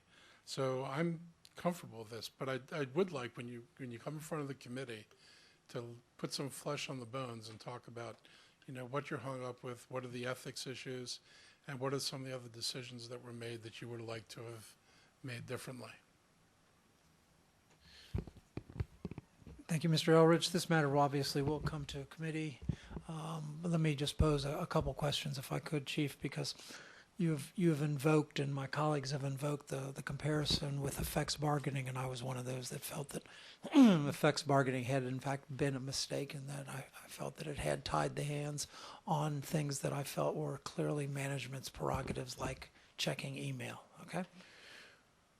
Where I have difficulty, as I've shared with you privately, in your analogy, is I don't consider the matter of whether or not the vehicles currently owned by the volunteers, the title should remain in the volunteers to be comparable to checking your email.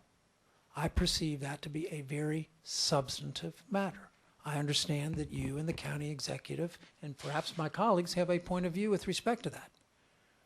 But there's no way that I believe that's comparable to effects bargaining. In your negotiated contract or union type agreement with the volunteers, would you have to negotiate that item? Or is that just an advise and consent? Advise. Specifically to The that, title, the title, to the title no, issue. that would be something that we would, through notice and opportunity, which is in the collective bargaining process, have to sit down and discuss. And discuss, but you Yes. could still go forward. With that piece of it, yes, sir. I You could still go forward. So in the scheme that we have today, you could advise our volunteers that in the judgment of the county executive and yourself, that title should revert back to the county of these vehicles at X point in time. If we don't need to discuss the details, that you could advise them of that. They could say, no, we really disagree, and you could say, thank you for your point of view, and we are going forward. Is that correct?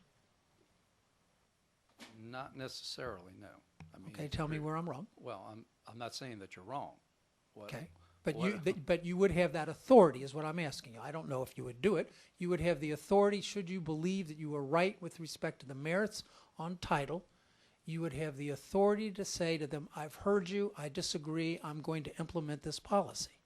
Is that true? To a degree, yes. Thank you. It isn't true is with the commission with the veto authority. In that context, the commission could say, no, you can't do that. That's the fundamental difference, is it not? It is, and then we go into spin cycle with the policy, which is exactly where we're at. I understand. And I'm certainly among those that are willing to look at this process and determine exactly where you should have authority and where you don't have authority. But what I think is the overreach is that you're using this failure to reach agreement on this take-home vehicle policy, which is driven by your sense of authority and control as it relates to title, and say that this is a failure of the commission when I don't perceive it to be a failure of the commission.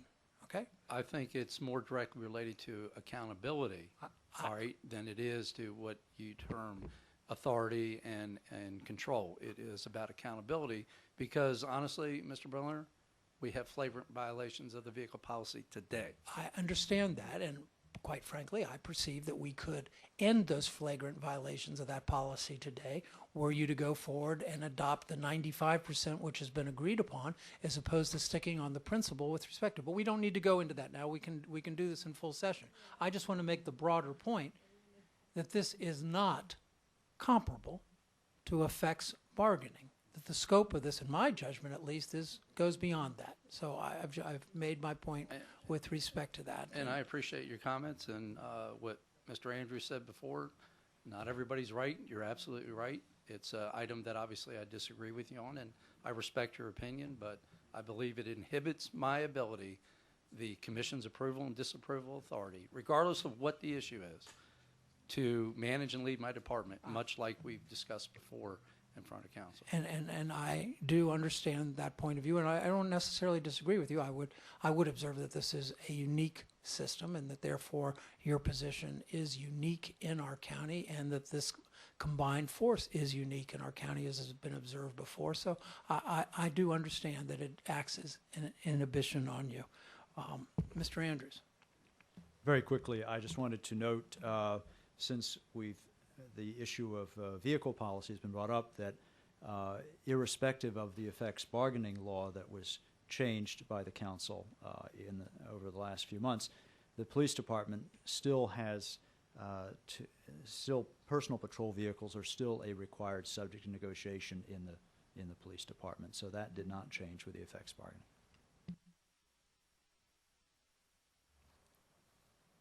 I apologize. I don't know. Mr. Elrich, were you up next, or Mr. Leventhal? Mr. Leventhal.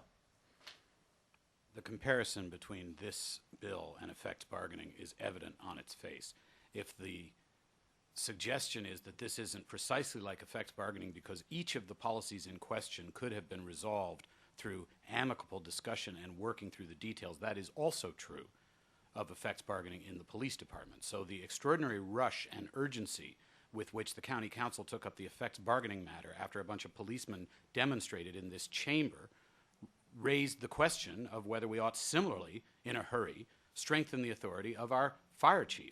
It is certainly true that through careful and amicable and diplomatic negotiation that takes a lot of time, issues in disagreement between a manager and his workforce might perhaps be worked through. The same could be said about the issues that were in dispute in the police department. But the comparison between this handcuff on the ability of the fire chief and the enormous rush and urgency that we took to strengthen Chief Manger's hand is evident on its face. Mr. Elrich, did you have something to add? I had a quick question for the chief, because you said that there are flagrant violations, I think you used the word flagrant, violations of the vehicle policy right now. So if there are violations of the vehicle policy, what impedes you from addressing them? Well, I am you don't addressing mean ownership of the vehicles. Right. I am addressing them simply because it's the right thing to do. It's time consuming.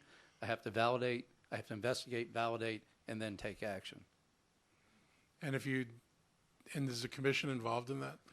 The commission's not involved in that. However, the policy that was proposed would provide better accountability up front, where we would have, if you will, less opportunity for violations. When a violation then occurred, it wouldn't be as timely or consuming as it is now because of the current policies that we have in place. Okay. Mr. Andrews, the last quick word. Very brief comment. There is a big difference between the Fire and Rescue Commission and the head of any union. The difference is the union picks the leader of the union. In this case, it's the county executive with the county council's approval that chooses the members of the Fire and Rescue Commission. That is entirely different. With that, this public hearing is over. Thank you. We will now move to what was item number 8.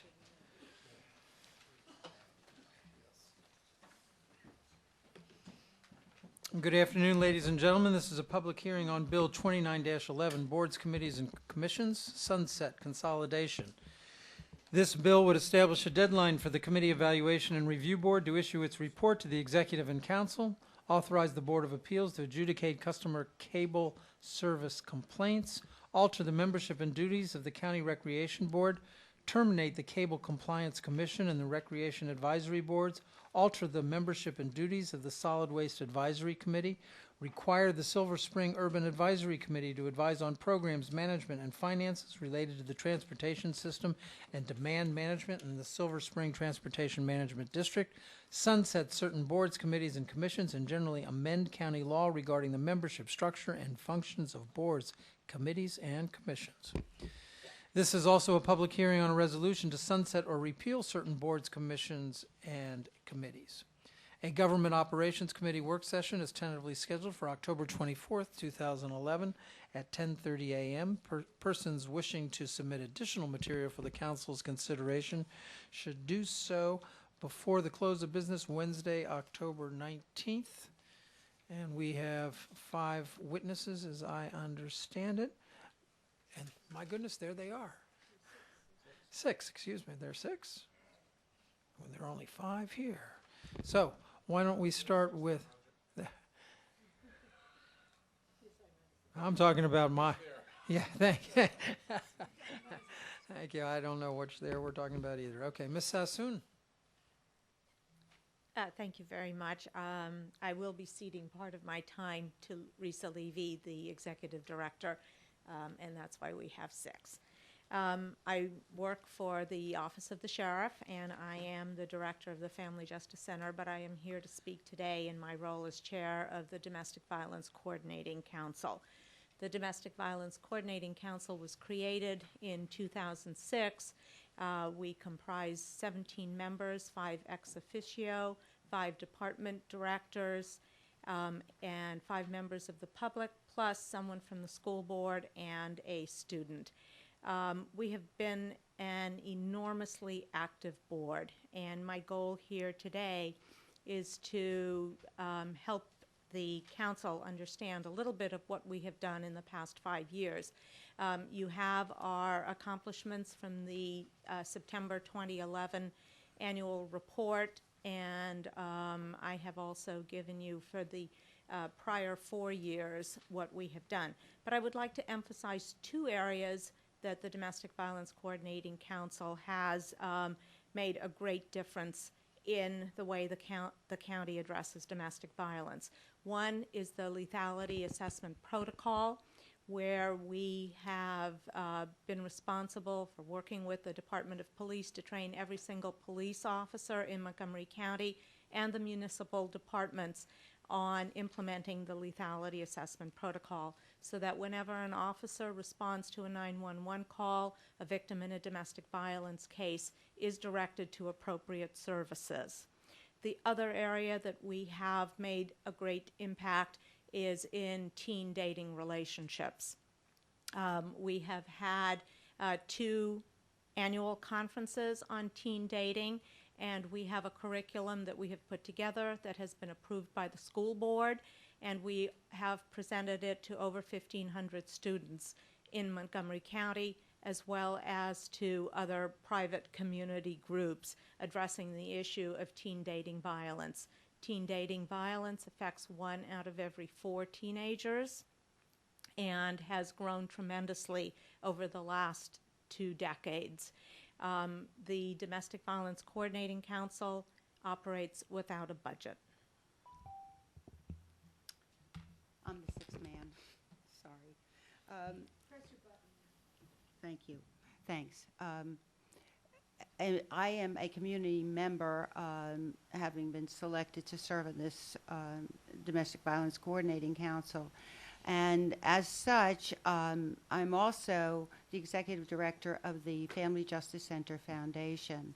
And the foundation's role is to take back to the Family Justice Center, anything that we can do to help.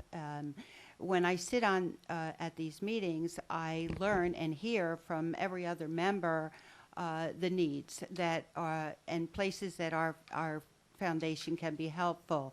A couple of the things that we have done is we have really we have a lawyers initiative, and the lawyers initiative role is to try and recruit pro bono attorneys, and we've done that. We now have 23 pro bono attorneys who offer their help to people who come to the Family Justice Center. And that is something that I learned about in terms of needs just by being part of this really outstanding commission. Other things that we learned about were palm cards that were needed by the police, both in English and Spanish, as well as brochures and things that. And so basically I would say for me and as a community member, it is tremendously helpful to be part of such a large group of all the other people who are involved in this very important area. And thank you. Thank you. Mr. Farrow. I'm Mark Farrow, Chair of the East County Recreation Advisory Board. We're here to support the Recreation Board part of Mr. Leventhal's bill. With one little change in it. We'd like to see, instead of a person from the Citizens Advisory Boards being assigned to the County Recreation Advisory Board, we'd like to have it the other way. Have a person who lives in each region from the Rec Advisory Board be assigned to the Citizens Advisory Board. That would give a lot more recreation and park input into the Citizens Advisory Boards, because right now that's pretty lacking in that for the citizens. They pretty much concentrate on other issues. This is pretty much the same plan that I presented to the countywide and the local boards about 8 months ago, and didn't get a lot of support for it. Most of the local boards didn't, like it. They thought they'd lose a lot of their local input. But I mean, my plan would have been to merge all the boards in the countywide and have subcommittees. Back then, there have been 4. Now recreation is kind of consolidated, and there's pretty much 2 regions now. There's East and a West, so you could have an East subcommittee, a West subcommittee, and they would basically go out and do the same thing that the boards are doing now. They can go out, have their subcommittee meeting at different facilities in that region, get the local input, bring it back to the countywide meeting. And it's pretty much the same way the Citizens Advisory Boards work. They have subcommittees that do a lot of the work. They go out, get information, and present it to the board. The staffing, you wouldn't have to have as much staff at the subcommittee meetings as you have now at the region meetings, because most of the information would be given out at the countywide.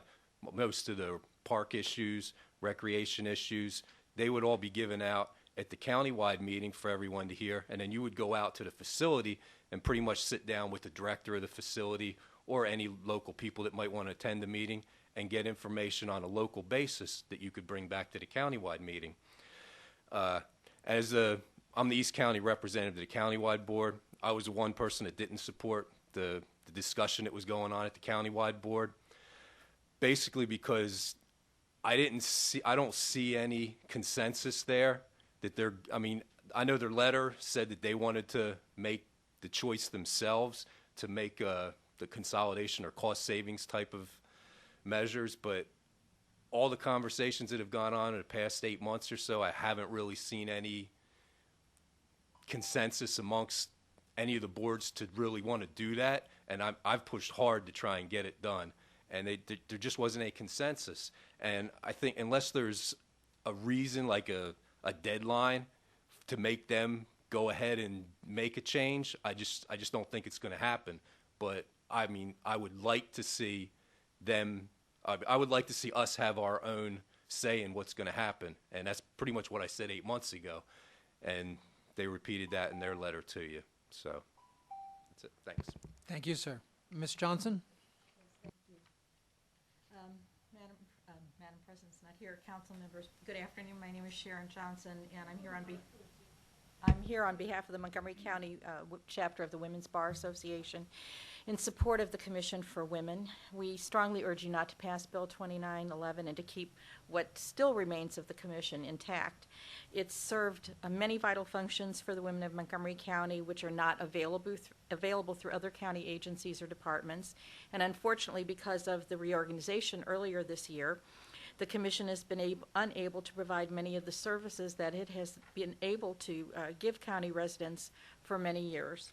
As you know, the reorganization, before that, they were able to provide affordable individual and group counseling to people in this county in areas such as career counseling, loss and grief, life transitions, job loss, reentering the workforce.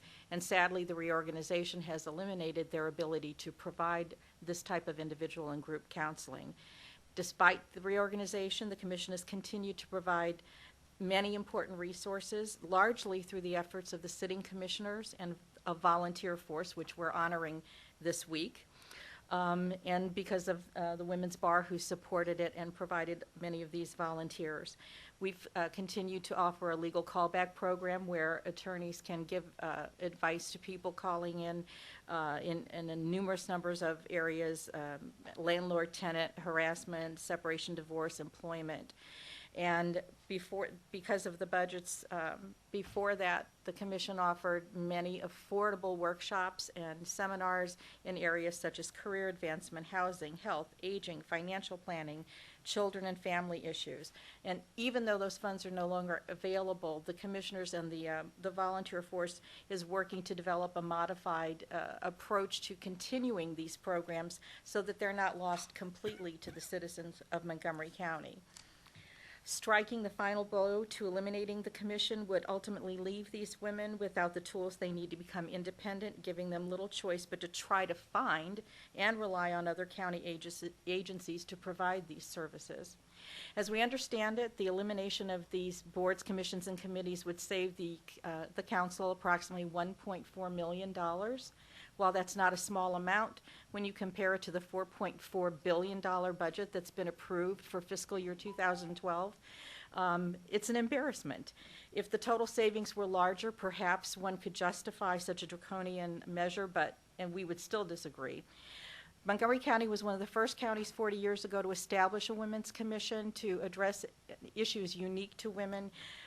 It was a leader among counties in this nation. And now what do you say? To me, it's bad business. We tout ourselves to bring in business from commerce and industry because we're leaders in education, roads, recreation, and so forth. Without that, how are you going to continue to hold forth everything that you put forth in the Chamber of Commerce flyers to bring business and tax revenue to Montgomery County? We ask you not to pass the bill. We ask you not to turn your backs on 52% of the population of this county, which are women, and continue to put Montgomery County forth as being progressive and forward-thinking as you want the rest of the country to think that you are. Thank you for your time. Thank you, Ms. Johnson. Ms. Dickerson. Hello. I'd like to speak today against the sunsetting of advisory boards, committees, or commissions in Montgomery County, even if the intent is to recertify the useful ones. But I will speak primarily of the board I know. I first became involved with a citizen advisory group about 20 years ago at the Noyes Library when I joined the local library advisory committee. At bi-monthly meetings, we discussed the concerns of the community, the library's strategic plan, the county budget process, library service issues, and issues in the town of Kensington that had effects on noise. The substance of our discussions went to the library board and to the library director, and through the director to the county executive, where community feedback was incorporated into a picture of the library system and how it served the public. The late 1980s, early 90s were a time of budget constriction. County agencies had to learn to live with less. The LACs helped the library board to recommend changes in hours that could serve communities well and cost the government less. LACs helped to marshal people to come forward for public reviews of library projects. They commented on self-checkout machines. They tested new automation. At every step, LACs gave feedback to the branch managers and to the library board through the board liaisons, which helped MCPL understand community concerns better. That system still works. In an ideal situation, citizen advisory boards can illuminate for government how the public perceives public issues. When the library board or LAC members meet with elected officials, we try to convey to you a dispassionate reading of situations in our purview. We also listen to your concerns and insights, which we take back to the library community. This year, most of us have come to realize that what appeared to be a brief, painful downturn may be the new steady state for the economy in Montgomery County. We can't do business the way we have before. My concern today is that in the rush to manage these deep shifts, we may throw the baby out with the bathwater. There is a real cost to maintaining even volunteer advisory committees. But that cost is probably less than inventing a new process to stay in touch with your constituency. Thank you. Thank you. Ms. Mazzo, am I going to? Meza. Mazo, I apologize. Good afternoon. My name is Samantha Mazo, and I am the co-chair of the Silver Spring Transportation Management District Advisory Committee. I testify today on behalf of our co-chair, Andrew Wexler, and the other voting and non-voting members of the committee. As it did when a similar bill was introduced 2 years ago, the committee strongly opposes Bill 2911, which proposes to eliminate the committee and transfer its duties to the Silver Spring Urban District Advisory Committee, which itself would be dissolved at the end of 2012 under the legislation. By way of background, the committee is the oldest such group in the county. Since 1987, the committee has advised the county executive and the Department of Transportation on all aspects of the programs, management, and finances related to the Silver Spring Transportation Management District. The objective of the committee is to promote non-automobile transportation alternatives and improve pedestrian safety within the Silver Spring CBD. To do so, the committee encourages businesses and developers to enter into and comply with traffic mitigation agreements, reviews and comments on proposed developments in Silver Spring, and it annually submits operating budget priorities to the county. Through these actions, the committee is a strong voice of support for mass transit, pedestrian, and bike commuting in Silver Spring. The committee is composed of representatives of Silver Spring's residential and business communities. In addition, representatives of the Montgomery County Police Department and the MNC Park and Planning attend each meeting. The committee is vibrant and active. My fellow members and I volunteer our time to attend monthly meetings, and we assist Commuter Services with its various events throughout the year, such as the annual Bike to Work Day. The committee is effective. In particular, this year, the committee submitted a letter of support for a project to the Planning Board that was specifically referenced by the Planning Board chairperson. In addition, the committee was instrumental in expediting the activation of replacement traffic signals at the busy intersection of Georgia Avenue and Colesville Road. However, Bill 2911 proposes to eliminate this committee. This bill should be defeated for the following reasons. First, eliminating the committee could harm Silver Spring and could slow down its fledgling economic recovery. Silver Spring is the county's mass transit hub. It contains heavily used MARC, Metrorail, and future Purple Line stations, as well as it serves as the single busiest bus-to-bus transfer point in the state of Maryland. Furthermore, it will soon be the home to the Paul R. Sarbanes Silver Spring Transit Center, the design and construction of which the committee has helped oversee since the beginning. It is this density of transit infrastructure that draws employers, residents, retailers, and shoppers to Silver Spring. With the opening of the Fillmore this September and more than 1,000 new residential units proposed and are approved for construction in Silver Spring, the future will only bring more transit-oriented population. Silver Spring's current and future residents need the committee to strongly advocate for transit in Silver Spring. Second, eliminating the committee will negatively impact the functioning of Commuter Services because it will lose its monthly face time with Silver Spring's business and residential community. Commuter Services considers these meetings to be an efficient mechanism for connecting with the Silver Spring community and encouraging the use of mass transit and alternative modes of transportation. Without the committee, Commuter Services would need to spend its time calling various employers to encourage participation in county programs. Third, eliminating the committee creates a lack of parity for Silver Spring because other TMDs, particularly North Bethesda and Bethesda, are administered by independent contractors and are not in danger of elimination. Finally, we highly doubt that we question the assumption the committee would essentially save the county a significant amount of money because all our time is donated and work for the committee is part of staff's regular job duties. For these reasons, we urge the council to reject this bill. Thank you for your opportunity to present our views. Thank you. Mr. Leventhal. I did want to respond to a couple of the things that Ms. Johnson said. Ms. Dickerson accurately characterized the suggestion that all boards, committees, and commissions would be sunsetted in order that the government can review their productivity and their purpose and to add impetus to the work of the Committee Evaluation and Review Board, which the county executive right now is having a great deal of difficulty recruiting people to serve on, since the last report of that board was entirely ignored by this council for reasons much like what we see here today. Every board, committee, and commission believes it's absolutely indispensable, and therefore the council says it isn't worth it, and none of them ever get consolidated. And the amount of time that people like Remberto Rodriguez, who suggested merging the Transportation Management District with the Urban District, and Gabe Albornoz, who is urgently hoping, although he can't say so publicly, that we will eliminate some of his and his senior staff's workload by trucking all over the county to attend a multiplicity of recreation advisory boards, It is simply a good management practice. I want to say for the record, I have not proposed and would not support eliminating the Domestic Violence Coordinating Council. A sunset is very simply a mechanism to, as I said earlier, provide an opportunity for review. I'm very cognizant of the good work of the Domestic Violence Coordinating Council. I visited the Family Justice Center a number of times, and I'm aware of the work that it does to bring together the many agencies, and I would strongly support its renewal after a sunset when the CERB is able to review everything. With respect to the Commission for Women, we just voted this spring not to eliminate it, so a blanket sunset provision does not single out any commission for elimination, and I have to respond to the suggestion that this bill turns its back on 52% of the population. I think that's a little bit of rhetorical overkill. I do appreciate the thoughtful input. I'm not surprised that this bill has been badly misunderstood. I know that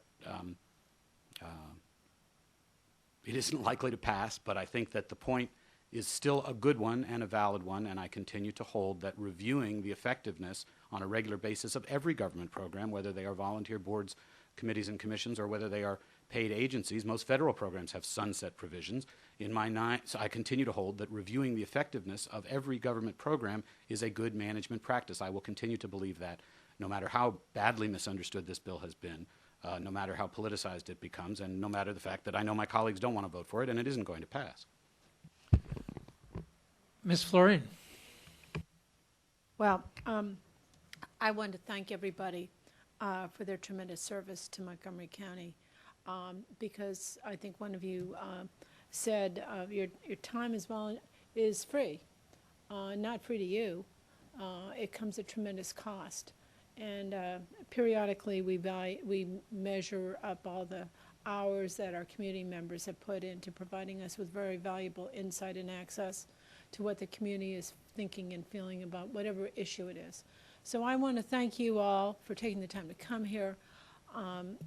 As Councilmember Leventhal has said, he's not optimistic about the future of the bill. I hope he's right, because I think the message that's sent is that we don't value your contributions. There may be some extra time that could be eliminated. That's certainly worth thinking about. But at the end of the day, this is a county that's growing up to 1 million people and on. Our ability to have great community input and access to the great minds of this county is somewhat limited, and this is a great way for us to hear from people who know what they're doing and get their advice on how to proceed. So I would just want to thank you all for being here and your boards and commissions for what they're doing. Thank you. There wasn't a question pending, so I'm trying to wrap this up if I could, please. I just want to thank you all for being here as well. You had to wait a little longer than I'm sure you anticipated, so I appreciate your forbearance and your patience, and thank you for your good work on behalf of our county. This hearing is now over.